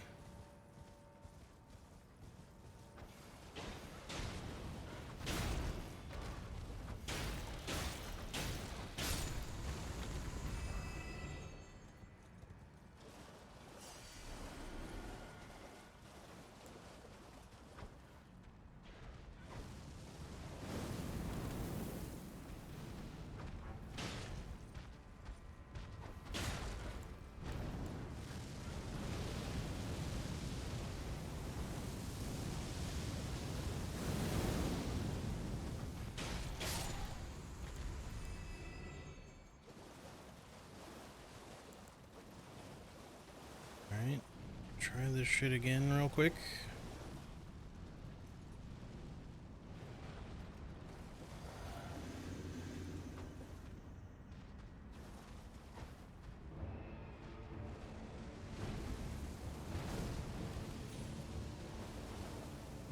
Well, I missed him all 3 times, so I'm not sure how I even ended up getting his attention there, but...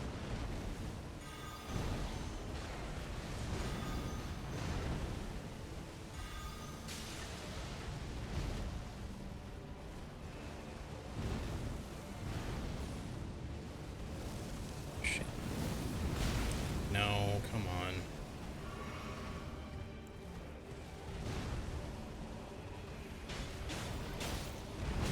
How? Game?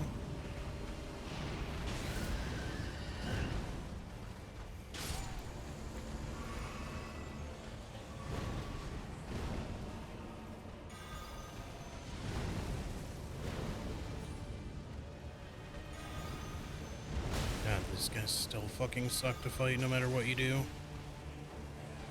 Such a stupid fucking enemy, genuinely.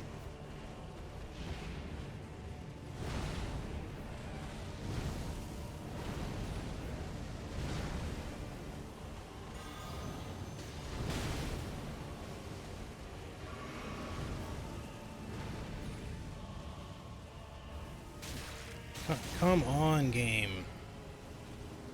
Not what I said to do. Just fucking heal when I put in the input. Use FP when I put in that input. We might actually get somewhere. What? Okay, I'd love to be able to do anything, please.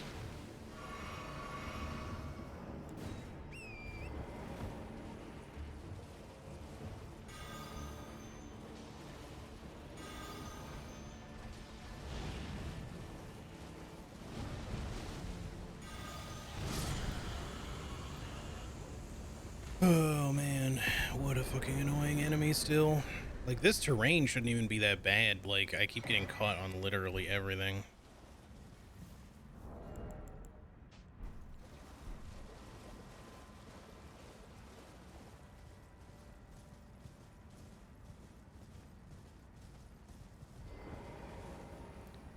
But yeah, I just, for whatever reason, despite it being a relatively open space, I just couldn't outspace most of his attacks. They just kept hitting me, like, no matter where I'd go. At least most of his aerial ones, which... It was funny because it's like I was just getting clipped by the bare edge of them, too. Like, they shouldn't really have been getting that close to me, but there just wasn't really anywhere to go.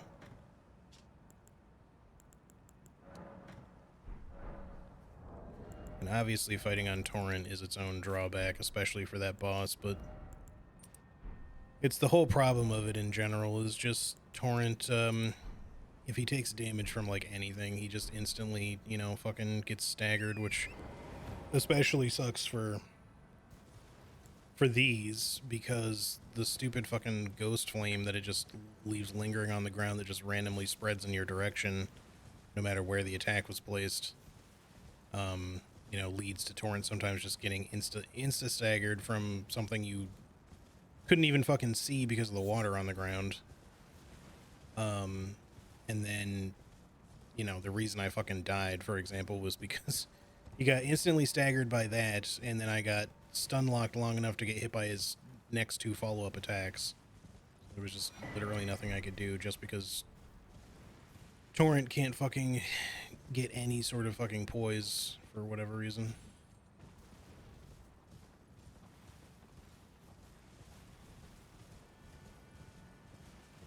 It's so weird, too, because, like, there are things that will clip Torrent and not cause him to stagger. So I just don't know why, like, so many attacks just work that way when they could just kind of design it so that Torrent does not get so easily staggered by, like, the stupidest shit. Like, at least stuff like that when it's just kind of, like, lingering on the ground. Have it do damage, sure, but there's no reason for it to cause Torrent to literally stop in his tracks when he's in a full sprint. Because chances are, if you're in that full sprint in the first place, it's because you're trying to get away from something and then suddenly you just can't. Which, of course, is just part of the whole, like, well, the strategy, I guess, is going to mean don't use Torrent then, but what if Torrent is otherwise the best thing to use? Or what if it's just specifically what you want to use because of, you know, everything else that you're doing? Like, you're just going to remove that option for me? Pick up the item. Okay, the pickup for that is not where it actually is.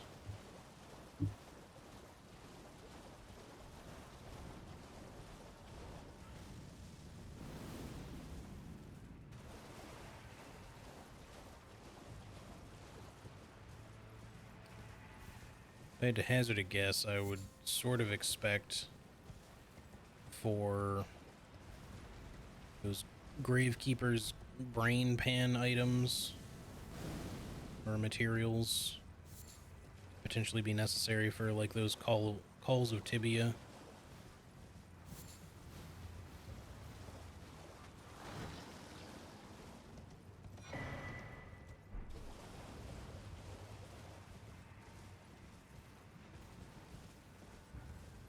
See up here if I can look at what the crafting recipe or what the materials are. Here we go. Yep, Gravekeeper's brain pan. That's an item I don't quite understand. They used to be more frequent because they're mostly just in Charros Hidden Grave, and the thing is they were originally in some other areas, but they moved them to more or less just be here. Like, I think you might still be able to get them in some other spots, but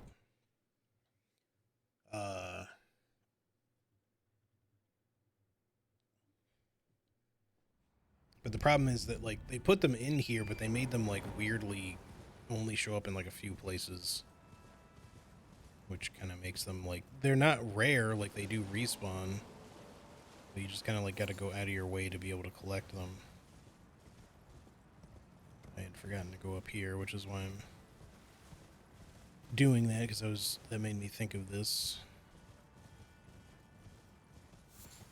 So I know there's one up here, right there.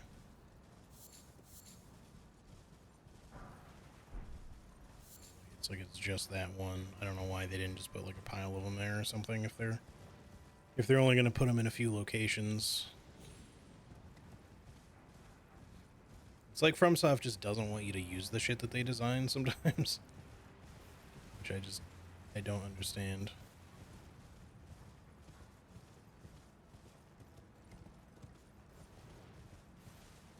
We put in this cool new consumable that you could use, you know, here and there, but, you know, only if you get the materials necessary to craft it. It's like, okay, well, are we going to find any of those?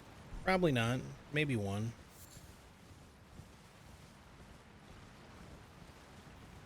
This one.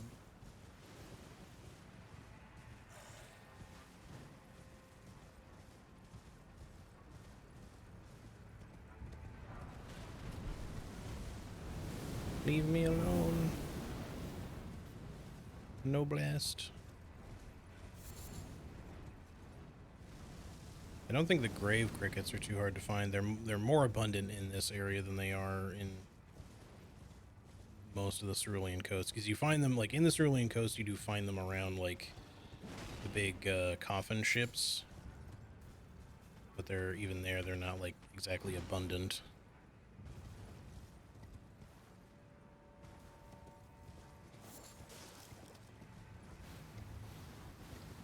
Anyway, get up to where I'm going and find somewhere where I can be out of combat, and I'll show you what these things do. They're, like I said, they're not very good, but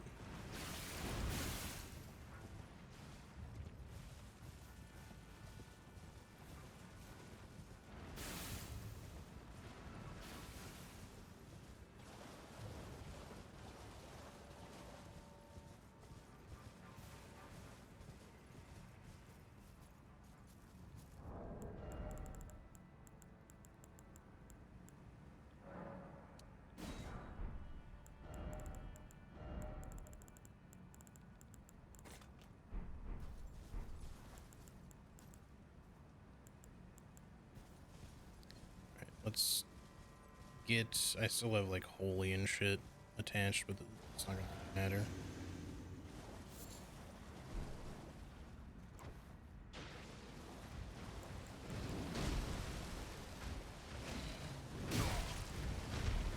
Reach.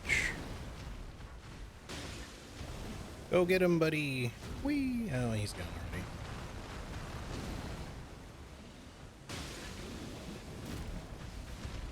See, they're like really bad. He just keeps missing.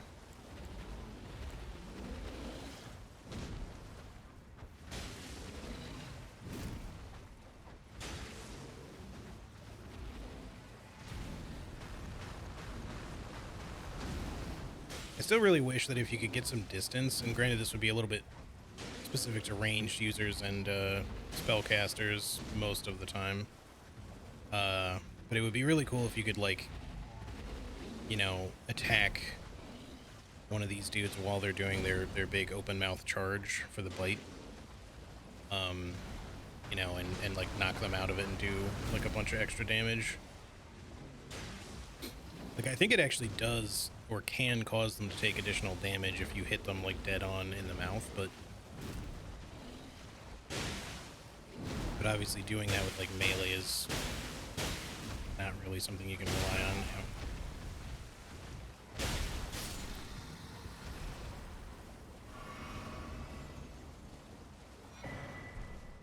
Alright, here, I'll show it to you on a more stationary enemy. Maybe not a spirit eel. Let's use it on like a flower or something.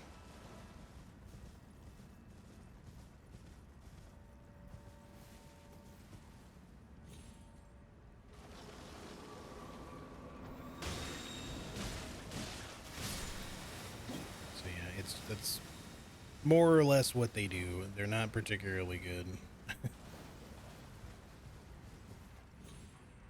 I don't know why they don't just like stay in place at least for several seconds, you know, long enough to, like, you know, hit something stationary or that you've downed or something.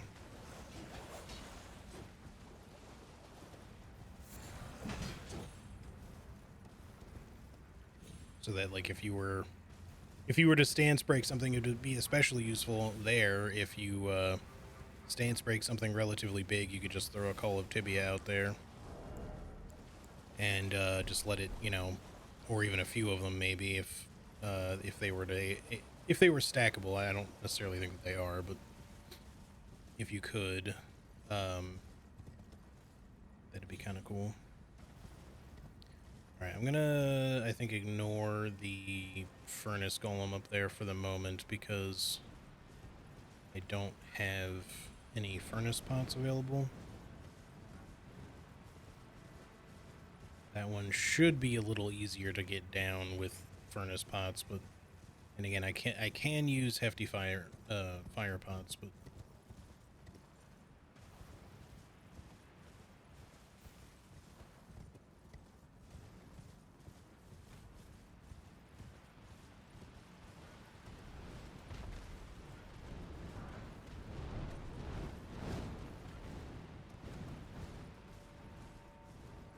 yeah, Crowdy, I like I said, their own systems. I feel like most people just don't bother crafting. It makes sense to include something like that in an open world sort of game, but I just don't feel like they do a great job of it. It's not terrible. It does lend itself well to, like, doing themed, you know, consumables only challenge runs. But outside of that, I don't really see people using consumables very much because, well, like, why would you? You know, I could see at least crafting ammo for like a bow or a crossbow or something, you know, because people will sometimes use those for certain situations.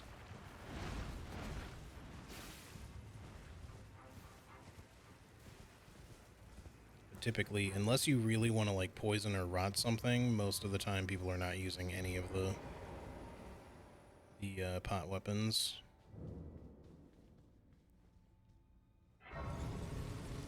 I'm not sure how I'm going to do the Lamenter's Jail, specifically because of the boss. I mean, the boss with all the clones is going to be rough, I think.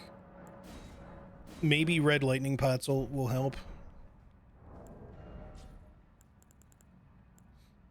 Because they do, like, chain to different enemies, so if I can get them, like, clustered up enough, it might kind of work, but the problem is that they're slow to throw, so I don't know. It might not work work out super well. Also, on top of all that, the Lamenter himself is an NPC type enemy as well, so he's likely just gonna roll a lot of shit. So in order to get the regular red lightning pots, I think those must come from the other cookbook that's in the one catacomb, I think, because I do remember there being the Ancient Dragon Cult cookbook or whatever it is, Ancient Dragon Knights cookbook maybe. So unless that's for some other lightning thing, I think that's probably for the red lightning pots.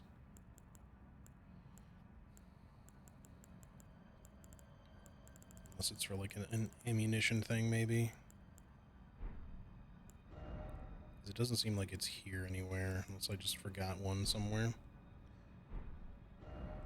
Alright, let's come out of here. We'll do the Lamenter's Jail at some point, just not right now. Alright, so we got another buff. What dragons have we killed? We killed you. And we killed the hippo. We killed the Tibia Mariner and the Deathrite Bird. So we got a handful of things done there.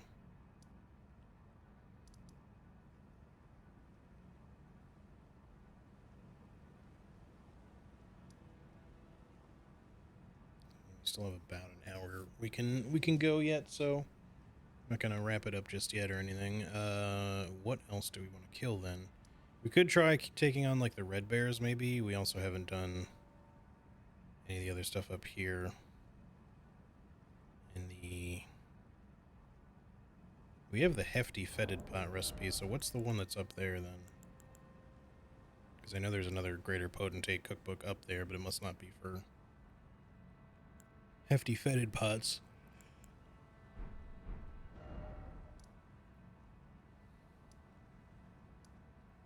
Unless I ran up there and grabbed it and then immediately left, which is possible. Because I did come through part of this. But I feel like all I did when I came through here was grab the stuff around here, and I grabbed the shard. And it does look like I at least grabbed this. So maybe I did get the recipe book over there. I just didn't kill the big, I didn't kill Regalia. Obviously Ralva's still alive as well. So we could also try to kill Gaius today, maybe. I don't really know that I like my chances, but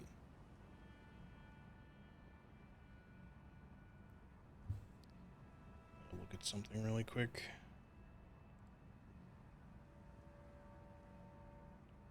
What does this say about it?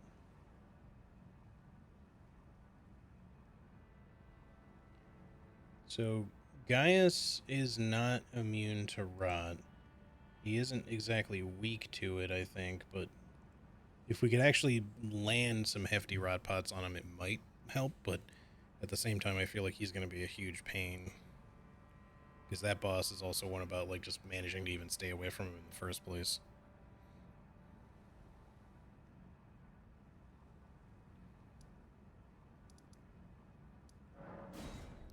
Let me go get enough Scarlet Bud to craft, like, a few hefty rot pots, and we'll buy some fly mold, too. And we'll just see if I can get it, if I can get him rotten in, like... If I get him rotten in one pot, that'd be great, but if I can get him in two, then it might be feasible.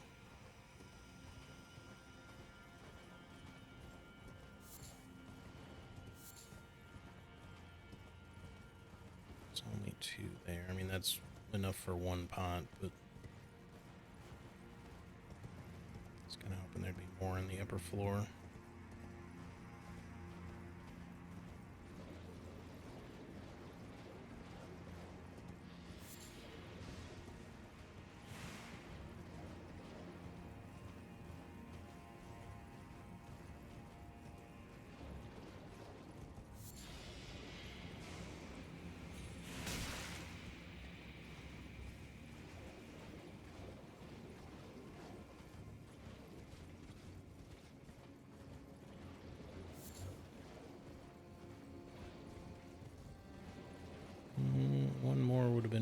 nice, but I'm not seeing one.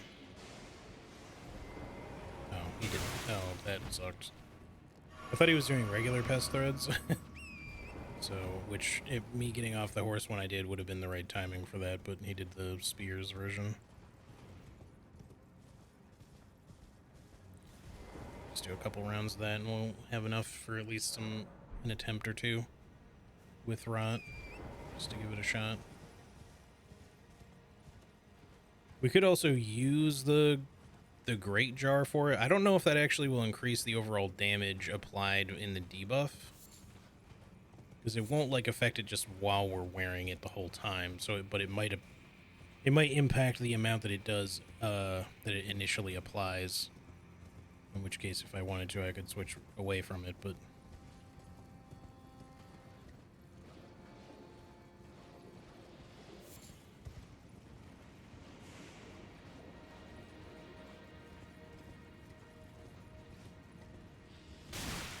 What?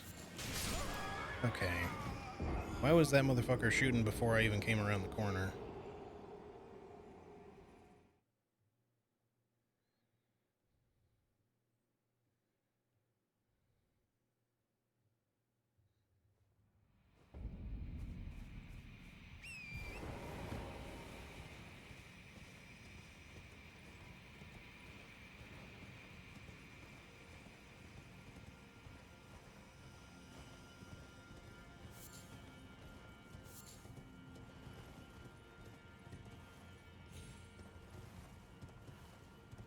Okay, just walk into the wall, I guess.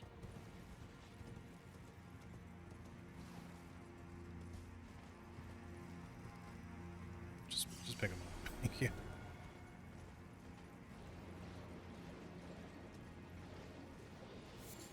I guess that one specifically just loves spamming at you until it loses aggro, in which case it'll just keep shooting them at the wall even.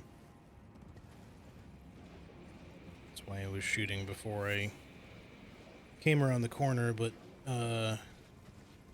even so, it's a little confusing that the other one started shooting as fast as it did.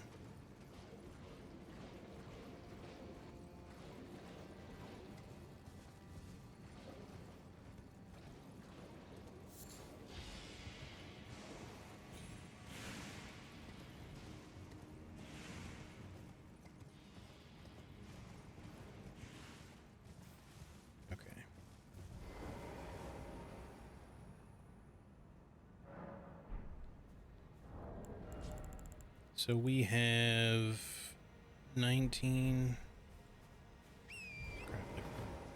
We'll grab both of these. We'll just grab at least the one more, so we can make 10, I guess. Even though we can't even carry that many. But I will definitely try to farm some of these off stream before the next stream. I don't know when the next stream will be, by the way. It would be nice to be able to do it during the week, but I suspect that this last week or week and a half, however long it's actually going to be, will probably be very busy still. But we'll see. Alright, I gotta go back to the round table hold and give the mold mongers bell bearing and buy some fly mold. I already turned in all the other ones, which I just did off stream, but I already had them, so it's not like I collected anything.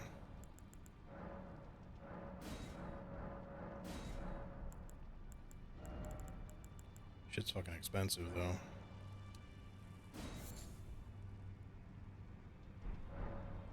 Thankfully, we can get runes easily, and if I have to rune farm, I can do that. Without even using any of my consumables, I can just walk into Rao Ruins and get the Furnace Golem that I have not killed, which is probably good that I didn't end up killing him. I can use him to rune farm, so pretty easily. I should have honestly thought about that before I started trying to kill that guy anyway. So we'll probably just leave that one alive for the time being. 6 is enough for now. Let's give this an attempt or so, depending on how it feels, and if I don't like it, then we won't necessarily try it with rot. I mean, either way, or if we're gonna do this whole run, we're gonna have to like try, you know. Now, the question is, what am I using on him? I don't think volcano pots are going to work very well in this, because he just moves around way too much. I think we're going to be stuck using mostly projectile shit, in which case we'd probably be better off not taking any additional damage from stuff either. In fact, defense would probably just be the best here.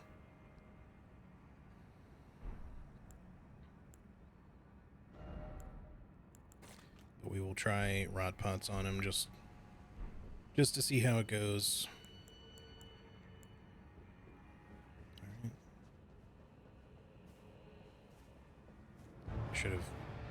Hold on, you know what? Let me adjust my physic too, because it's just kind of a waste. It's, for one thing, I think it's still set to holy. I don't know if I switched it back to fire, but either way, it's not going to do anything for either of those.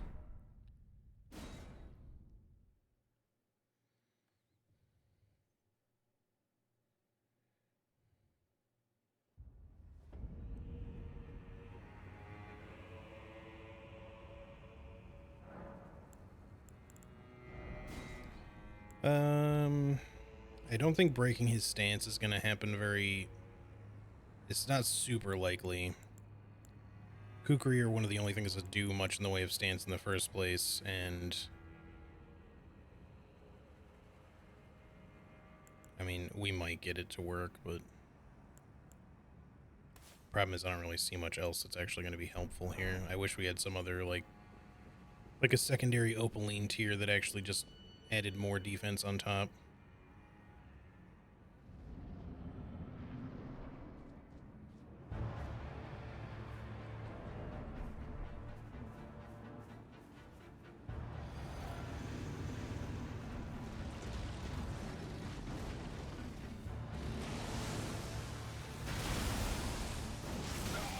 Okay, I thought he was doing the lunge there.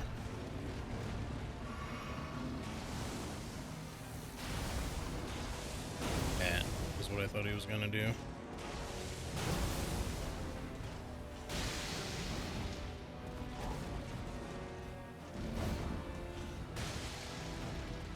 Okay, well, we got him in 2, so that's something.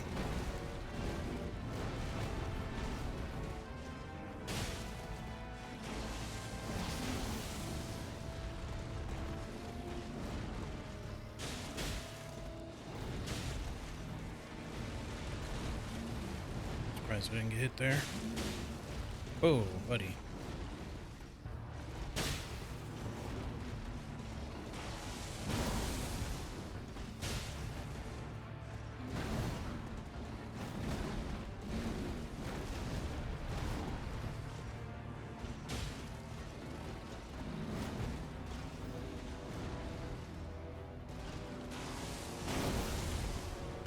Huh? It seemed like my first attack missed. And it shouldn't have. It just went through him or something. Okay, that one's a little bit bullshit. That AoE's kind of dumb.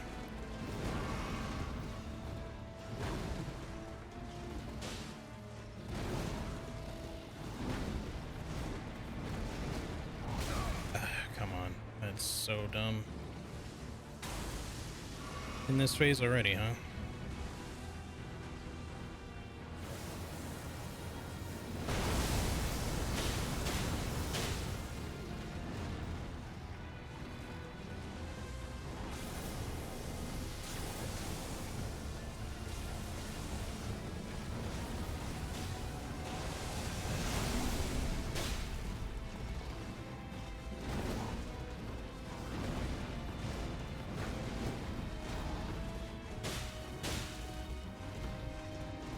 Rot wore off. So now we gotta try to find a time to actually use it. Shit. Okay, don't. Just roll catch. Shit, I rolled slightly too early. So that hitbox is still gigantic. Just gonna go for it. Shouldn't have gone for it. It did hit and it did rot him, but still not a good decision.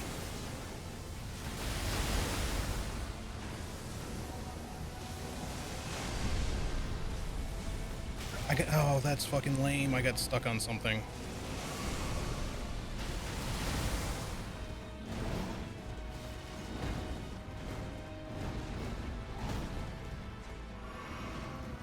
Left. Oh, the fucking wall is right there. No. 2 heals left.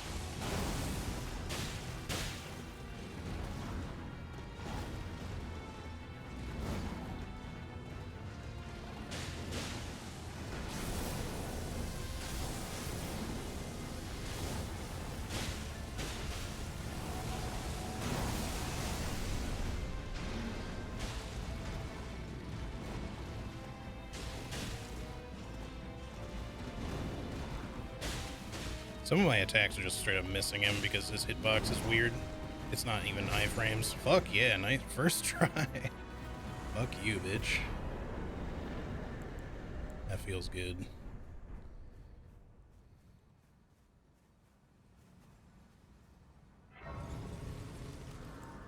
The boss can be such a fucking dickhead.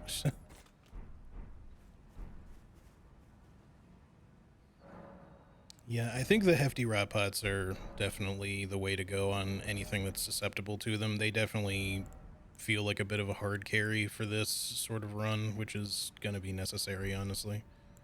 I should be using rocks more, not against that sort of boss specifically, just because they're kind of slow, but I'm just glad I didn't, like, insta-die to any of his attacks, because there were 1 or 2 that were kind of rough, but thankfully, the Great Jar, as ridiculous as it is, actually does provide a fair bit of protection, so there is that. Alright, I want to level up. I guess, let me kill the Albinoric up here first, and we'll see where we're at in terms of runes.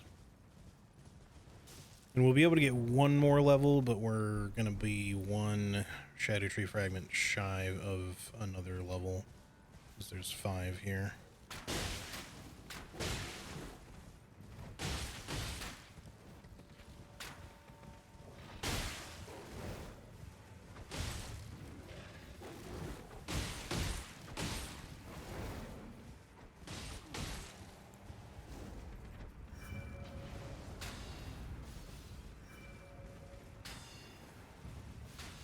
These fucking arrows are a bit of a concern, because she doesn't just start shooting those right away.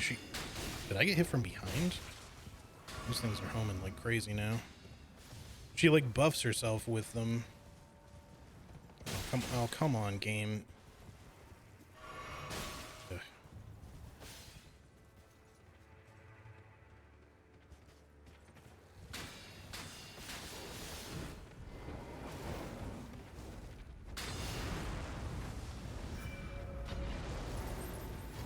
What? Oh, fuck off. I guess, you know... No, come on. Oh my god, this... Bro, I am getting fucking robbed. I keep getting stuck on literally everything. Just trying to use any strategy to make that slightly less annoying. Somehow this bitch is harder than Gaius.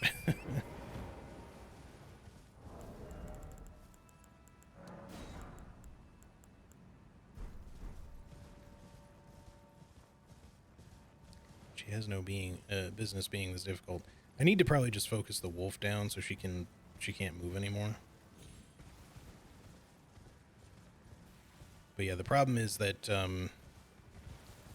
unlike other Albinor, where are my runes? Like, genuinely, oh, they're hiding in the grass over here, where it's not even close to where I died.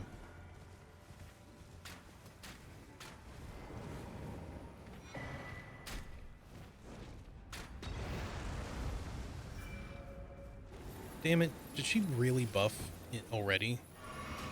Or is that just from the frost? I guess it's just from the frost. Because yeah, the issue is that she buffs her bow and she starts casting the way that the ones... She starts casting the way the other ones do in, sorry for the plane noise.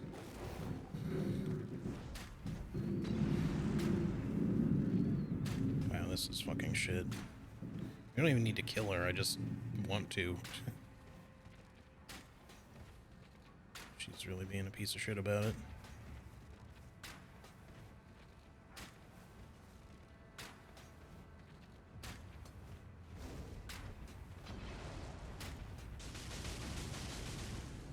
I was hoping we'd just get her stuck in that loop.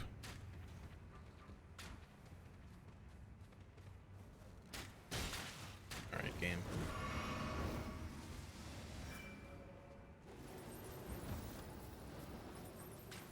Fucking area of effect is gigantic. I feel like that's bigger than the default one.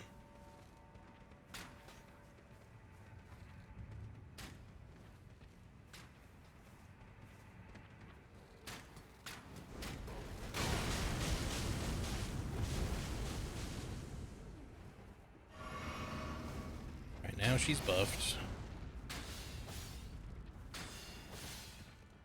She's got herself in a loop again.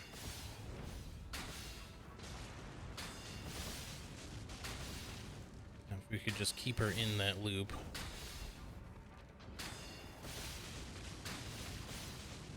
Might not really struggle too much here.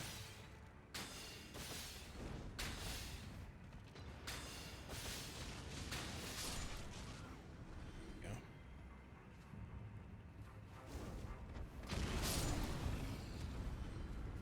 Give me them pants.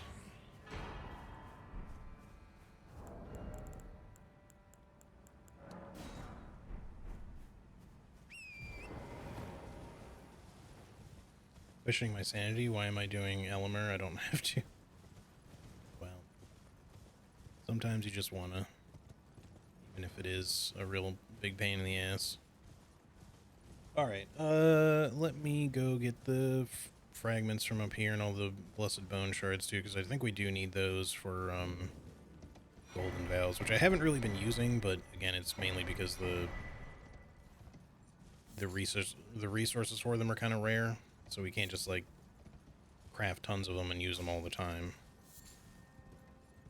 So I'm trying to be like conservative and only really use them on fights where I feel like we could use it, but honestly those fights would be like Radon and shit, but even there we might not really use it because unless I get really, really good at fighting Radon, I suspect that we're gonna get, you know, we're gonna want to have it, but then we'll run out of them, and then, you know, I could get more by farming, but the farm for it is really bad. Because again, they do drop from like certain enemies, but the highest drop chance I think is like 4% or some shit like that. So not great, and not from enemies that you can just easily cluster up and kill tons of either. It's like Black Knights, even maybe even specific Black Knights. All right, so Gaius, get marked. Happy about that.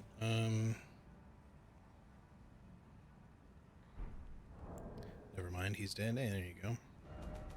So we have 5. Is there anywhere we can get like 1 that does not involve specifically otherwise going somewhere we can't get to? Because let's see, we're at level 17. So that's already 18, and then 1 more would get us 19. No, it's all, the remaining ones are all in Erdtree. Right, because there's 4 there, and 9 is what we need for the remaining levels. So, yeah. So that means we can get up to 18, but to get any more, to get any higher, we're going to have to go to Erdtree. So that does mean that 18 is the max you can get before the final legacy dungeon. At least getting there. You don't have to, you know, you don't have to do everything else necessarily. You just, it does mean beating both Mesmer and Romina though. There's only like 3 mandatory boss fights in the entire DLC. Like I kind of like that, to be honest. That like so much of the DLC, like the DLC itself is already optional, but even to do the DLC, there's only 3 mandatory fights as far as bosses are concerned. Now, mind you, you're probably going to want to do more than that, not only just to experience the DLC, but just to get the necessary upgrades. But even if you don't fight any of the other like optional shit. Like I said, you can still get like 38 fragments without killing a single boss. And then if you go through Mesmer and Romina and into Anirim, then you can get another 4 there, so that's 42 total, which is not that's still enough for one more level beyond that.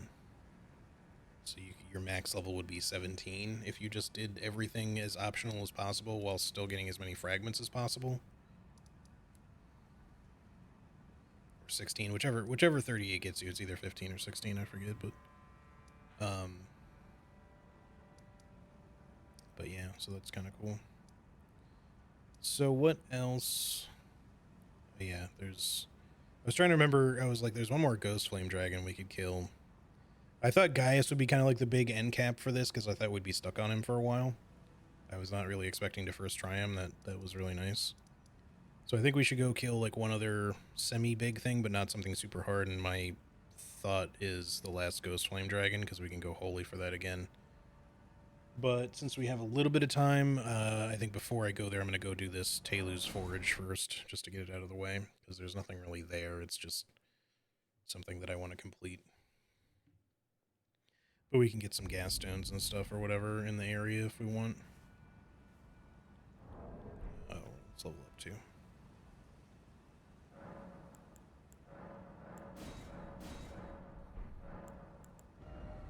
So, oh, we're like 7k, or not 7, yeah, about 7,000 short.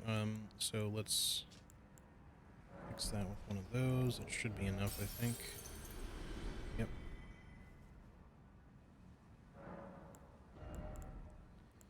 So we could keep going strength. We'll get a little bit more out of like the hefty pots, and even like the big round rocks and shit with that.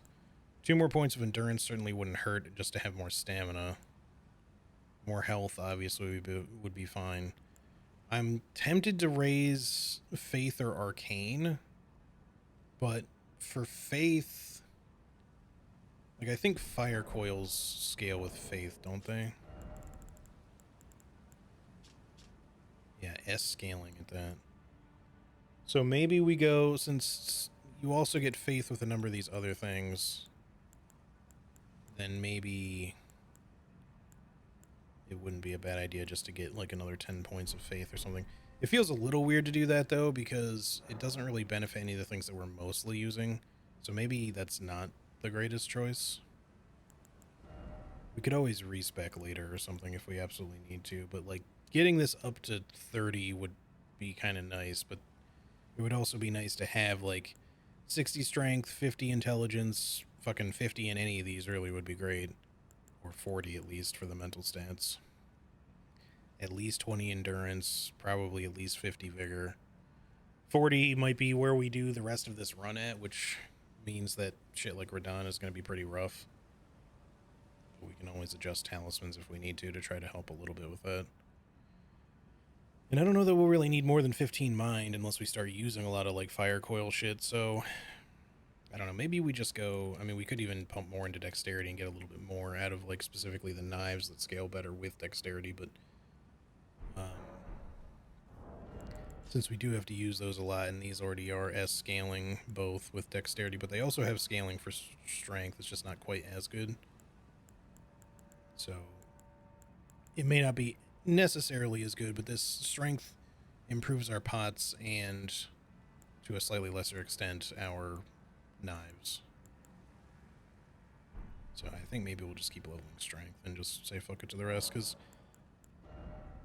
getting more damage out of the other things sounds good, but it just, I feel like we're going to use them too situationally for it to be worth 10 more levels of that, unless I grind out levels. Which we could do, but I don't necessarily want to do a lot of that. I'm going to leave the scarabs alone here for now. You don't need any of these items. I normally would just kill them for the hell of it, but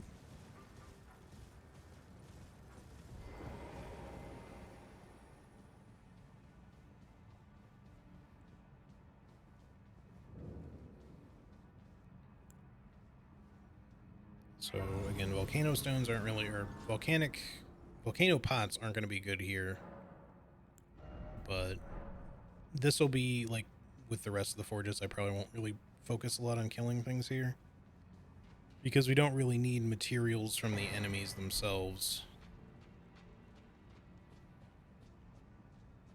In fact, the all of the smiths just drop smithing stones. And I think the lava slimes might have a chance of dropping, like, gas stones or some shit like that. I think they do. But we don't really need to go out of our way to kill them, since we're probably not going to use a lot of hefty volcano pots, even though I would like to. The issue is just that gas stones just aren't really plentiful enough. But I'll still collect the stuff in here anyway. Excuse me, sir.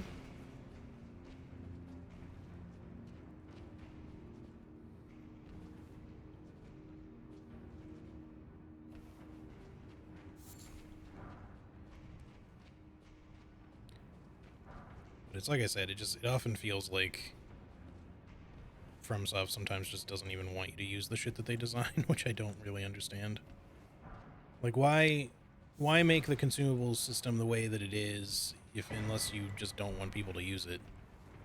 If that's the case, then why put it in the game in the first place?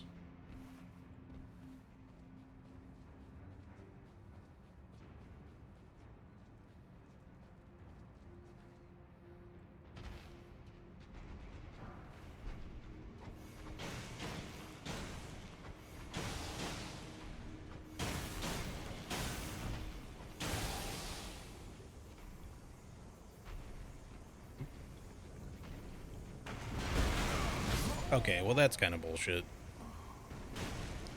All I wanted was for them to focus on each other for 1 second. And they just couldn't be bothered, so I got triple hit.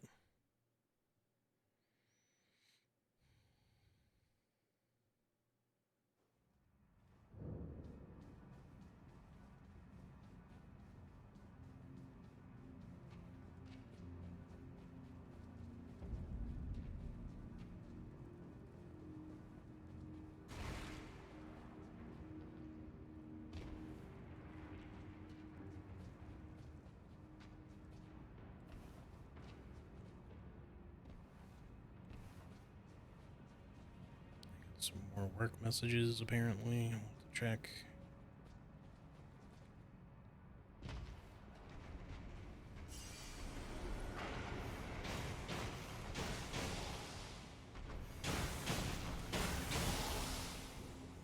There you go. Get him. Hit the guy. Shoot a thing at him. Why are you still attacking me? Great, his friend fell. Well, so much for that then, I guess. Oh look, there you go. They're in sync about it too.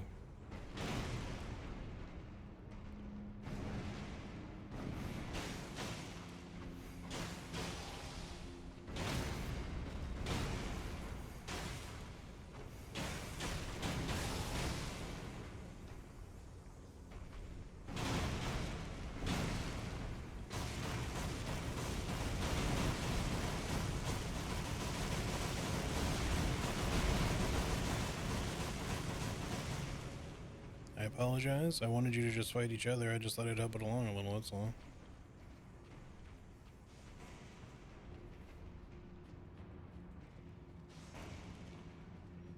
The fucking slimes are attacking him.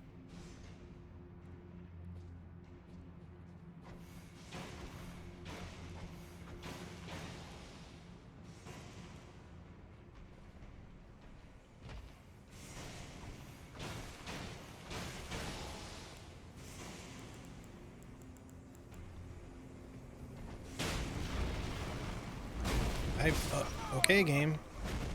I love having fucking dodge inputs fucking ignored, man. God, fucking 2 shots as well. What a fucking waste.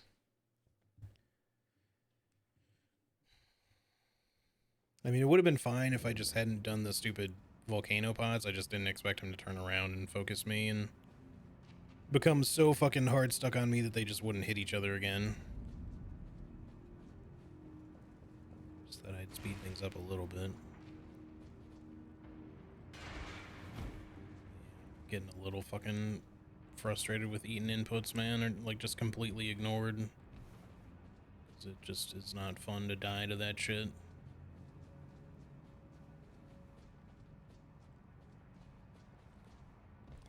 Game.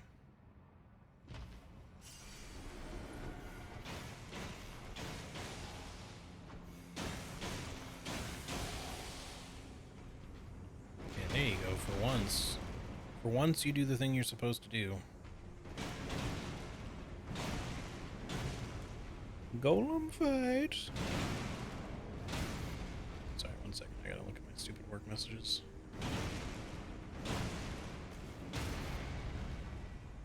Alright, check that in a second. It's not of dire importance. These guys are so tanky that the buff runs out before they die.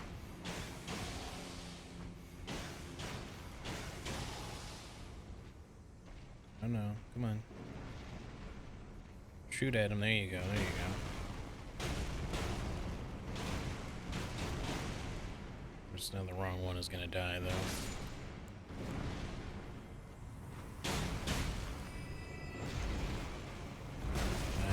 Oh my god, game. Alright, I'm done with this. Did I guess I did get my runes, I just didn't have very much. This stupid Golem Fist enemy is so stupid. I cannot believe that, like, the Golem Fists for you generally just don't do very much damage, but for this guy, they just hit, like, they hit almost as hard as anything in the game can. If you get hit by one of those, you're just dead because you just get staggered and insta-hit by the next one. Now, at least in that case, it was my own fault because it was just a badly timed roll. I just wish it didn't do so much fucking damage.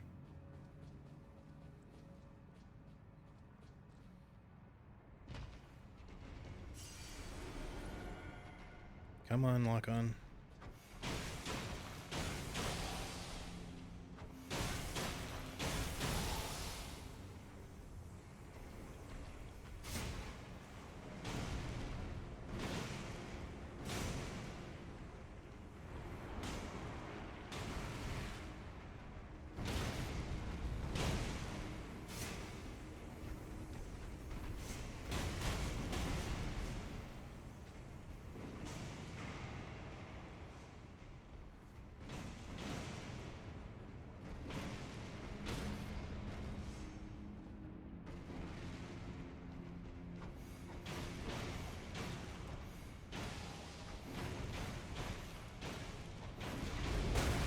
Fuck's sake, really? I thought the non-Golem Fist one was the one that was nearly dead. Or, sorry, that the one with the Golem Fist was the one that was nearly dead. Great throw.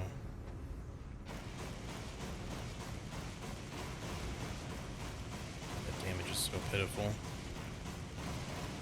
It's not worth it at all. What about a round rock? If I could actually land it on him. Wow.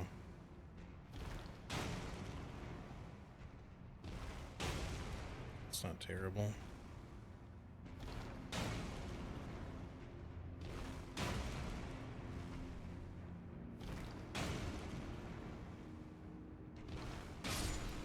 There. Alright. Some satisfaction. I just wanted those guys to die really bad. No other real particular reason other than just that they're a particularly annoying duo and have killed me numerous times. Beyond just then even, but on my other run as well.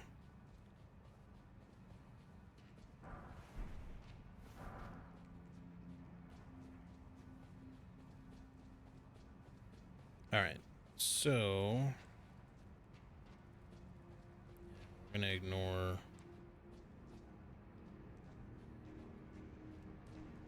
Is this the one with another one up here? Yeah, it is. Okay.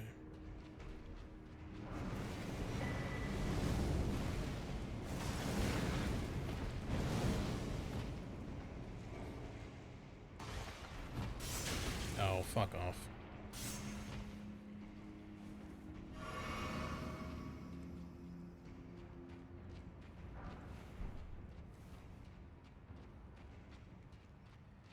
Your little instant spin around stab.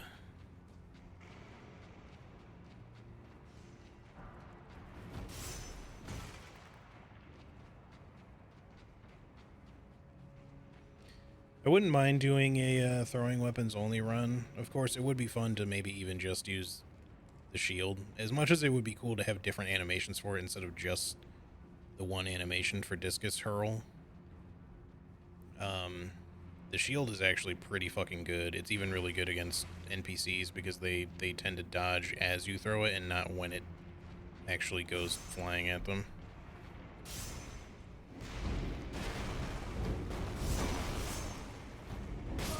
Man, just fuck off. These stupid fucking golems. Good God.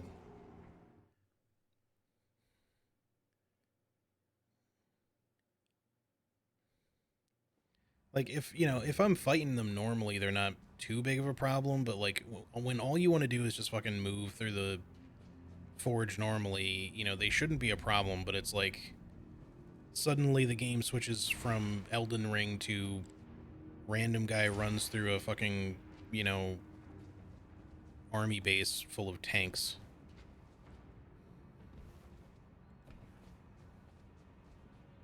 They all have, like, perfect fucking sniper aim and shoot repeatedly instead of just, like, once in a while.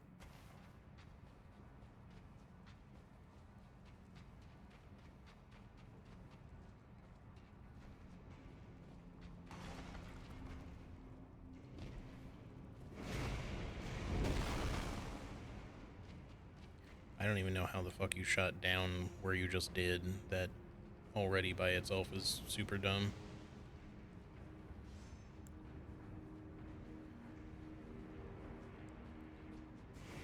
Alright, and of course my fucking runes are over here.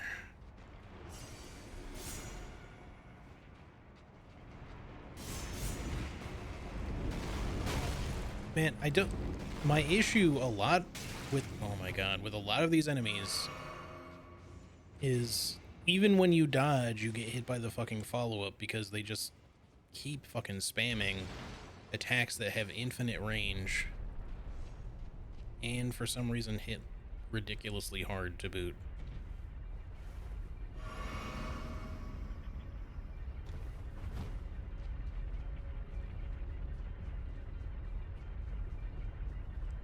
And, like, again, it wouldn't really be a problem on, like, a normal fucking run, but oh, fucking, okay.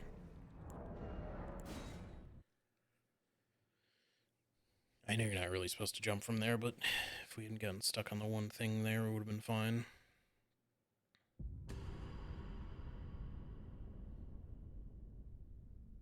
At least for once, my quit out I didn't accidentally fucking hit left again an extra time, like I always do. So what did I hit? The chain? Yeah, okay.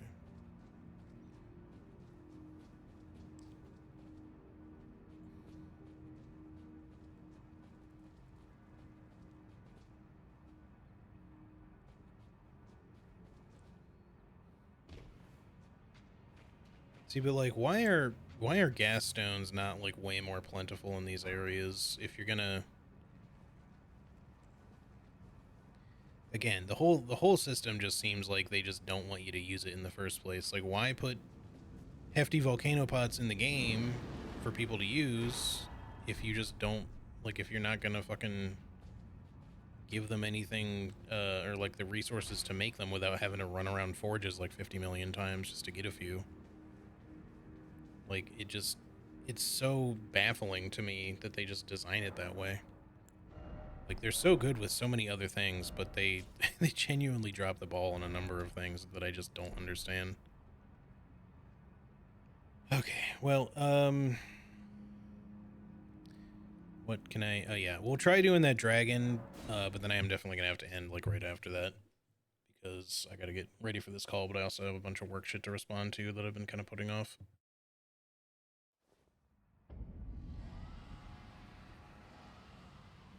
So let's get this done real quick. I'm just gonna go holy again for this. Some extra faith. Once again, I've made the same mistake as always. Go.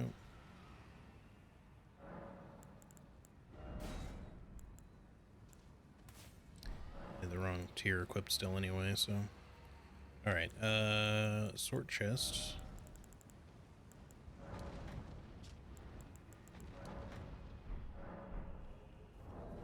I have to go farm up some extra tarnished golden sunflowers because I don't have... I've probably used up a good number of them here. Of course, there's not going to be that many more things that are crazy weak to holy that we're going to kill anyway. With the exception of, I guess, the Putrescent Knight. Radon is... Well, he's not weak to holy, but he's, like, neutral to holy, so he has no resistance to holy in his first phase, but after that, he's kinda...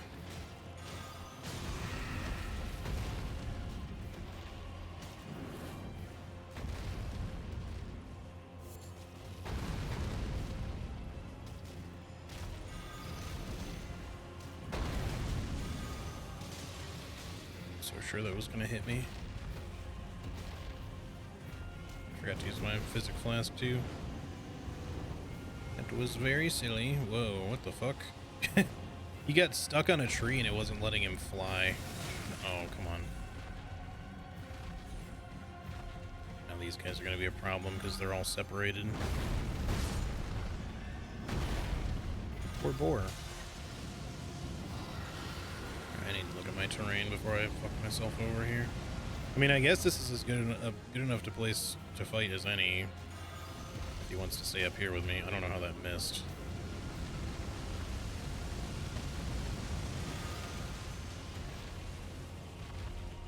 At least the other guys aren't really getting me up here. Although I've somehow managed to aggro the spirit eels.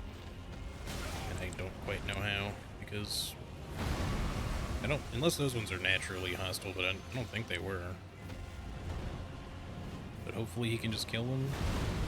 Seems that he can. Maybe they got... Okay, game. Okay, thanks. Love getting stuck on shit randomly. Fuck off. It's not the fact that you die, it's the way that you die that just is such a fucking pisser for no reason. Like, I hate just randomly getting stuck on something and then that just contributes to me instantly dying because I can't get away from an attack. Like, nothing sucks as bad as that. It feels like such a shit feeling. Alright, but now I gotta get back up there and get my runes too, if I can. It's too bad, because that was a much more, like, optimal place to fight this thing too, without being pelted by every other enemy. So, like, there are hostile ones in there, but I don't know why all the other ones instantly became hostile, unless they were technically hostile to the dragon, but it just made them all hostile by default or something. Or if I somehow hurt one of the buried ones accidentally with a random holy pot.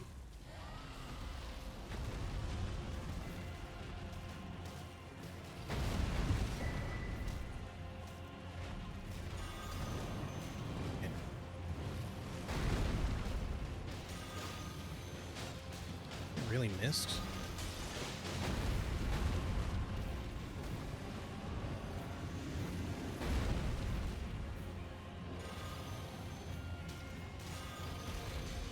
Fucking pots are missing like crazy.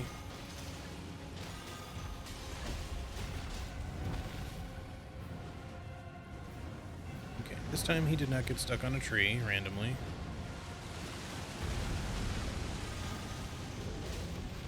I sort of missed again, although I think it hit his wing, so I guess it's fine.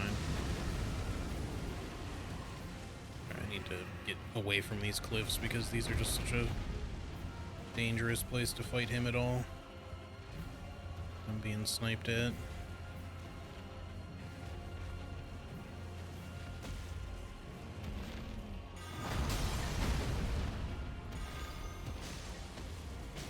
Headshots would obviously be better.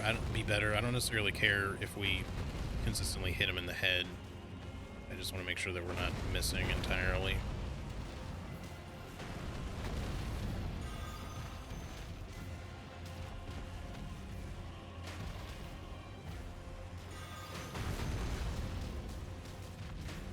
Get away from me, knights.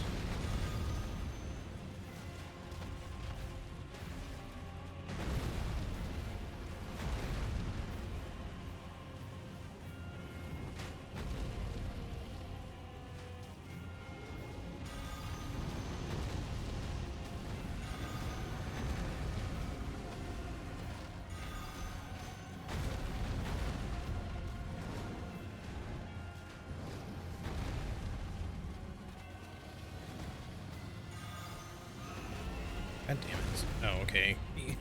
He reared back away from it and then went back into it, so it worked out. Just ran out of FP too. Okay. Another dragon down.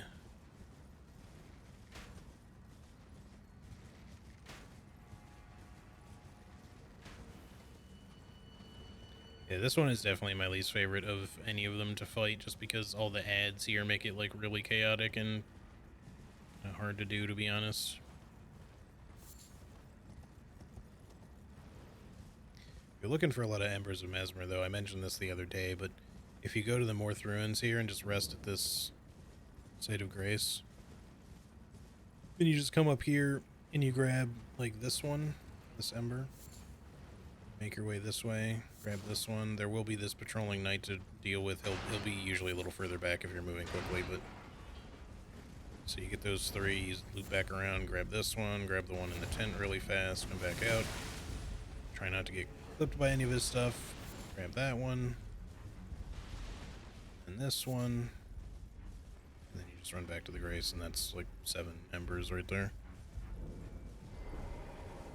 Which is not the most or anything, but it's more than you're going to find in like any other area, so... Point is you can get 7 on a quick loop, like relatively quickly, and then rest again and just rinse repeat until you get as many as you need for a bunch of furnace pots or fire coils or whatever you want to use them for. Alright, let's put this back here for now, and a sort chest. Go.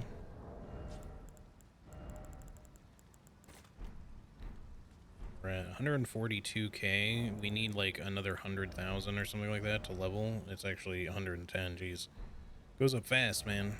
But I kind of want to level before we leave, so maybe we'll just use some runes or something for it. We do have the Remembrance of the Wild Boar Rider, and I'm not going to use that for anything else, so we might as well use that. It's 30k. Sure. It's 80. So we need about another 30, I think.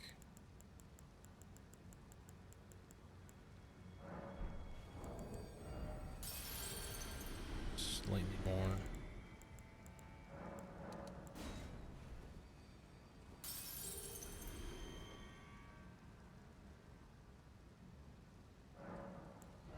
Okay, yeah, let's just do another point of strength. So we're up to 186. Not doing too bad. Gaius, I'm happy went really well. Especially just for a first try, because I was definitely not expecting that. So we still have a lot to do. I haven't, like, completed the Fort of Reprimand or anything. There's a lot of places that I've been but haven't actually completed. I just kind of went there to either grab something or just get the grace or traverse through quickly or whatever. So yeah, there's still a bunch. I'm still missing 2 hefty cracked pots, and I'm not sure from where. There might be one in in the ruins of Unte that I didn't grab. I don't remember for sure. But I'll have to figure out where the other one I'm missing is. It might actually, the other one I'm missing, I'm pretty sure is in the Lamenter's jail, because I haven't really been through there. I haven't been into Bonnie's jail either, so it might just be those two spots. But yeah, so there's still a fair bit we can do, and a whole lot we have to do if we're doing all bosses and whatnot. But as far as Shadow Tree fragments, we're at least kind of at the point now where we don't have to really worry about trying to get any more of those until we get to Erdtree, because we can't really collect any more. We've hit the max pre final legacy dungeon. I do still really wish that they didn't do it that way. I would prefer if they gave you, like, you know, instead of exactly 50 for exactly 20 levels, that they gave you, even just like they do with Golden Seeds, like give you like 5 extra, give you, you know, somewhere between 5 and 10, if more than 5. And just have instead of having the missable pot enemies be mandatory, have those be where the extras even are in the first place. So that would mean you'd put them still in some other places, or just make some of the ones where they're already just a singular, make them a double. Because they already do doubles in some places. Of course, now the ones that are doubles are all in churches. But doesn't mean like that has to be a particular rule. Because it's the Church of Consolation, the Church of the Crusade, and the Church, the Abandoned Church down here that have the 3 2s. You also get a 2 from the Hippo. Specifically the boss one. But like the one in front of Mesmer's fight could be a 2. They could always just put like a 6th in front of the fucking chalice if they really wanted to. Either way, like there's ways that you could increase the amount without it like being ridiculous. And I just think it would make people happier, because it kind of sucks to feel like you need to collect them all. Like, you obviously don't need to collect them all, but like people are going to want to, and it sucks to have to track down every single one when some of them, especially the ones in Erdtree, are really out of the way.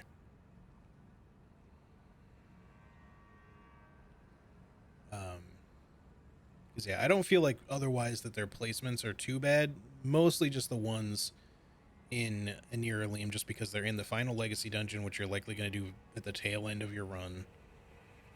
And one of them in particular is down a hidden path that's really tricky to get to, and also has like a particularly lethal enemy in it, although that might be after the fragment.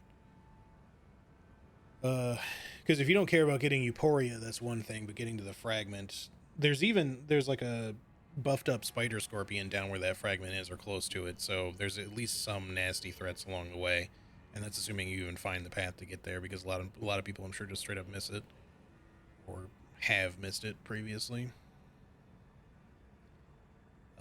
I feel a lot of people probably don't care as much about Revered Spirit Ashes. Like, they do help Torrent, but only to damage negation degree, and that doesn't usually make a huge difference, since he still gets fucking staggered by goddamn everything, which is more of a detriment to you. Yeah, one of the Divine Beast Warriors is down there, because there's like 3 or 4 of those guys in Erdtree. I forget how many there actually are.